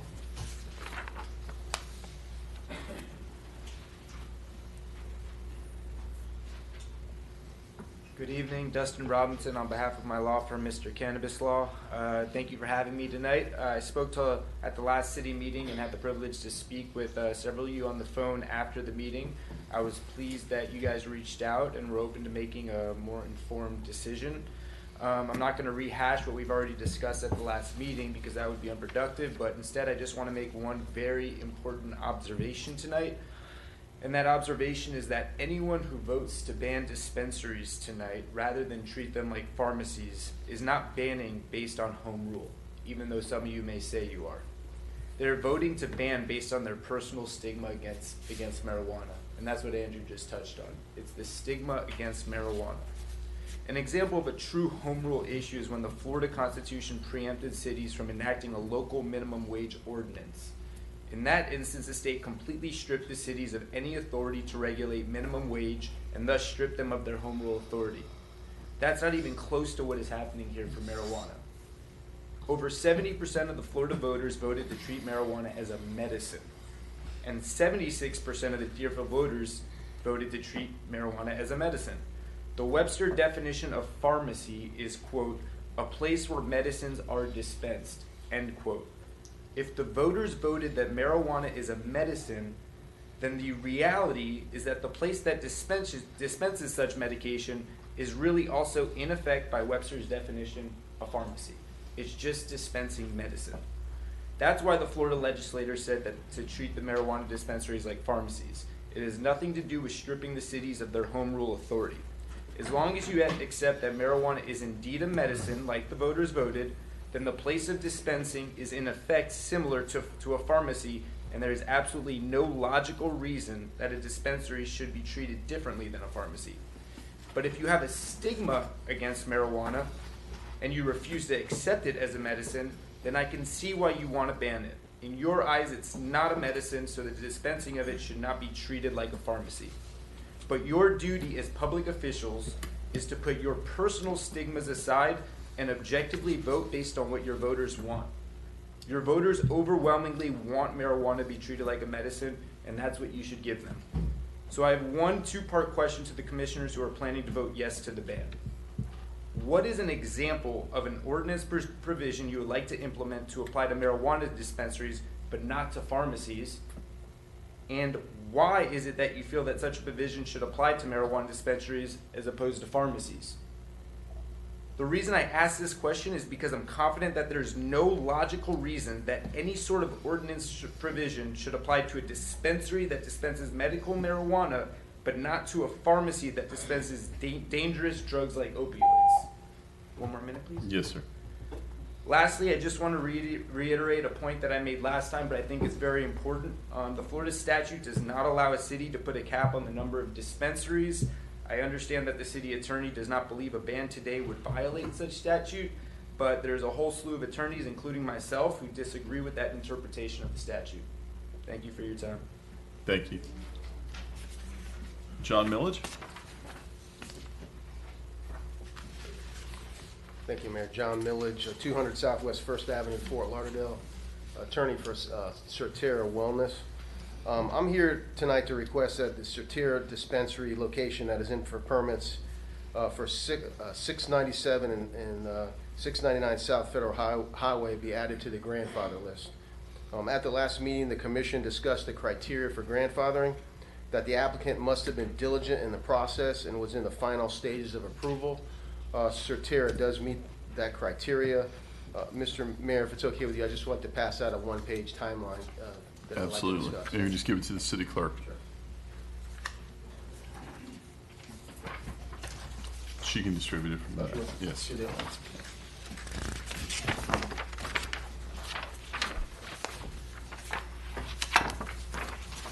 So what this timeline shows is the process began in August. The Certera came to the city for the site, which is the former diner there at 699, and received a zoning certification that at that time that a marijuana dispensary was a permitted use at that location. So subsequent to that, the Certera then finalized a lease for the property, authorized the plans, the detailed plans, and they commenced work. Those plans were done late in December. They were submitted to the city. First week of January, the city advised that they wanted 2 sets of drawings, one for the doctor office and one for the dispensary. A week later, January 11th, Certera filed 2 sets of detailed plans. So that was done. The next action was 2 months later. The city responded with 12 pages of comments, detailed comments. It took Certera 3 weeks to answer those and turn those back into the city. And 5.3, Certerra filed certificate of use applications with the city. And 5.8, the city responded with some additional, really minor comments. And 2 days later, Certerra 5.10 responded to those comments. So I think what this timeline shows is that Certerra has been very diligent in the process. They've worked it, and clearly they're in the final stages of approval. Certerra immediately responded once they received comments. And the timeline reflects that if you look at the period of time from January really to May, that 4-month span, Certerra really only had the application about a month of time between the 2 times they answered in terms of answering the comments. So that really shows for that gap of time that they've really worked it pretty hard. The city has been very helpful and has acted in good faith in the process. So what I'm here to express to the commission is that if Certerra is not added to the list, which we believe clearly we meet your criteria, that this would really cause an unfair forfeiture of really considerable costs and expenses. Can I Yes. come on a minute? Beginning with the efforts to get the zoning letter, the time and effort securing a lease, costs and expenses with the detailed permits, and also answering the different comments to the extensive review by the city. So we'd ask respectfully that you add us to the list because we think we meet the criteria. Thank you very much. Thank you. Eric Savell.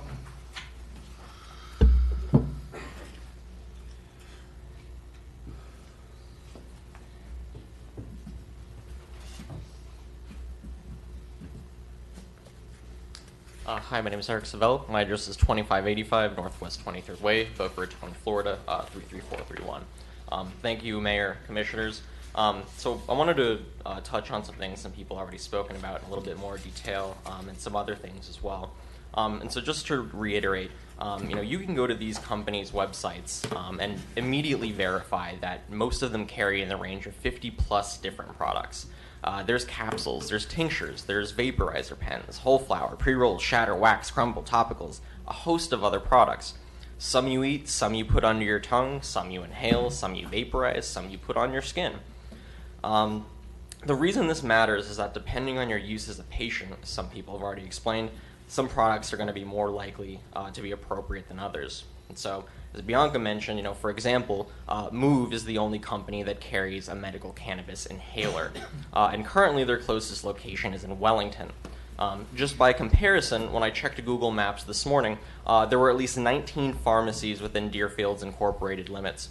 And unlike medical cannabis dispensaries, they do actually sell almost exactly the same things. Although one might argue that pharmacies serve more patients, according to Florida's Office of Medical Marijuana Use, cannabis patients in the state of Florida have been increasing in number by about 5,000 a week. Second, I wanted to highlight some, what I believe is the inadequacy of delivery by pointing out some of what I think are the most concerning issues. First, because of the industry's strict regulation, some of these companies, or excuse me, all of them, have to maintain their own delivery teams, which means there's no way for any other company to pick up the geographic or temporal gaps in delivery service that these companies inevitably deal with. Second, and more importantly, for many patients, cannabis is new and its uses and product lines are foreign. Thus, the interactions that patients have with dispensary associates can be absolutely critical to their health outcomes. Patients also commonly talk to each other while in waiting areas, exchanging valuable information about how they make their medicine work. These are interactions that delivery simply cannot facilitate. Even within stores, sometimes things just simply get too busy. I've personally been to the True Leaf here in Deerfield twice, but I've never actually bought anything because on both occasions the wait was over an hour. Finally, you owe nothing to anyone but your constituents. But the reality is that the decision made here tonight will have reverberations that extend far beyond Deerfield city limits. I'm about 3 months away from a criminal justice PhD, and if there's anything that's taught me, it's that achieving greater social justice and equity is not done through prohibitions that maintain and even exacerbate stigma and prejudice. And so, in sum, Can we find a way to regulate this that works for both residents? May I have another few seconds? Yes, sir. Can we find a way to regulate that works for both residents' safety and the industry? Or are we going to ban a business that has fewer calls for police service than a Chuck E. Cheese? Regardless of your decision, I thank you for your consideration and for your willingness to listen to the voices of residents and neighbors. Thank you. Tracy Lautenschlager? If I butchered your name, I apologize. No, you did quite well. Better than I've done on some days. My name is Tracy Lautenschlager. I'm an attorney with the law firm Greenberg Traureich here representing McCrory's Sunny Hill Nursery, which does business as Grow Healthy. My client has a lease for a site at 1444 South Federal Highway. We also wish to confirm tonight that this location will be grandfathered under the ordinance if you choose to adopt it tonight. There was some discussion of this by my partner Barbara Hall 2 weeks ago, and I think there was an acknowledgement that this location met those criteria.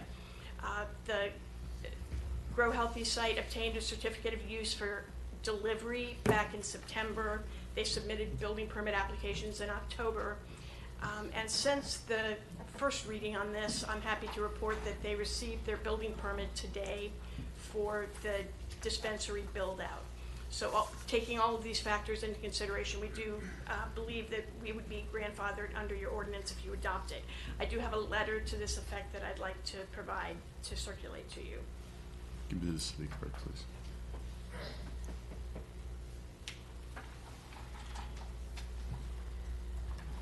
If there are any questions. Thank you, ma'am. And may I ask, is there a list and is Grow Healthy on it?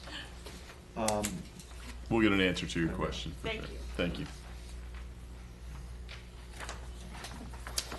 John Tipton.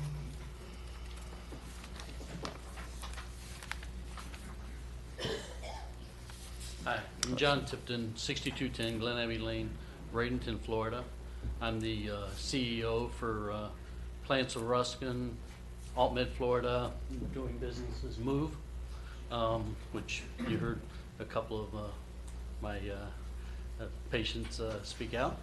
That was good to hear. We started courting Deerfield Beach last fall, went under LOI in November, and signed our lease in February, submitted our application for approval with Broward County, and received that approval on May the 7th, and submitted our application with the city on May 15th. Sorry for being late to the show. I actually didn't know that this proposal was happening until yesterday, so I missed the first reading. I would first ask that you guys reconsider instituting the moratorium or the ban. I believe that the more competition that the patients have between the dispensaries, the better they're going to be. As several of the patients have mentioned, there are a number of different medicines provided by the different dispensaries. We have a meter dose inhaler. We've got a 72-hour transdermal patch. None of our competitors have those. We have spent millions of dollars on research and development to try to make medical grade products, and we're very proud of what we got, and we'd really like to be part of Deerfield Beach. Thank you. Anyone else from the public on this item?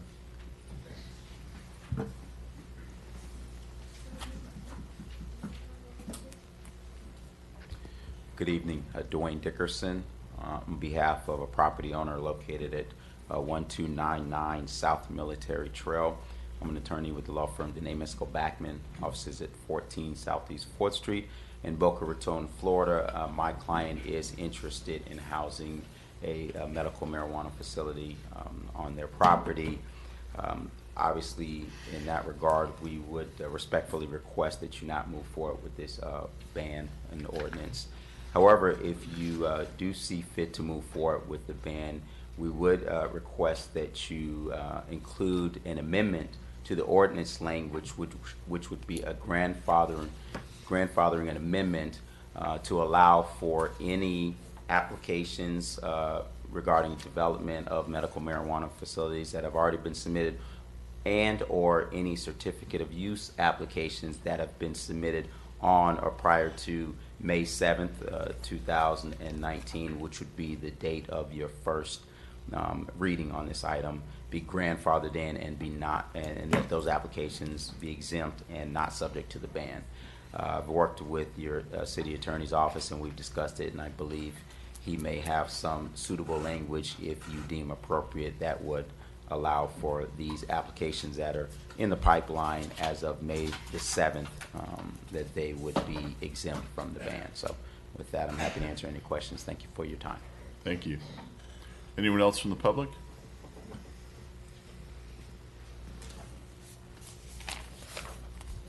Good evening, Commissioners.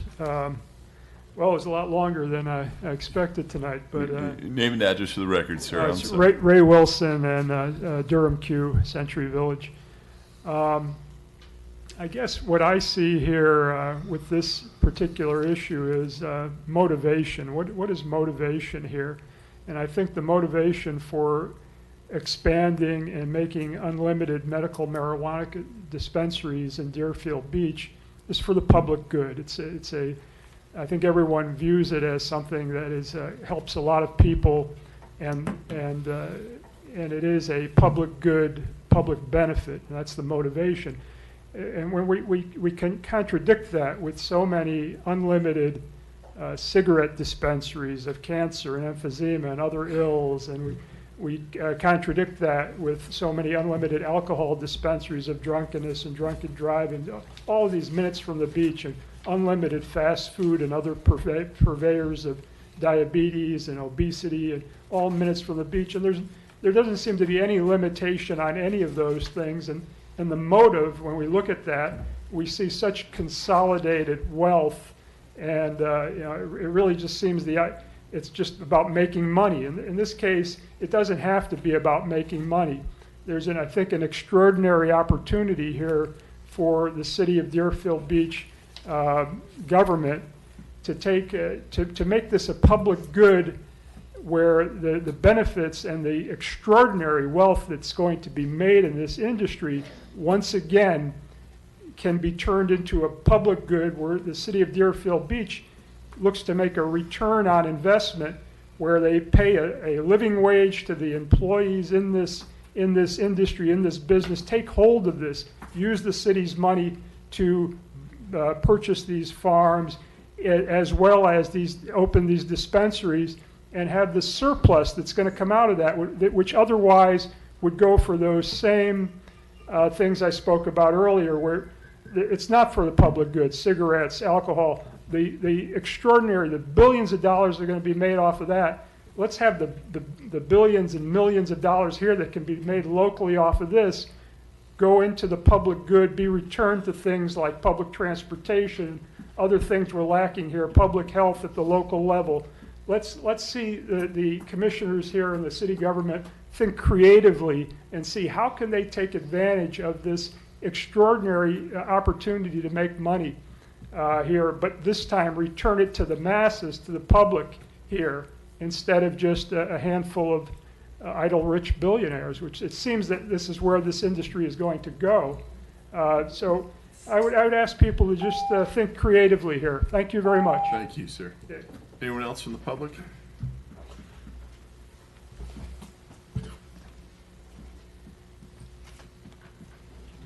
Oh, it's almost morning.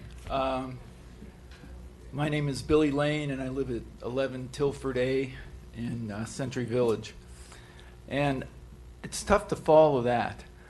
But what I want to talk about is a friend of mine who had a serious injury, and I stayed with him for 10 weeks because he couldn't drive. He had neck fusion. He had fallen down the stairs, and from 4 to 7 were fused, and he also had a partially torn rotator cuff.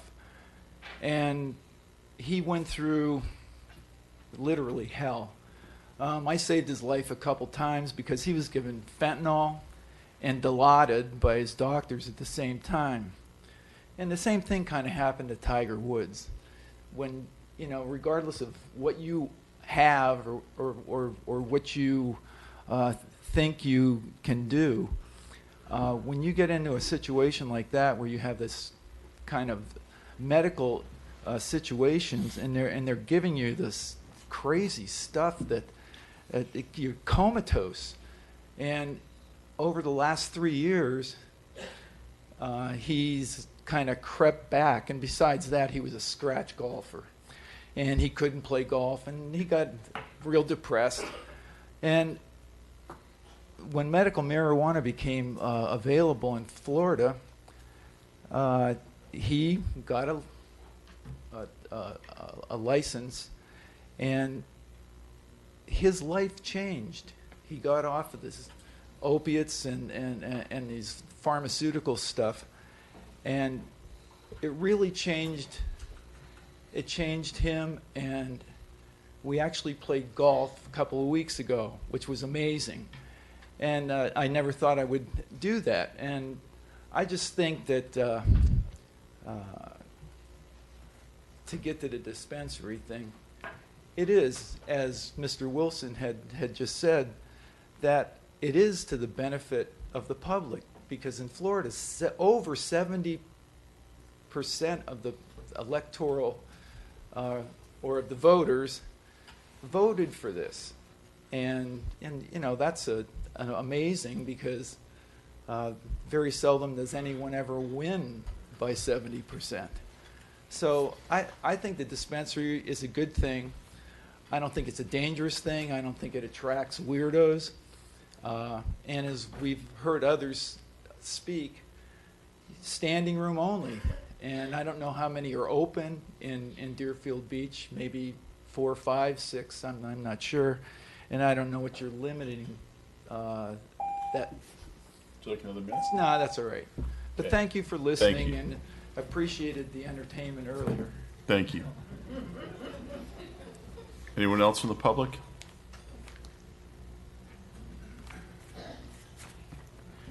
Good evening. Ian Bachakov with Ackerman Lofts at 98 Southeast 7th Street, Miami. I'm here on behalf of GGB Florida, known as Green Growth Brands. My client is actually the tenant of the property owner that Mr. Dickerson came up and spoke about. And I just wanted to let you know that I was here representing them, and we're hoping that while this ban is up for discussion, and hopefully that it, you know, may get denied once everybody deliberates, that if it is something that you guys are going to proceed with, that you at least consider this amendment to allow those of us who are here who have filed their applications prior to that first reading to be allowed to continue and not get the door shut on us. Because as you've heard, you know, this is medicine. There have been no calls to service. You've had it in the city. Doesn't seem like you've had any complaints from the police or from really anybody. And so it doesn't seem right to do this to those, at a minimum, to those who have already started the process, let alone to anybody who might be coming in the future. I know we've been here for a long time, so I'm going to leave it at that. Thank you. Thank you very much. Anyone else from the public on this item?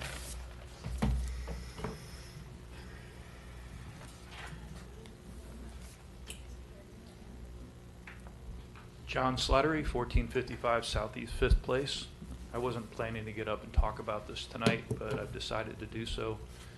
So, a couple of personal stories. So, my wife had Achilles injury, and she's had 5 subsequent surgeries.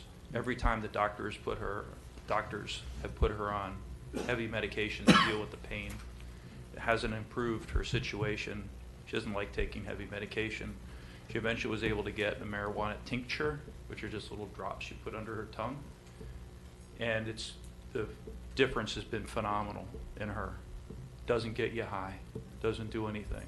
And in fact, the transformation for her was so miraculous that November of 2017, I went to the Laser Spine Institute in Tampa, had back surgery, which is the biggest scam going, by the way. It just grows back their nerves, right? And so the pain came right back again. I tried the tincture, and after a week, my back is better.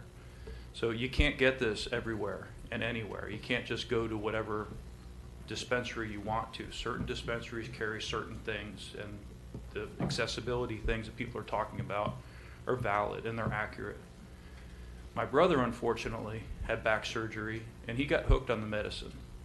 He ended up hanging himself in a warehouse where he ended up living homeless, all right?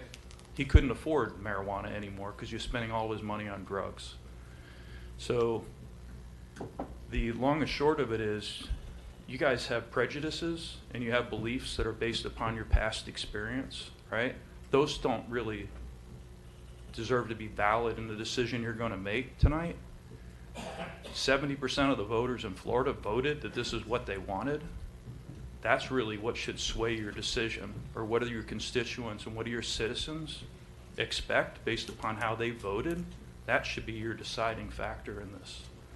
I just came back from 10 days in Denver for work, and I thought, you know what, let me check this out. Everybody's talking about how this recreational marijuana is going to ruin everything. Just like here where you drive down the street, most of the people in our city, they don't know where these dispensaries are. There's not crowds of pot smokers and tents out front, right, having parties.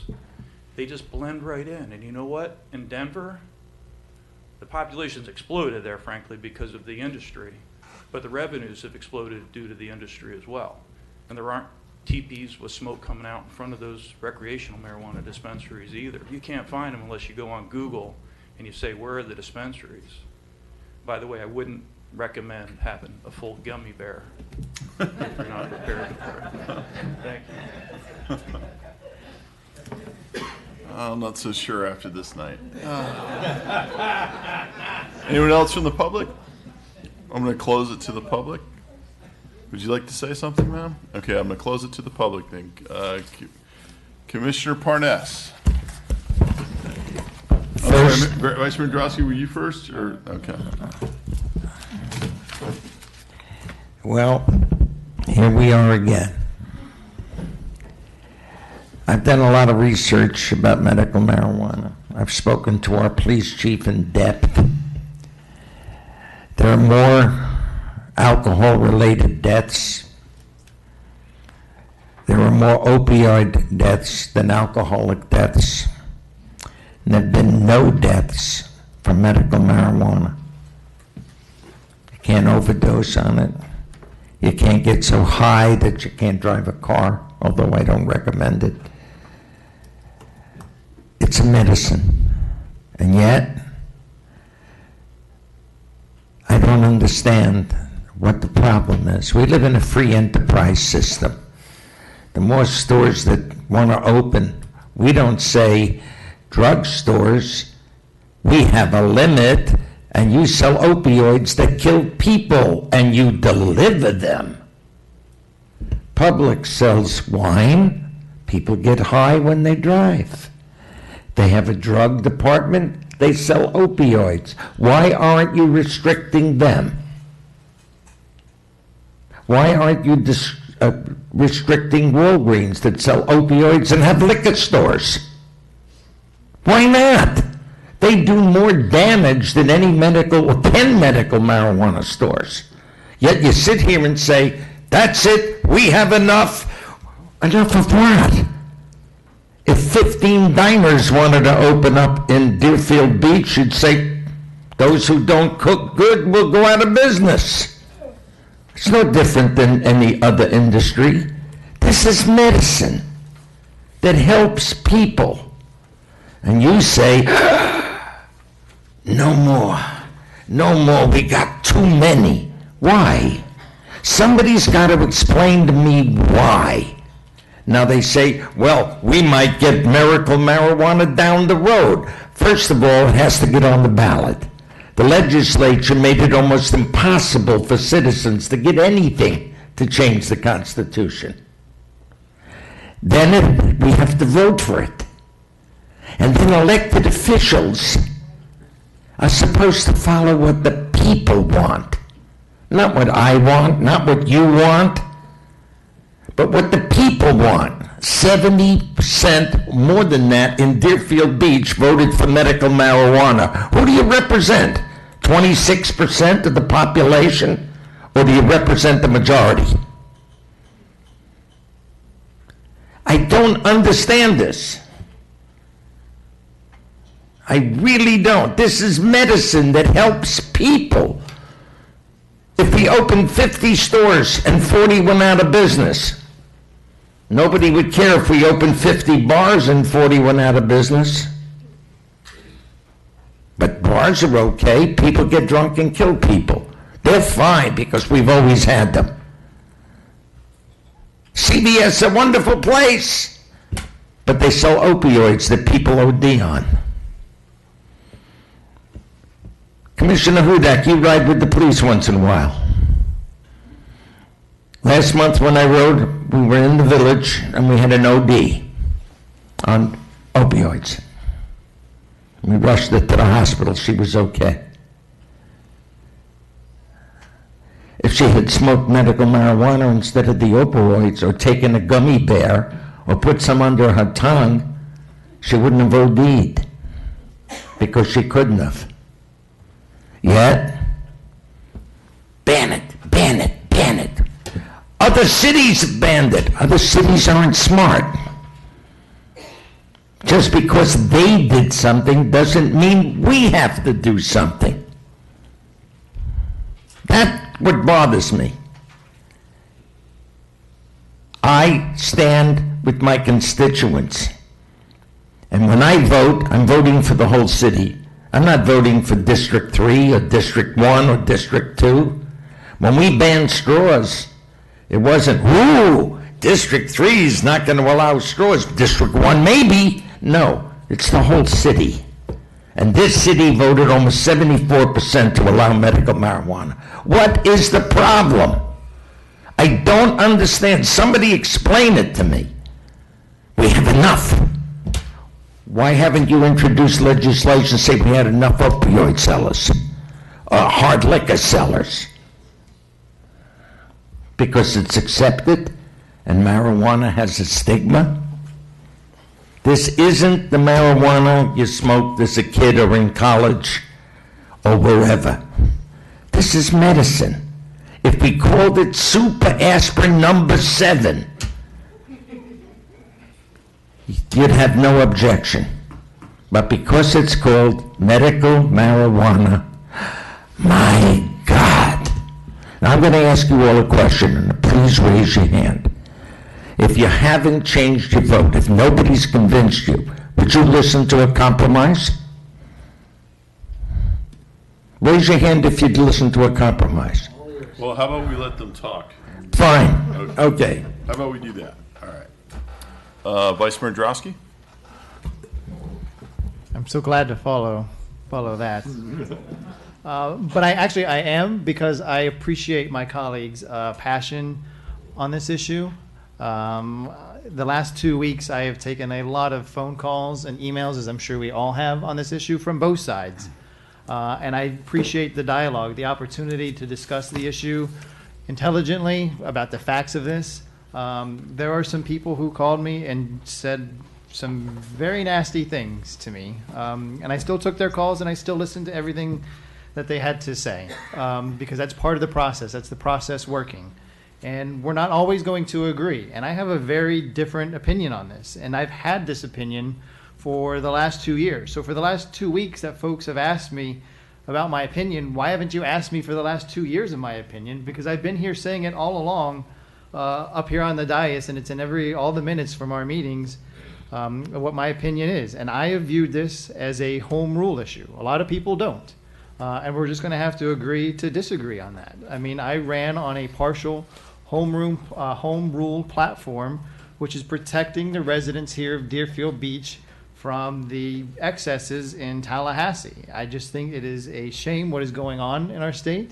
And this is just another example. And there's no villains in this conversation, although people want to vilify others. But the options that were given to us were twofold. Ban it or regulate it like a pharmacy. I mean, we said that 1,000 times. And I thought then, and I think now, those are two horrible options But if you want to vilify somebody, vilify the Florida legislature for what they did to us. They had the opportunity this past session to fix all of this and make this discussion easier for us, or give us some direction, or give us some guidelines. They didn't do that. And I think that was a serious mistake. They passed the smokable marijuana in the first days of the session, which is great, and then they ignored the issue for the rest of the session. We just heard from our lobbyist here tonight that this session featured the most bills ever and the least passed ever.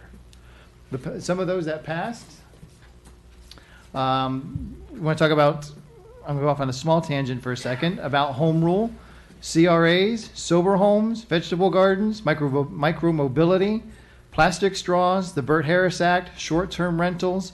Those are just a few of the issues that were under attack by the cities from the Florida legislature. Those that didn't get passed, I guarantee you they're going to come up next year, and the year after, and the year after, and the year after.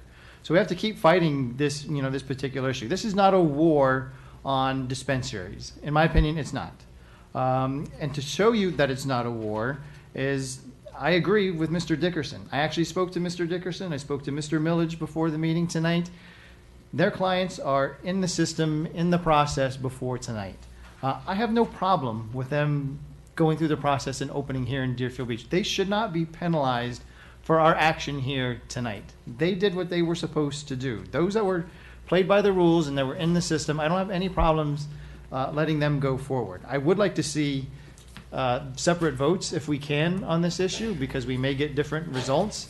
But I think that would be the way to go on this. So I'm just being consistent the way that I've been. We're going to have to agree to disagree. I was at a Broward League of Cities dinner the other night, which is a huge home rule organization, and a couple people, thanked me, for at least sticking to my guns on this. It's a shame the situation the state has put us in. It really has, and it's caused, great debate amongst us. I appreciate the calls that I've got in the last 2 weeks. Some of them were very good, and some of those folks are here tonight, and we had great, conversations for a long period of time. But I'm going to stick with my vote in favor of the ban. Thank you. Commissioner Preston? No, Commissioner Hudak was first. Okay. I too have received a lot of phone calls on this issue. Most of them were from attorneys that represent the medical marijuana facilities. I am not against medical marijuana, as is previously stated. I believe in medical marijuana. I think it has proven itself worthy. I just do not like the overproliferation of all of the locations in the city of Deerfield Beach, and I'm most concerned if it does become a retail outlet, because all the companies that I spoke to do plan on turning their locations into retail outlets should that happen. I don't want Deerfield Beach to be the epicenter of retail marijuana sales.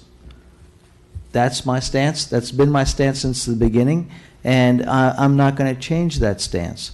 With regards to the individuals who spoke today, if they were in the process, as long as the city attorney agrees with that, then I have no issue with that either. If the individuals were in the process and they did the right thing, then they should be allowed to open up their stores. Thank you. Commissioner Preston? Really, what we're dealing with, there's been a lot of impassioned debate. But I think sometimes we forget that there's more than one side in the debate. I've heard a lot about the word banned tonight from those that are in the audience, as well as some of the ones on the dais. Banned. It's not banned in the city of Deerfield Beach. That's not the case.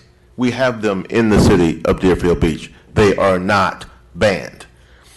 If those that are on the dais were saying we don't want them in the city, I would be fighting for it to be in the city.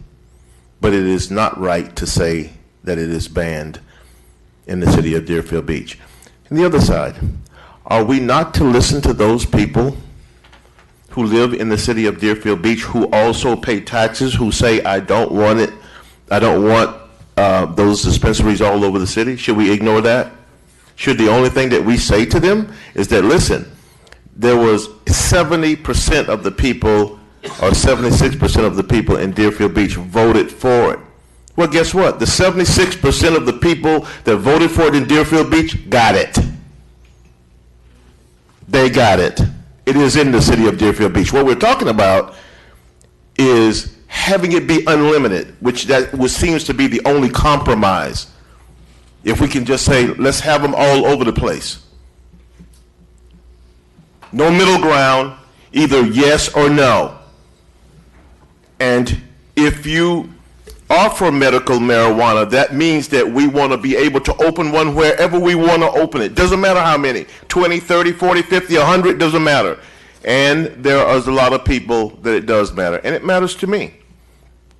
I would fight for medical marijuana in the city of Deerfield Beach, and we have it in the city of Deerfield Beach. It is not banned in the city of Deerfield Beach, and anybody that says that is wrong. Before I let you speak, Commissioner Parnas, I haven't had a chance to speak on this. Please do. Look, this is obviously something that we're all passionate about, but I will say this. What do you say to the people who aren't part of that 74%? Majority rules is what you tell them. You tell them the majority rules. That's the way it works. That's what a democracy is, and that's the way it works, the majority rules. We're not going to make everyone happy on this. So when it comes to that argument, I will say that. I will also say this, we are banning them. And I think what we're losing in this conversation on this, we're actually trying to split the baby here.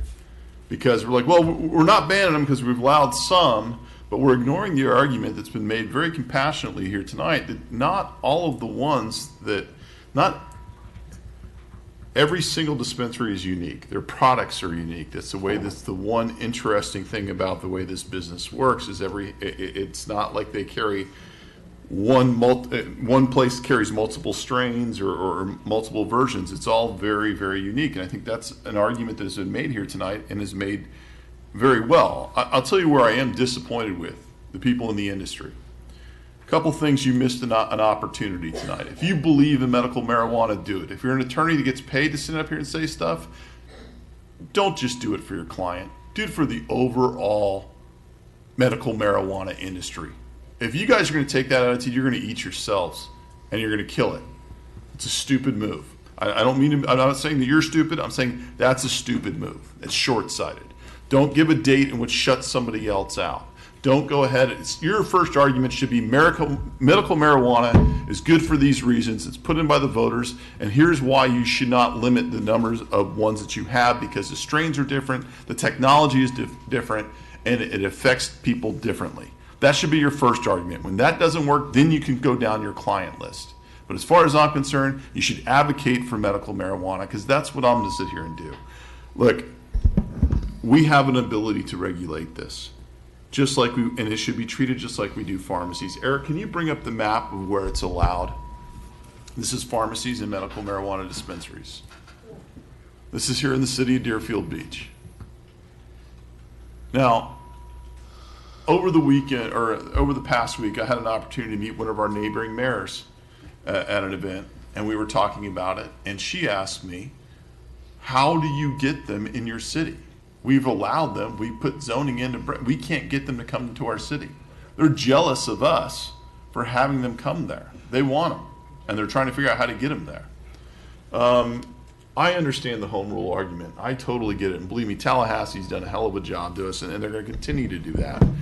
But I think on this one, the more I've researched it, the more I've listened to people, is if you treat them like pharmacies, it's the right thing to do. If you've ever been to any of them, and I'm going to, have you been there? Yes. Have you been to one, Commissioner Preston? No, I have not. Okay. I encourage you to do that. Have you been? I've been to 3 of them Vice so Mayor far. Drosky? I encourage you to do that because it will change your perception of what is going on in these places. And I hope this is not the map you're going to give me. I hope it gets better than this. I thought it would come in color. I don't know why it's not coming in color. It did. It's like black and white are colors, but that's horrible. That's really not helping me. This is my brain scan after tonight, if anybody wants to know. You mean tomorrow? But look, Yesterday. right. So but in all seriousness, because this is a serious subject matter, I do believe this is caused because one dispensary went in a place that people figured that's not the best place for it. And I completely agree with that. We changed that in that zoning area because I don't want a CVS in that spot more than I want a medical marijuana dispensary. I look at it as those types of establishments don't belong on the S curve. I don't want a CVS on the S curve, just like I don't want a medical marijuana dispensary on the S curve. We're going to get one. There's not much we can do about it now, but we have changed the rules that where it's not going to be allowed in that zoning area. For us, we do have limitations in place, and it's ones that there are limitations that make sense, and it's based on where you want a lot of different types of businesses. And pharmacies are the same way. I don't want the corner of Federal Highway in Hillsborough with 4 pharmacies on it. That's not what our residents want. I want diversity. I want to give them a mixed amount of product. I think us limiting this is a huge misstep. I think we're ignoring science. I think we are ignoring an opportunity here because, as we heard tonight from somebody who suffers from a medical condition, the strands that are sold in Deerfield Beach are not the ones that are going to make them better. And they have to go out of this city to go be treated elsewhere. And I think that's wrong. I totally understand going after Tallahassee and what they've done. But on this one, this isn't the battle for it. There are plenty of other things where we can make that argument. I'm going to ask anybody else who's speaking out there to please just hold off and suffer my comments a little bit longer. But I think the dispensaries, especially if you've had the opportunity to speak and you decided not to, but I will tell you this, I think the dispensaries, we have the ability to limit all of them within the city in certain areas. We've done a pretty good job of it. We might have been a little late on one of them, but I think they need to be treated just like any other medical supply company. This is medicine. People need it. We are trying to either be cute and split it and say, well, we're not banning it, but we're allowing it, but you're really missing the good arguments on this. Please don't do this. Rethink it. You've heard from people. Yeah, we heard from a lot of attorneys, and I get that, and that can be off-putting. And I've spoke to Mr. Dickerson. I spoke to Mr. Millage. These are all good men, and they represent their clients. I'm not knocking the attorneys on it because I got one next to me. But the bottom line is listen to the people. Listen to the residents. More than 74% in Deerfield Beach voted for it. A lot less people voted for me to be mayor, but guess what? I'm mayor. Sorry you don't like it. The majority rules. Okay? I can tell you what, I wouldn't want to run against medical marijuana as the mayor because it would win. Big. I understand. What I would prefer us do is educate the residents who are against it so they understand it. Because I tell you what, until they've had a loved one, until they themselves have had to go through this, they will change their opinion and their perspective on it. And when you stand in line with the people that are there to receive this medicine and you hear their stories, it will change you. And I encourage you to do that. And I will tell you right now, I can take you into some dispensaries here within the city. You would think it was a welcome center for the city of Deerfield Beach. You would never know that that's the type of establishment that it is. This is not the head shops. This isn't, Grateful Dead and Bob Marley playing outside. This is a totally different industry. And we need to respect it, we need to accept it, and we need to get with the future, because if you don't, it's going to pass us by, and we're going to allow people within our city to suffer unnecessarily. So please do not do this, gentlemen.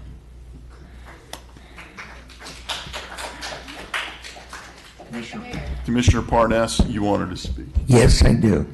Ben, I'm going to read this to you. District in Section 9855B3 General Business District to prohibit medical marijuana dispensaries within the city. That's what we're voting on tonight. That's what the bill is. That's a ban on anything in the future. May I make a suggestion? I understand the fears. I understand the stigma. What happens if they we're years away from possible recreational marijuana? And I'll give you my word, I'll fight it with you. But this is medicine. This is not medical marijuana to get you high. This ain't a joint on the corner. I grew up with it. I outgrew it at a young age. So I know about marijuana. I know the good parts, I know the bad parts. I know the good feelings, not so good feelings. Not the point. Again, if this was called anything else, you'd jump on it. I take something brand new. It's extremely expensive, $700 a shot. It's called Repatha. My cholesterol was out of sight. It was over 350. You know what it is now? 90. Why? Because this is a miracle drug that handles cholesterol, bad cholesterol. In 2 weeks, my cholesterol's normal. Suppose that was called medical marijuana instead of Repatha. Would you be voting for it? No. But because it's Repatha, nobody questions it. You can't even get this in the drugstore. I get it right from the manufacturer. The point is, and again, don't do this. We have time. If medical marijuana passes, or all of a sudden there's 25 shops, applications in the city, we can ban it. We can come back and ban it. But we're premature. Again, we don't even think about banning stores that sell stuff that'll kill you. You can even sell cigarettes that give people cancer. They're planning, the president says he wants to raise the smoking age to 21 all over the country. That's not going to stop cancer or emphysema. I have COPD because I smoked when I was young. 50 years after I quit, my lungs are still bad, and there's no cure. So please, I beg you, don't ban this now.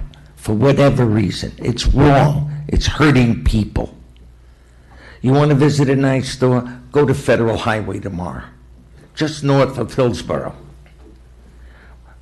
They were very nice in showing Kathy and I around. When you walk into the display room, it's like walking into a fine jewelry shop.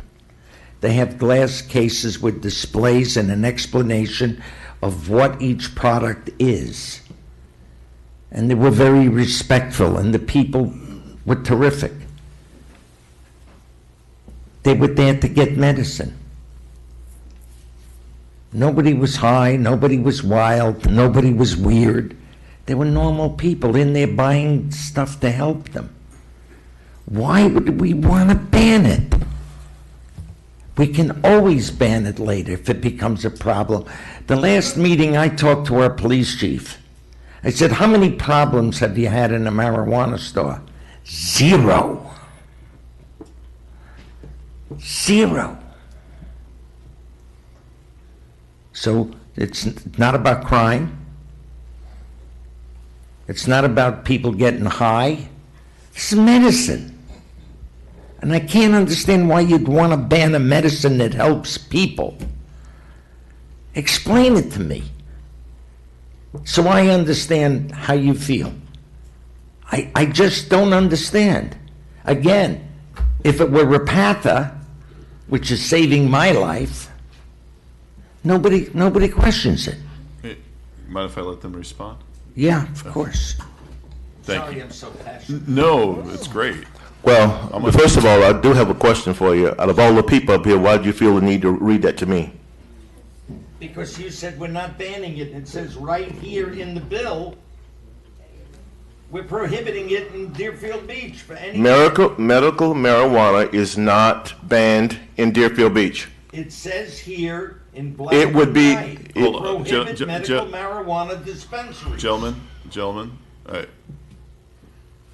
Now, you let him talk, and now you're going to say gentlemen. Can I talk? I was trying to get him to let you talk. Okay, thank you. Excuse me, hold on, Commissioner. You need to take a breath for a moment here. I do? Because I'm not trying to disrespect you. I'm trying to make sure you don't talk over each other. You have the floor. Thank you. Please. And Mayor, you said that you tell the people majority rule. If that was the case, do you think when segregation was when this country was dealing with that, do you think the majority of the people said it's time to integrate? Well, they didn't. It's only because the law intervened and said this is wrong. You don't say all the time that the majority win. If we had gone by that rule, we'd still be in bad times. And let me just tell you, I have my opinion about things, and I'm going to express those opinions. You may not agree with them, and when you express your opinion, I may not agree with it. But that's the whole nature of what this is all about. We don't have the ability to talk to each other until we get here. And guess what? It's going to be impassioned, and when I'm impassioned about something, I'm going to express it. And I'm not going to back up. That's it. The fact of the matter is, it misstates my point of view when you say that it is banned. It is not banned. Going forward, it would make a ban, but right now, can you get medical marijuana in the city of Deerfield Beach? I would ask that question. Can we? Yes. Thank you. Commissioner Hudak. It's obvious that we're all passionate about this. I make a motion to approve. Before we second it, can I make, if we're going to take a vote, I would like to offer my compromise. Okay. My compromise would be this, that we notify people in advance, today is the 21st, that all applications for medical marijuana be in the office by June 1st. After that, no more will be accepted, with a maximum of 11. In other words, we have 7, there can only be 4 more. Mr. Turner. Yeah, I would recommend against that because just navigating the statutory framework in which we're operating, that would give an opportunity for people to attack it based upon the fact that we're limiting the number of that. I know it's a fine distinction, but it's the one the legislature made. So you can have for instance, those who came here tonight and indicated that basically a vested rights argument, we could recognize their vested rights within the ordinance. Okay. In other words, if their application is in already. I think it's what the council for the 2 companies, because I think Tracy's is already in it. She's on the list already, but she would be under this, that you would indicate that any application for a development permit or certificate of use, which was filed before May 7th, which is what you're dealing with. Or on May 7th. Yeah, and which continues to be diligently pursued. Okay. And when achieved, the business continues in operation and is not abandoned pursuant to our code on non-conforming uses, meaning it doesn't go out of business and someone comes back 6 months later. The ordinance would not apply to them. So you could do that, but as to a future date and limiting the number, I would recommend going against that. So we have a motion. You've asked for an amended motion. We don't have a second for the first one. Before we do that, unless you're asking for him to change it. I will amend my motion. I think we should vote on them separately. Okay. No, I'm sorry. Well, the only problem with that, Vice Mayor, is if you vote on the ordinance first, you've adopted it. So you can't then amend it unless you do a motion for reconsideration. Before we do that, well, I know we got some motions on the floor. I'm going to make another impassioned plea because I really want an explanation. You say that you're for medical marijuana, yet you're trying to compare it to segregation, and I don't understand those two things. One, they're very, very different, and one was evil and one isn't. Okay, so I don't understand the argument on that. I'll explain it to you. I'll give you the opportunity to do that in a moment. But I do want to know what both of you, what your feeling is, and how you can ignore the argument about the different type of technology, the different types of brands that are out there, and how they affect the people. I think we've shown that we have the ability to limit these. They're in commercial areas. There's laws about how close they can be to each other. In one pardon? In one zone. What's that? No, not in in one zone. B2, we got the one that Eric, want to can you be explain it? 278. What's the distance? I understand it's 500. Commissioner Hudak, hold on. I'll give you the opportunity to speak. So the ordinance is just amended that for any medical marijuana dispensary and pharmacy within the B1 district, they must be 500 feet away from any other medical marijuana dispensary. And then in any B2 or B3 district, it's 250 feet. So there are limitations, and we can expand that if you want to help proliferation. I mean, look, I don't need 15 shoe stores in one shopping center, okay? And I would ask that they be looked at in the same way, not as a shoe store, but I mean, I'm talking about something that's not a bad thing. I don't want that to have the stigma, because it shouldn't. That's how I feel about it. I understand that. I want variety for people, and I don't need giant, those types of zoning. That doesn't help the city. But when it comes to medical marijuana, you either believe in it or you don't. And if you're trying to split it on this, I think you're making a huge mistake, and I think you're leaving some people out in the cold.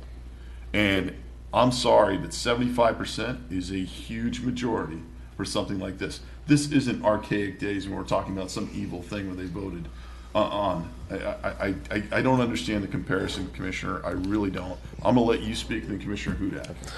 Well, let me just tell you what I mean. We understand the differences, and we understand that one was bad, and we can talk about that. But you said that what you say to those people is say that the majority wins. That was your statement.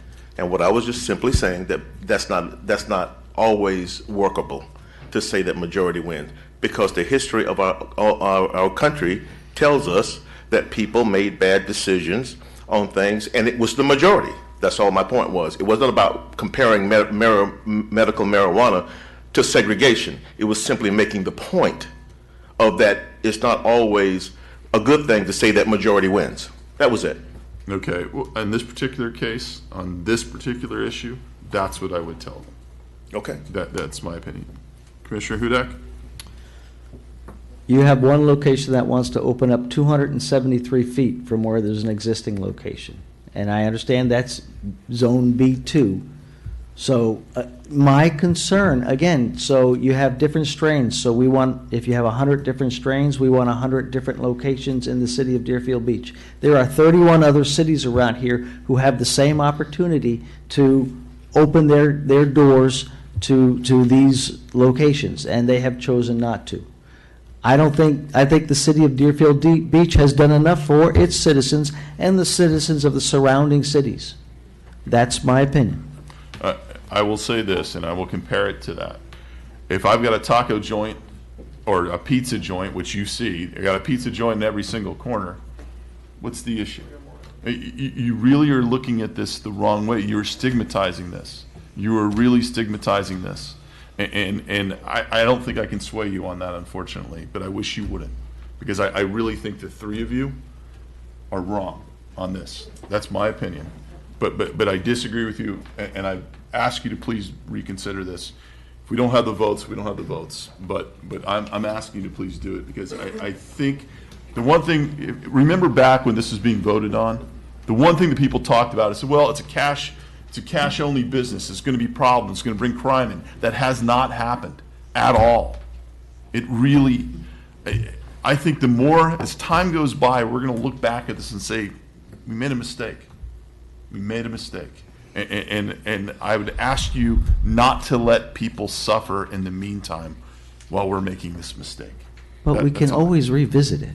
We keep revisiting every few months, and I think I don't agree with that. It's bad policy. It's really bad policy, in my opinion. I don't agree with that. But look, everybody, we have a motion on the floor. We have, I think, an amended motion Yes, we do. on the floor? I don't know that we do. Okay. So we have a motion on the floor to vote yes right now. Well, I want to amend it based on the individuals that came here today that were in the process properly, so That I'm going to the defer to you. amendment would be a provision that indicates that any business regulated by this ordinance that has applied for a development permit As of May 7th. as of May 7th, and which development permit specifies the nature of the business. Right. Or a certificate of use prior to May 7th, and which diligently pursues receiving that. I mean, they gotta, May 7th leaves somebody who's here tonight out. Can we do it as effective as today? Does leave someone? Well, you Yeah. could choose whatever you'd like. As of today. I mean, that's If that's okay? That's a Can we business- do that as of Fine. today? I mean, I don't think they have a Like, legal claim to that. Legally, they would not, but if, as a matter of policy, if you wish to do that, that's your call. It's your legislation. Who's left out? The green growth would be left out. Yeah, I'm sorry, Eric.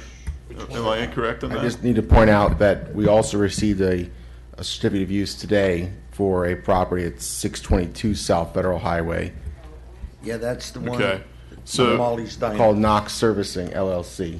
right, so, let's go ahead and say as of today. I'd rather have it May 21st instead of the 22nd, because we're past that. Because Okay. you got another Okay. 24 hours. That's fine. Look, All right. You got it. All right, you got it. You got it, Mike. You got it, Mike. So what? Yeah, what are we doing here? Yeah, I'm just trying to figure out what the. Keystone Cops, Is it so that the same criteria? May 21st. That a development permit indicating the nature of the business or a certificate of use has been. Or an application. An application for either one of those Yeah. two, a completed application for either one of those two, if it has been submitted prior to May 21st. May 21st at 12 May 21st, yeah. 12 p.m. Well, yeah, 12 p.m. because that's where we're How at we that do it, point brother. at 12 p.m. And provided would not be subject to the ordinance, provided, and this will be put in the ordinance, provided that that applicant diligently pursues that application to completion to conclusion, and that thereafter that business remains in continuous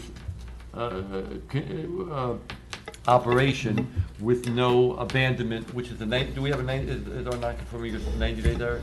120, I think it was discussed. No, the In our non-conforming code section? yeah. Yeah, 120.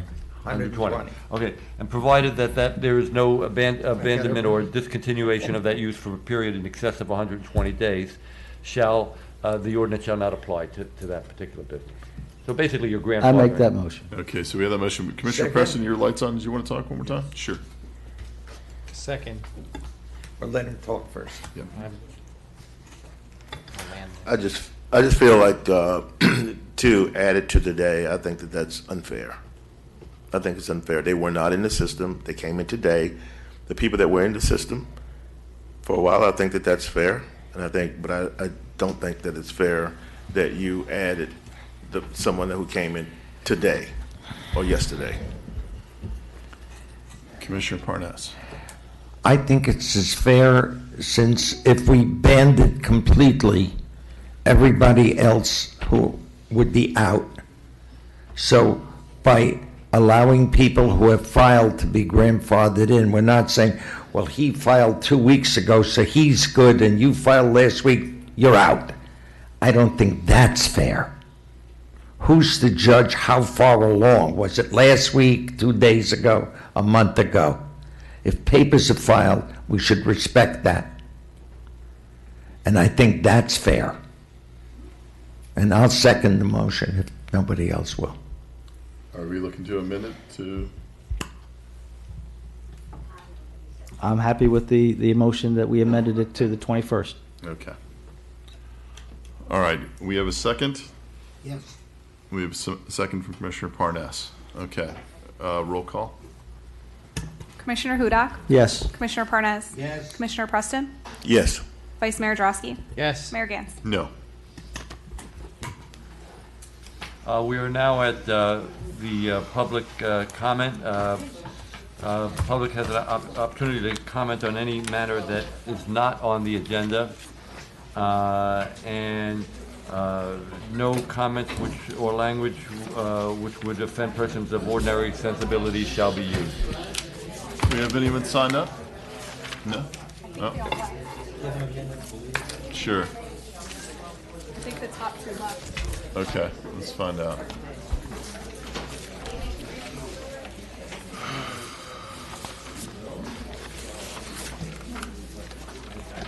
Okay. We have a couple people that have signed up. I'll go with them first, and then anyone else who'd like to speak can come up after that. First, we have David Cohen. I think he's gone for the evening. Bet Willett. Shirley Kirksky. David Cohen's left. Bet Willett is left. Shirley Kirksey. She's here. Yes, ma'am. I'm Shirley Curtis of Deerfield Beach, Florida. Address, please, ma'am. 243 Southwest 7th Court, Deerfield. And I'm here on behalf, we're trying to have a memorial service. Pull the mic up. Thank you. We're trying to have a memorial service at Johnny McKeithen Park in, where is that? What's the address? Over in Alwood Home. And the park was dedicated to Mr. McKeithen. We're trying to have a memorial service for his mother, which is my grandmother.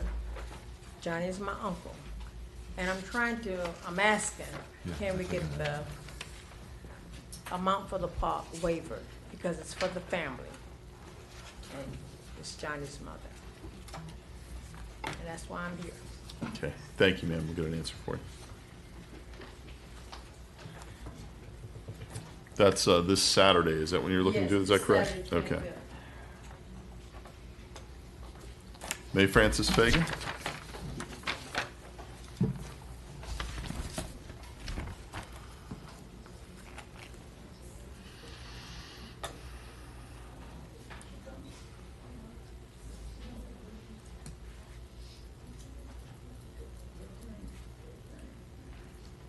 May Francis Fagan, 3500 Southwest Arturo Boulevard in the city of Deerfield Beach.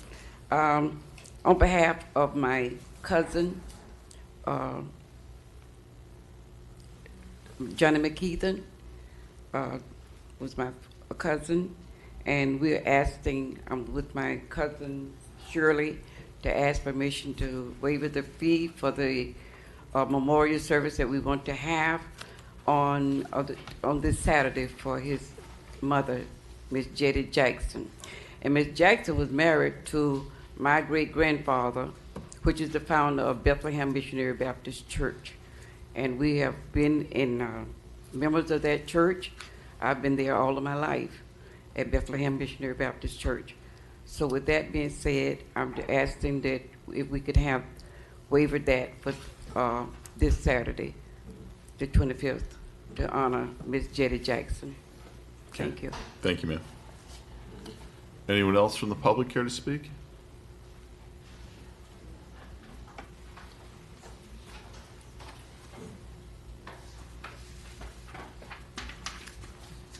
Dan Hers, 330 Southeast 19th Avenue. At the last commission meeting, you heard from many residents requesting an outside agency to be brought in to investigate the relationship between Barwis Performance and the highest-ranking city officials at the time, including Burgess, Kara, and Cassie Warren, and to determine if any criminal behavior occurred. Since both Commissioner Preston and Mayor Gans both agreed to this type of investigation, the citizens hope we will hear some news on this in the not-too-distant future. With regard to Cassie Warren, who at the time of the Barwis Performance saga was acting Parks and Recreation Director, the simple question must be asked: Why is she still employed by the city? Her deep involvement with Barwas Performance has been documented by the hundreds of emails that she either initiated or was copied on relating to Barwas. Why did one employee, Cara Petty, lose her job over this scandal while Cassie Warren is allowed to remain? If the city is really interested in restoring credibility here, the residents are owed an explanation. And please don't use the cop-out quote, "We don't discuss personnel matters publicly," that we have heard in the past. With regards to your discussion later regarding an internal audit, I want to make sure the commission is aware of the services provided. That's on the agenda. That's not something you're able to talk about. You can talk about it at that time if you'd like. I wasn't sure whether we were going to be able to talk about that, so I will hold off on that I'll until let you. that time. Thank you so much. Thank you. Anyone else from the public? Not seeing them come forward. I'm going to close it to the public. Commission, I did talk to Ms. Kirksey and Kirksey. I'm sorry. I keep getting your name mispronounced. It's late. My brain's fried. Regarding the waiver of this fee, I know we waive a fee for for charities. We do have that on the books, but I don't know if I did ask her to come here. It's not a decision I certainly could make. Yeah, the commission can do it by motion. Okay, it's up to the commission. I'll make that motion. I'll second. We have a motion and a second. We have roll call, please. Commissioner Hudak? Yes. Commissioner Parnes? Yes. Commissioner Preston? Yes. Vice Mayor Drosky? Yes. Mayor Gantz? Yes. The one thing I will say, I know it's $275 for the pavilion. $75 of that was reimbursable. I would ask that obviously the park needs to be left in the condition that it was in on that. So thank you very much. Thank you. The next item,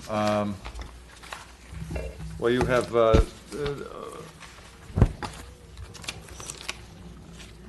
resolution reappointing Naomi Gale as Commissioner of the Deerfield Beach Housing Authority. Anyone from the public here to comment on this item? Not seeing anybody. I'm going to close it to the public. Second. We have a motion, Commissioner Parnes, second from Commissioner or Vice Mayor Drosky. All in favor, say aye. Aye. Those opposed? All right, passes unanimously. A resolution of the City Commission of the City of Deerfield Beach, Florida, reappointing Martha Henry to the Cultural Committee. We did have a change on that. Deborah Rollo had Deborah Rollo's off. had backed off. yeah. Okay. So which one are we doing? Just Martha Appointing Henry. Martha Henry. Motion to approve. Second.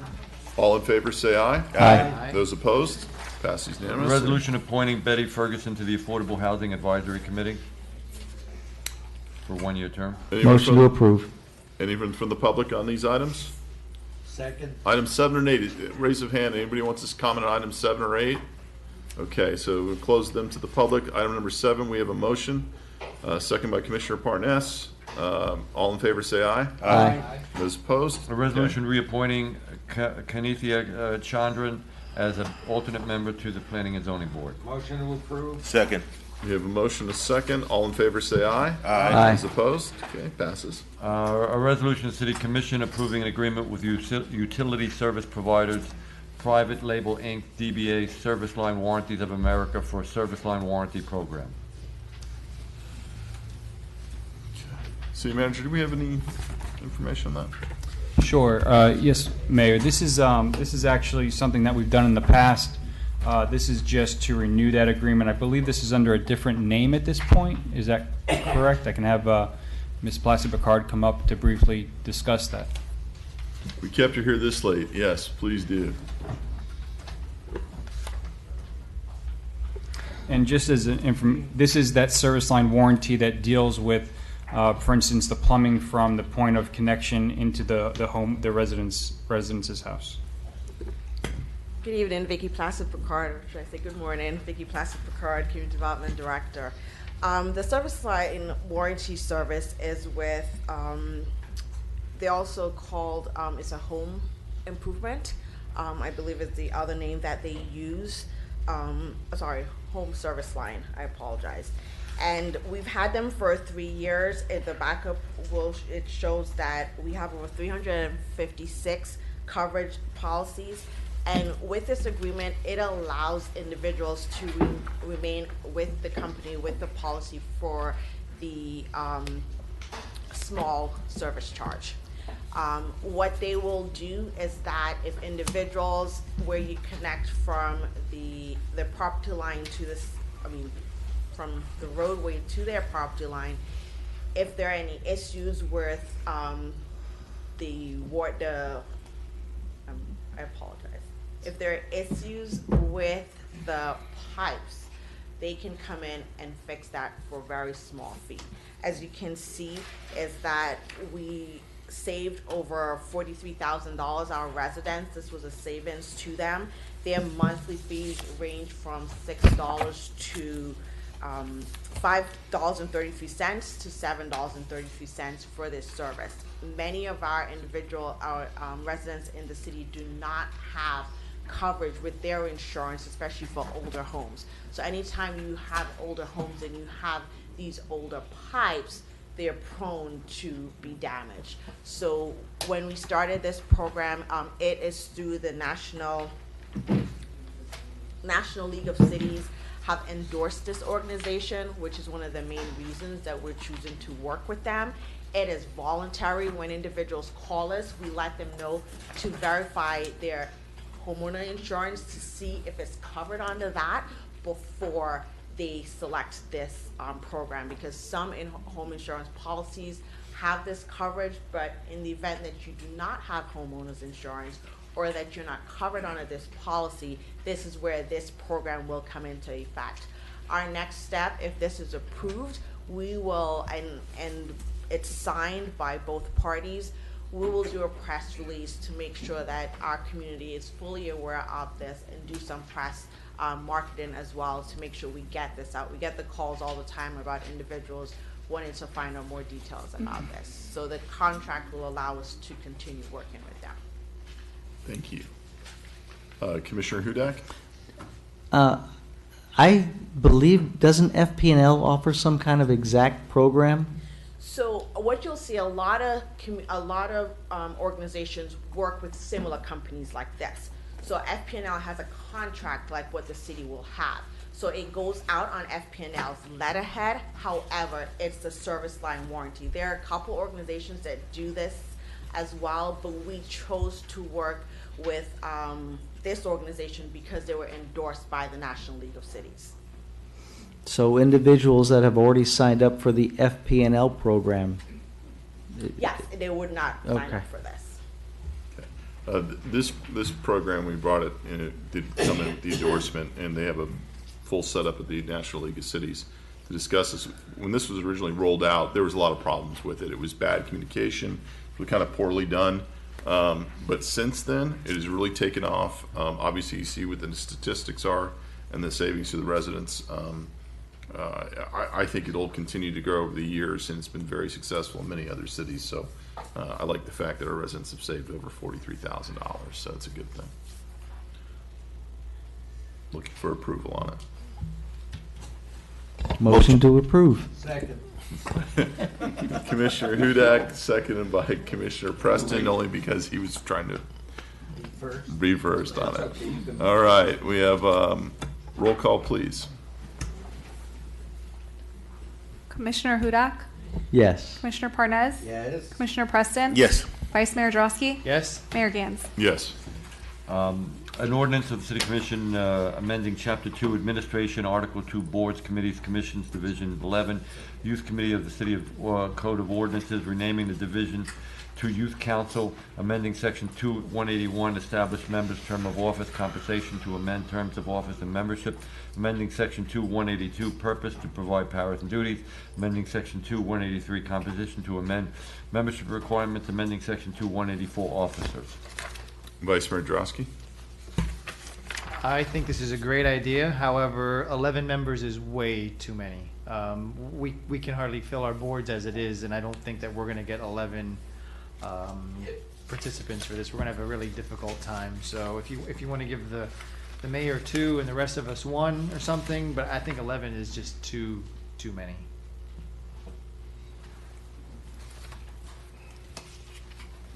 Commissioner Preston? Let's try it with 11. If we don't get it, then we can revise it. Why not try it? I think we'll be surprised that how many kids will get to come out for this, quite frankly. I can tell you, adults, it's a little bit different. It's a little bit harder. They prefer to, chat in different ways and volunteer their opinions. But volunteering their time, I think you'll get kids to participate.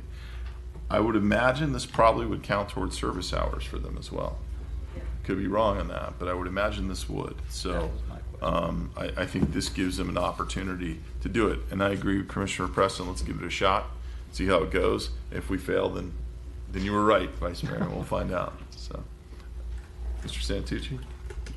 Staff would be happy to just inform the commission if we're having issues with filling this board and get back with you. Thank you. Commissioner Hudak and Commissioner Parnas? I just want to make sure that it does qualify for service hours, so I don't know if there's anything we need to do to apply, but I think it'd be a great idea. Okay. Motion to approve. Second. We have a motion and a second.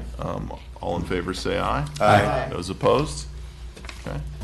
Will that count towards service hours, Mr. Santucci? We'll also check on that for you and get back with you. Any discussion on the straw ban? So that's something we want to deal with tonight. I'm going to ask to table this, to discuss this, because we're approaching 1 a.m. And we can move on to some of the other items, but if we can, I think, Vice Mayor, I see you got your button going. Do you want to talk about that? Can I just include for the record the governor's veto message, because our backup for tonight is totally useless. Okay. I'm going to give this to the clerk. All right. Actually, if you want to read it on the record, and then we'll look for a motion to table this item till the next meeting. It's from Governor DeSantis to Secretary of State Laurel Lee. Dear Secretary Lee, by the authority vested in me as Governor of the State of Florida, under the provisions of Article 3, Section 8 of the Constitution of Florida, I do hereby veto and transmit my objection to House Bill 771, enacted during the 121st session of the Legislature of Florida since statehood in 1845, during the regular session of 2019, and entitled An Act Relating to Environmental Regulation. House Bill 771 originally addressed issues with contaminated recyclable materials, but a provision was added that includes a moratorium on local regulation of single-use plastic straws until 2024. A number of Florida municipalities, including Sanibel, Fort Myers Beach, and Miami Beach, have enacted ordinances prohibiting single-use plastic straws. These measures have not, as far as I can tell, frustrated any state policy or harmed the state's interests. In fact, the Florida Department of Environmental Protection has encouraged Florida residents, schools, and businesses to reduce plastic straw use. Under these circumstances, the state should simply allow local communities to address this issue through the political process. Citizens who oppose plastic straw ordinances can seek recourse by electing people who share their views. For the reasons stated above, I withhold my approval of House Bill 771 and do hereby veto the same. Sincerely, Ron DeSantis, Governor. Thank you. Is that a motion to table this till next meeting? It is. Motion to table. Motion. Second. Commissioner Hudak, did you have your light on? I will not be voting to table it. I really wanted to move forward with this. I mean, we gave a drop dead date of June 15th, and now we're at June 22nd. May 15th, and now we're at May 22nd. Okay. We do have a motion and a second, City Manager. Well, I'll wait until a motion is made, and if discussion's needed, I'll be happy to do that. We have a motion on the floor right now. Does anyone want to stick with their motion after hearing the objection? I will stick with No, it. we're going to keep it where it's at. Is that right? Okay. Let's go ahead and vote on this, and then What are we voting, or tabling it? tabling it till next meeting. Commissioner Hudak? No. Commissioner Parnes? No. Commissioner Preston? No. Vice Mayor Drosky? Yes? Mayor Gantz? Yes. Okay, so let's discuss it. Okay. I lost my card. There it is. Commissioner Parnas. We passed an ordinance, let's enforce it. Okay. City Manager? Thank you. Hopefully, I can just address some concerns that the commission may have in regards to this. We have 219 restaurants, about 26 gas stations, 300 merchants that will be affected by this ordinance. Although we have done a little bit of outreach and marketing leading up to this moment, obviously the actions by the legislature and more importantly the actions by the governor has put us in the position today where we're now able to enforce the ordinance that has been passed. I would just ask that the City Commission allow us to do a little bit of additional outreach and marketing so that we can inform those who are not aware of this ordinance or who may be a little bit confused with this, with what is going on or what has transpired. Of course, we have a lot of businesses and restaurants who have voluntarily complied with this, as this is getting some national attention. We recognize that, but we also want to be able to provide some warnings up front and then roll out to a more, more severe enforcement that which we, from a staff perspective, thinks would be the appropriate rollout for this program. Okay. Commissioner Preston, Commissioner Hudak? The comments made by the city manager is exactly what I was going to say, so I reiterate. Okay. Commissioner Hudak? I mean, I have no problems with issuing warnings, and I don't want to see the manager of Publix in jail tomorrow. But I still think we need to enforce it and move forward. This was originally going to be April 15th, then we moved it to May 15th. Now we're at, May 22nd, and I think it's time we just move forward. Okay. Commissioner Parnas? I'll make a motion that we warn until June 10th, and then we go into force. So we have time, 3 weeks, to give them ample time to get used to it, that the ban on plastic straws as of June 10th is a ticketable offense. Okay. Commissioner Preston? I think we ought to ask Code, is that enough time? And we should take their recommendation. They may need need a little bit longer, so I would like to hear their opinion on this. One thing you could do is I think you could express the desire of the commission to begin enforcement procedures as determined by code enforcement. Okay. I mean, they may, they're the ones on the ground. I think that's what the commissioner is saying, is you express your desire to have it enforced, but just like with any other ordinance, you give authority of those enforcers to use their discretion. Vice Mayor Drosky? Wasn't that the whole purpose of the motion to table, to get our ducks in a row and to figure out which way we were going to proceed? That's all right. That ship has sailed. We lost. Let it go. Well, and at times, some of them could be individualized determinations. I'll just to say it. I mean, particular cases might be different. It's like any code case. So, but I think if you express your desire to have it, to begin the enforcement proceedings as determined, I think that should work. And if you're not happy with the pace, then you could let us know. Okay. I'll make a motion that we turn this over to Code for enforcement. Second. We have a motion, Commissioner Parnas, second by Commissioner Preston. Roll call, please. Commissioner Hudak? Yes. Commissioner Parnas? Yes. Commissioner Preston? Yes. Vice Mayor Drosky?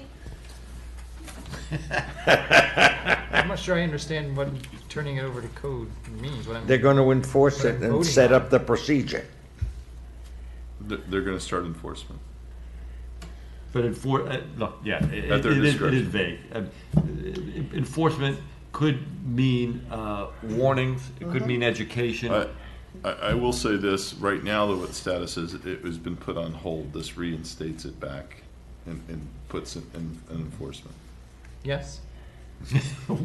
I don't know if I come up with a weaker yes, but I'll tell you this also. Mayor Gans? Yes. Thank you. A resolution of the City Commission supporting a review of future solid waste and recycling in Broward County and the development of a regional solid waste and recyclable management solution, directing the City Clerk to transmit copies to the Broward Lake City, Broward Board of County Commissioners, the County Administrator, and Broward County Municipality. What are we on now? Commissioner Hudak, this is your item. Yeah. Oh, there we go. Good. Sorry. Kind of losing it. I just, I think it's important that we look at this. We're not obligating the city to do anything but to stand with our other cities in at least exploring the idea of a regional waste facility. And I think it's something that we need to look towards the future, because recycling costs are going through the roof, waste costs are going through the roof, and there comes a point in time where we need to start looking at the future and how we're going to try to control these costs. Anyone from the public care to comment on this item?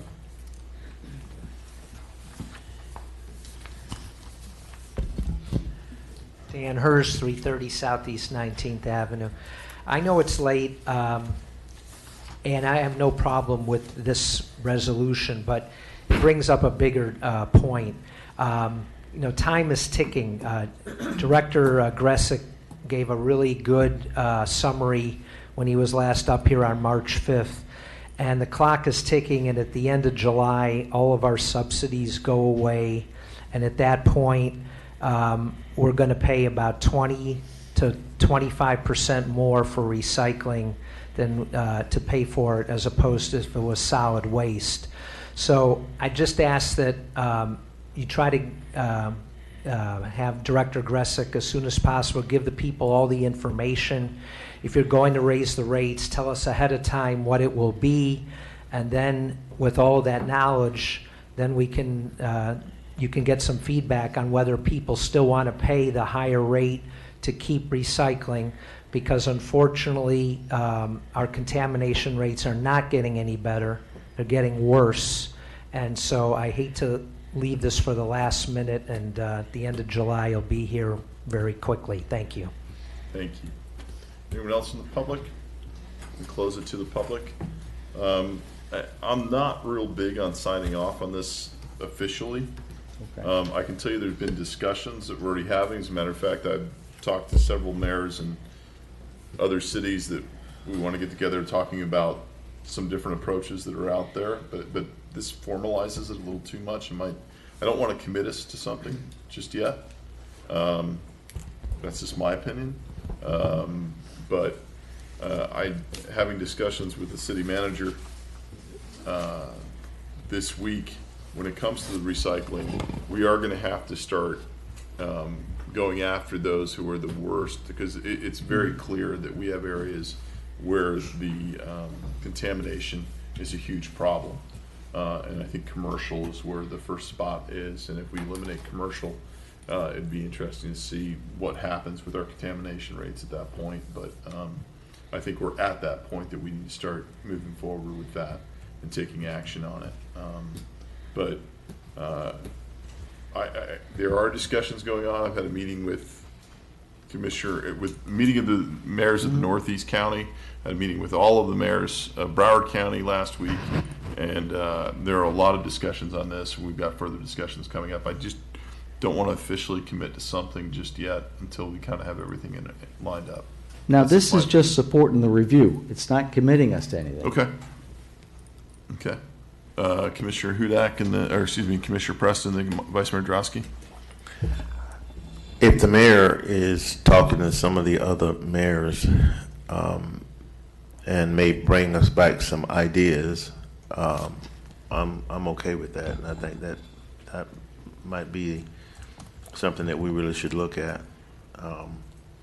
He's talking with other guys. There's a multiplicity of ideas, and maybe we can get something that we can implement out of that. Okay. Vice Mayor Drosky? I'm a little hesitant myself on this issue, because first of all, it's a super complicated issue, to say the least. But beyond that, I thought we had discussions where, we have a unique opportunity in Deerfield Beach to potentially acquire, our own site, and join up with an operator. I mean, nothing is in the works, but I mean, I don't know that I want to say, hey, we're committed to a countywide solution, and then all of a sudden, whoops, sorry guys, we're going to do it alone, which is certainly an option and is still on the table. So that would be my hesitancy to signing off on it.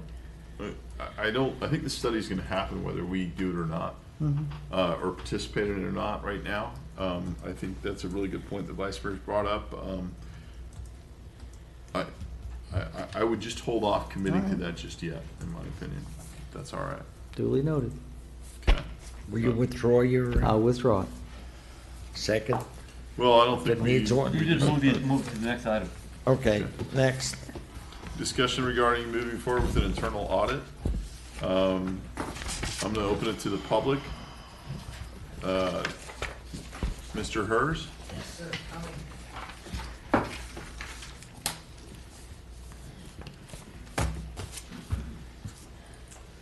Dan Hers, 330 Southeast 19th Avenue. With regards to your discussion regarding an internal audit, I wanted to make sure the Commission is aware of the services provided by the Joint Legislative Auditing Committee, or JLAC for short, of the Florida Legislature. The JLAC's responsibilities are designed to provide continuous oversight of government operations, in part through the auditing and review activities of the Auditor General. The committee may direct the Auditor General to conduct an audit, review, or examination of any entity or record.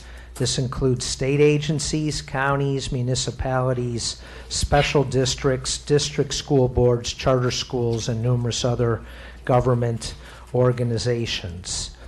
The Commission should be familiar with the JLAC, as the city has received correspondence from the JLAC in each of the last 5 years for failure to correct an audit finding that has been reported in 3 successive audit reports. One audit item mentioned by the JLAC is very timely.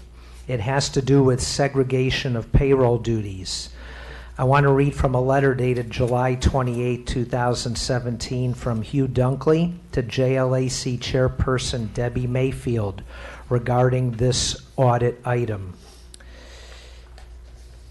Currently, all personnel actions are entered into the payroll system by the payroll coordinator, who is also responsible for processing the city's payroll. We do understand that this poses a major internal control risk.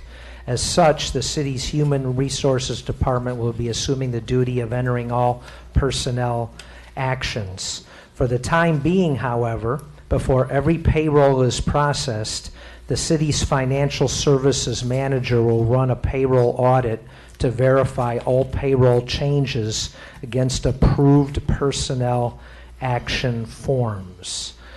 Unfortunately, this added scrutiny by the city's financial services manager failed to identify both the illegal COLA payments and longevity payments received by ex-city manager Burgess Hanson. All we really want here is a system of checks and balances in place to safeguard the public's money. That system is broken here in Deerfield Beach, Commissioners, and it's up to the 5 of you to try to fix it. Thank you. Thank you. Anyone else in the public?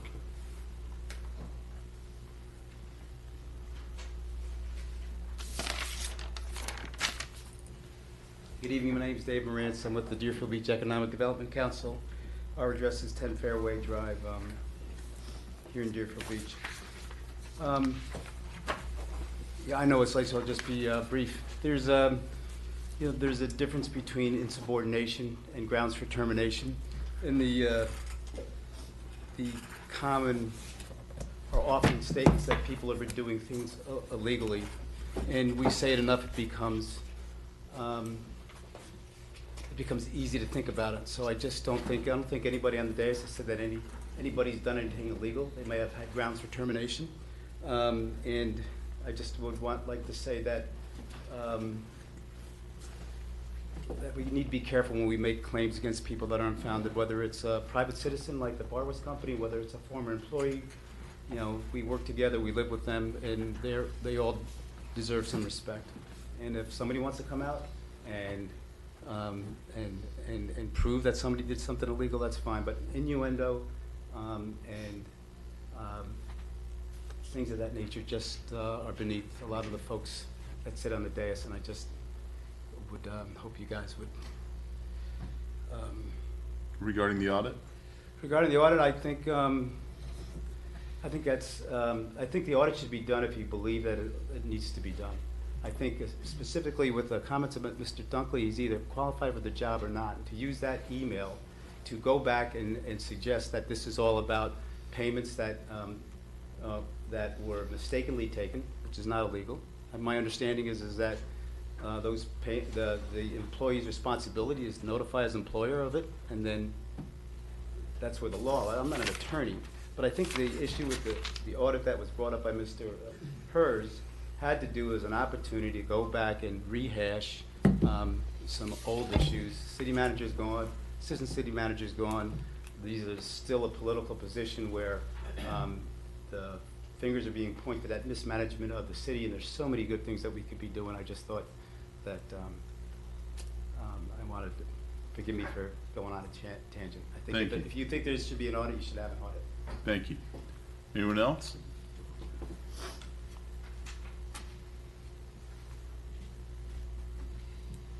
John Slattery, 1455 Southeast 5th Place.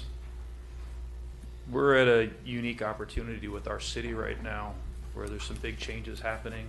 There are some surprising things that came out. Citizens had got up here and made accusations in the past, and they were dismissed rudely in some cases, and it turns out that maybe an evaluation of the city manager should have been done, and maybe some things would have come out. So this is an opportunity right now, I think, to dig deep and dig wide and do a deep audit with no restrictions to see what can just be purged and cleaned out. We're gonna look at promoting somebody to city manager or hiring a new city manager. I think we owe that person the respect and duty to have him start with a clean slate without any skeletons in the closet or fear that something may come out. Let's flush this thing out now, have a clean start. I think anybody that tries to limit this thing looks suspicious, and it's suspectful of why would somebody want to limit this? Why wouldn't anybody and everybody involved in the city want to just have a clean slate and make sure that everything is on par? It's been a long time since an audit's been done. We're way past due for that to be done. There was another point I wanted to make, but my mouth is dry and my brain is empty. It's late. Darn it. I'll remember as soon as I sit down. All right. Thank you. Anyone else from the public? Close it to the public. Commissioner or Vice Mayor Drosky. So we had all discussed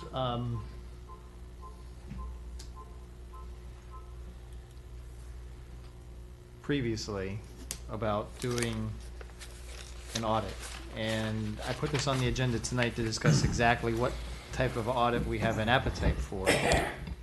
The term forensic audit gets thrown around very loosely, but in my opinion, that's not the type of audit that we need. A forensic audit is a deep audit into, our accounting and finances. That's not the missteps that happened in this case. We had, it was basically some managerial missteps that happened, not, financial missteps. So I don't think a forensic audit is the way to go. I've done some research, and I think what we need is more along the lines of the firm of Grant Thornton does what they call a gap analysis. And what they do is they evaluate 5 different control areas, which includes control environment, risk assessment, control activities, information and communication, and then monitoring. And then based upon the assessment of those areas, they provide observations, conclusions to the city, and recommendations for us going, forward with our policies and procedures. The company Markham that does our CAFR, they have advisory services. The firm's advisory services encompass the analysis of business problems, the evaluation of the scope of specific situations, as well as the development of solutions and alternative procedures. The purpose of this comprehensive endeavor is to assist clients in solving their management problems. I don't know that I would go as far as say problems, but I mean, that's more of the line what I think we need. To find out, look at our policies and procedures, tell us what we're doing right, identify what we're doing wrong, give us recommendations to move forward. I think that's the type of audit that we should look at going forward. So if we can give the city manager some direction if he needs to do an RFP on this, or if we have folks in the hopper already to do this.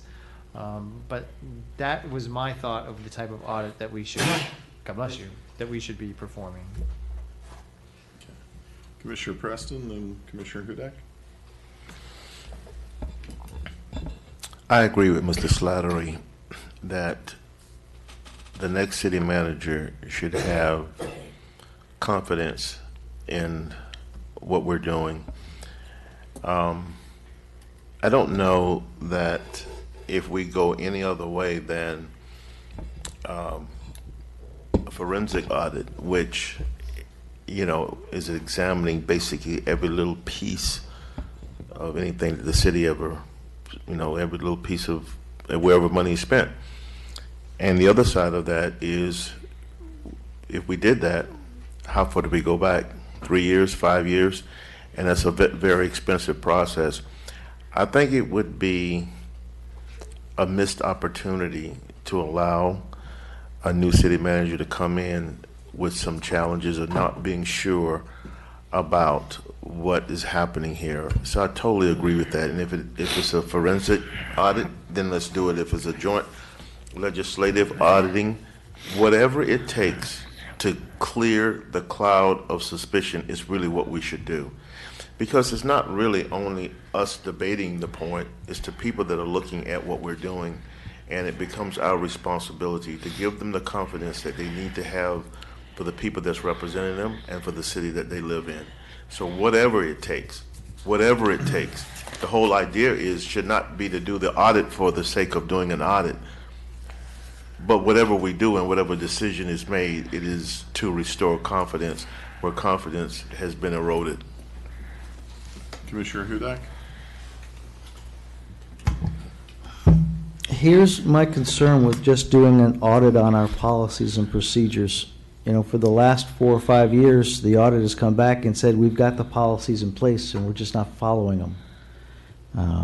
You know, we've had issues where, you know, individuals were getting benefits for 30 years and the company was paying for it. And an audit that just follows our policies and procedures, I don't know if it's going to turn that up. I don't know how deep of an audit we need to do, but I think it needs to be a lot more diligent than just our policies and procedures. I think a lot of them are in place. It's a matter of holding people accountable to make sure that they're following those policies and procedures. You know, the challenges that I think we've been seeing in the past, individuals getting paid money that they shouldn't be getting paid. I presume there's a policy about that, but we haven't been following that process. And unfortunately, I don't know that a audit with just our policies and procedures is going to be enough. Commissioner Parnas. We have a city manager. How he's used is up to this commission. If we want weekly reports on all his department heads, what they're doing, what they're expected to be done, how they're being managed, this would educate this commission as to what's going on with personnel in our midst. I don't think we need an outsider to come in and tell us, well, you have a policy, but this wasn't followed. I expect the city manager to know if one of his subordinates is not following direction. And that should be in a report to this commission before action's taken. We have to be kept abreast. We make the policy, he follows them, or doesn't. We have to be made aware of what's going on internally. I don't think in the past couple of years we've had that much information from the office. And I think we're entitled to it, and it'll help make the city run better if everybody's accountable, including the commission. We're out here in the public twice a month, and we're judged by what we do and how we do it. I think we have to do the same for our employees. And that rests on the shoulders of the city manager, who reports to who? Us. I think we need a better reporting system so that we can help him achieve our policies. And we can get the most out of everybody. And I don't think an audit's going to turn that up. It's going to take effort on our part to make sure this is followed through. It means a little more detail, a little more of being observant of what's going on around us and what our people do and whether they're doing it or not doing it. He's the guy that should know this. That's his bailiwick and his control. And we have to be informed of what's going on. And I think if we achieve that, the city will run better. Well, I'll chime in on this. I expected the last guy to be doing that, and that didn't happen. So I'm not, there needs to be a strong checks and balances in what's in place. And I do agree that, looking at just policy and procedure isn't going to be enough necessarily. But I will also say that everybody likes to throw around forensic audit. They don't know what a forensic audit is. Right. Okay? Stop. You don't know what you're talking about. We need to find out what the options are. Let's find out, what does that mean? What does a forensic audit mean? What are the options when it comes to that? And I think gap analysis and taking a look at slices in time and trying to add this all up, we need to just figure out what our options are and then make a decision based on that. I definitely think it needs to involve some hard numbers on that to uncover some of the stuff that's there. I'll tell you this, a yearly review, it wouldn't have discovered the issues that popped up on this. It's silly to think that. Right. All right, that's not where that's going to come up. That has to do with performance, with what you know. What we need to do is have the checks and balances in place to make sure that the things that we don't know, the things that we don't see, the things that we assume are being taken care of, that there's a way that we can have that checked out and that we've got something in place. I've got a big problem with the fact, and it was a private conversation I had with staff regarding it last year when we received the letter about the audit from the state. And it was ridiculous. The response I got from Hugh Dunkley was absolutely absurd. And I lit into the city manager at the time then that it was absurd because they didn't respond. I got a letter saying that me, as the mayor, had to go to Tallahassee to go in front of this committee and explain why it wasn't in place when I was told it was in place. So, and then to see the response that we got from our CFO was absolutely unacceptable in my opinion. And then it carries on into this year. So I'm more than ready to dig deep, but people need to understand what exactly that means. And it's some of the stuff that, that you can do will be very effective. Some of it's not going to be effective. We need to figure out what our options are and move forward with that. And we need to do it soon. I'd rather not wait. I do agree that it would be nice to give the next person that steps into this position an opportunity to kind of have someone else point out where some of these deficiencies are. We found these. We found the overpayments to the healthcare. The city found that. Right. Something's been going on for decades. This issue, quite frankly, when it came to the former city manager, we stumbled upon in some ways. That shouldn't be the case. Okay. As we start looking into these things more, once we find them, we fix them. And now's our opportunity to do that on a grander scale. And I think we should do that. But I think the first step is figure out what our options are. Forensic audit, this is what this means. These are different layers of what it means. Let's take a look at some of these other opportunities that are out there, some of the services that people provide that we can take advantage of. And do it right. Commissioner Preston? I wanted to say something too.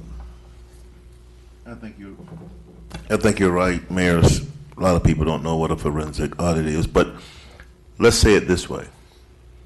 We need an in-depth evaluation of our financial system And whatever that evaluation is, or whatever you call it, ought to be to restore confidence in people who are looking for us to do that. And that's really what this is all about. But I don't think that we should do that without reviewing policy. I don't think that we should do a audit, call it whatever you want, do something that's in-depth, and then leave policies the exact same. Yeah, I agree. That there ought to be some changes. Commissioner Hudak? To expand upon Commissioner Parnas, the weekly report we get is not sufficient. There are a lot of things in there that we really don't need to know how many lawns have been mowed. But, you know, the finance department is not included in that weekly report. The HR department is not included in that weekly report. Those are two key issues that came out in that audit. You know, I'd love to see, you know, items on that audit in that weekly report and where we are with addressing them. I'd love to see the HR department, you know, how many employees have we lost? How many employees have we gained? You know, what is our turnover?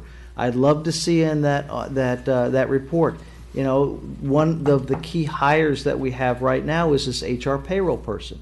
Where are we at in that process? I know it's got to stay open for a specific period of time. How many qualified candidates have we got? How many have we interviewed? Have we offered any opportunities? Those are some things that we as a commission, I feel, need to be exposed to.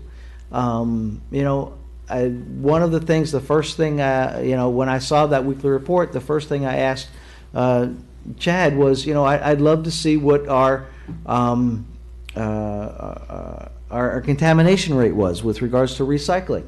Boom, the next week it was there. And I know it's 37% and it's been there. I'd love to see what trends are like. You know, what was it last month, you know, so that we could see, is it going up, is it going down? So these are things that I think that we need to be exposed to so that we can have, you know, some confidence in what's happening. You know, the last city manager was blamed vehemently for stuff that happened 30 years before he even took office. And I don't want the next city manager to be blamed for something that's happening now or happened 3 years ago. I think we need to make sure the individual who takes that seat comes in with confidence, knowing that everything is above board, and gives them a fair opportunity to succeed in that seat. I think that's good. I think we're all saying the same thing. Various layers of it. I think Commissioner Vice Mayor Drosky and the rest of us are, you know, a combination of that needs to move forward. But I think it's a really interesting thing. You know, you got these people who like to talk about, oh, well, we need the monthly financials, not need the monthly financials. Let me tell you what. I did that every single time those things came out when I first got in office, every single time, and raised hell every single time, and I was wrong every single time. The reason why is because certain things fell into certain ways depending on the time of year, and if you don't understand how to read it, right, you're going to look pretty stupid. Okay? So I think what would be helpful for us is putting it in context to where it's a digestible thing that applies to the policies that we make. And I think one of the opportunities we have is when we do that in our budget workshops. And I've talked to David about the approach that we take, which is a uniform approach in which everybody uses the same presentation when it comes to our budget workshops. So it's apples to apples. You don't have one department doing it this way, another one doing it this way, and the numbers appear this way. I want to know, if I spend this is what I'm going to get. If I cut this is what I'm going to lose, that sort of thing. Stuff that helps us shape policy. If we have the right checks and balances in place, the financial end of it will work itself out.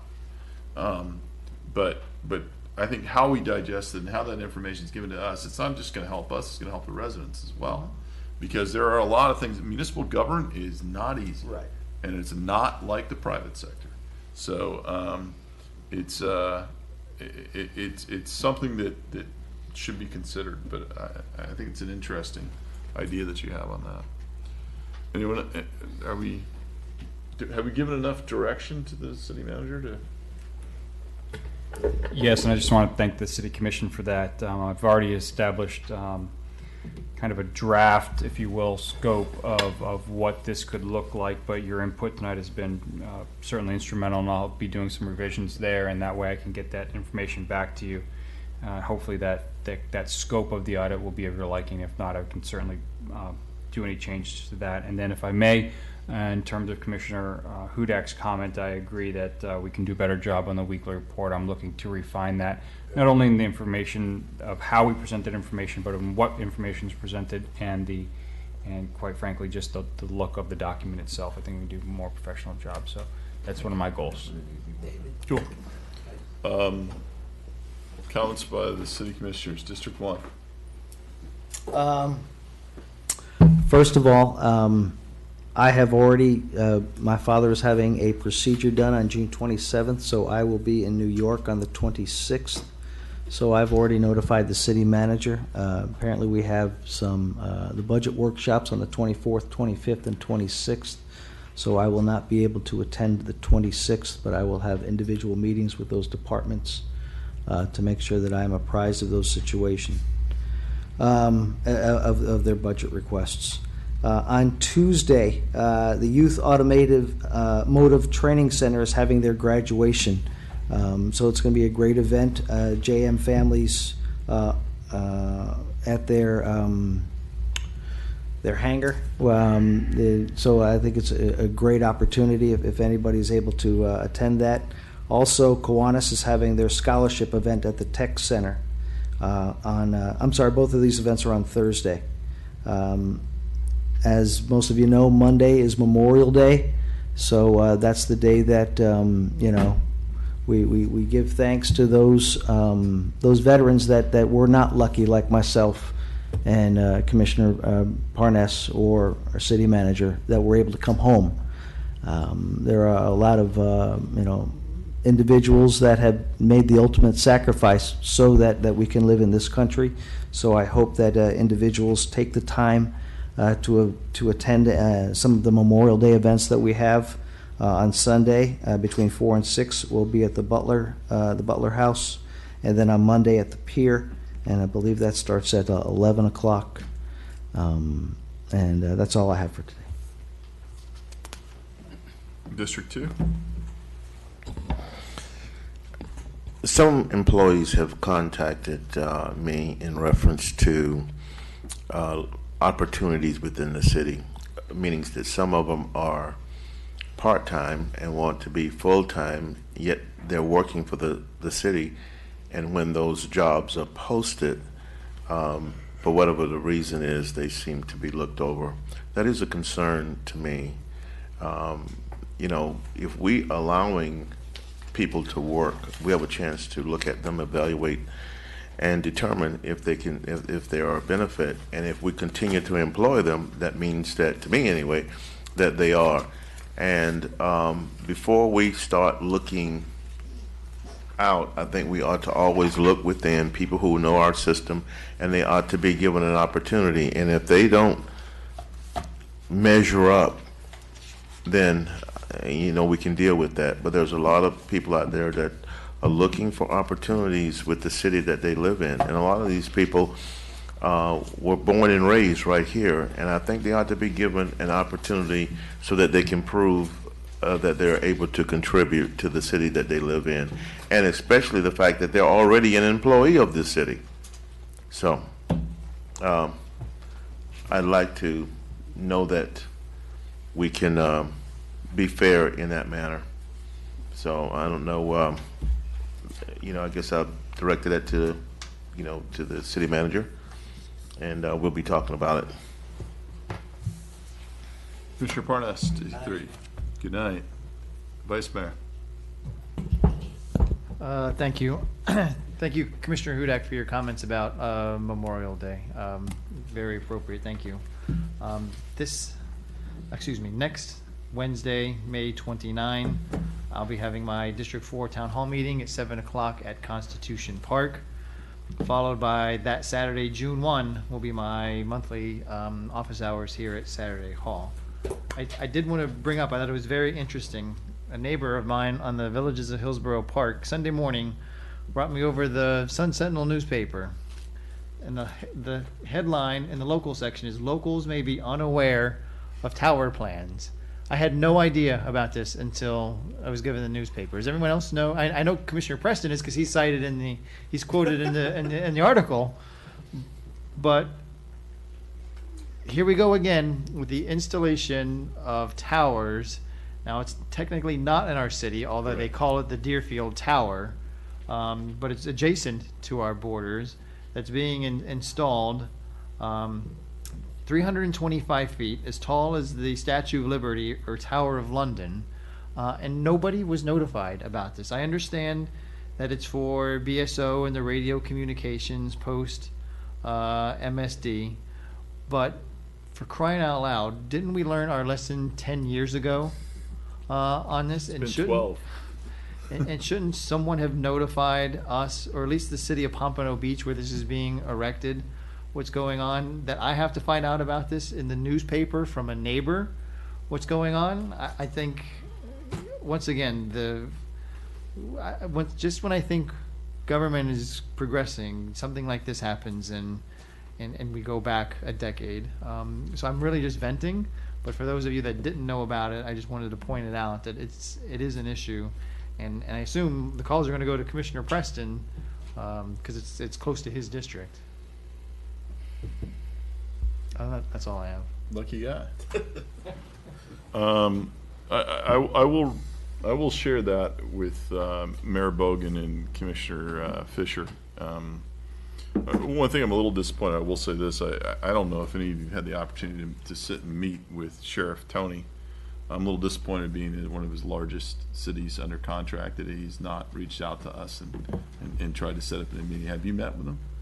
No, Mayor. But I need to tell you that I've asked staff to put together something so that we may be able to do like a meet and greet. That would be great. And they're in the process of taking care of that.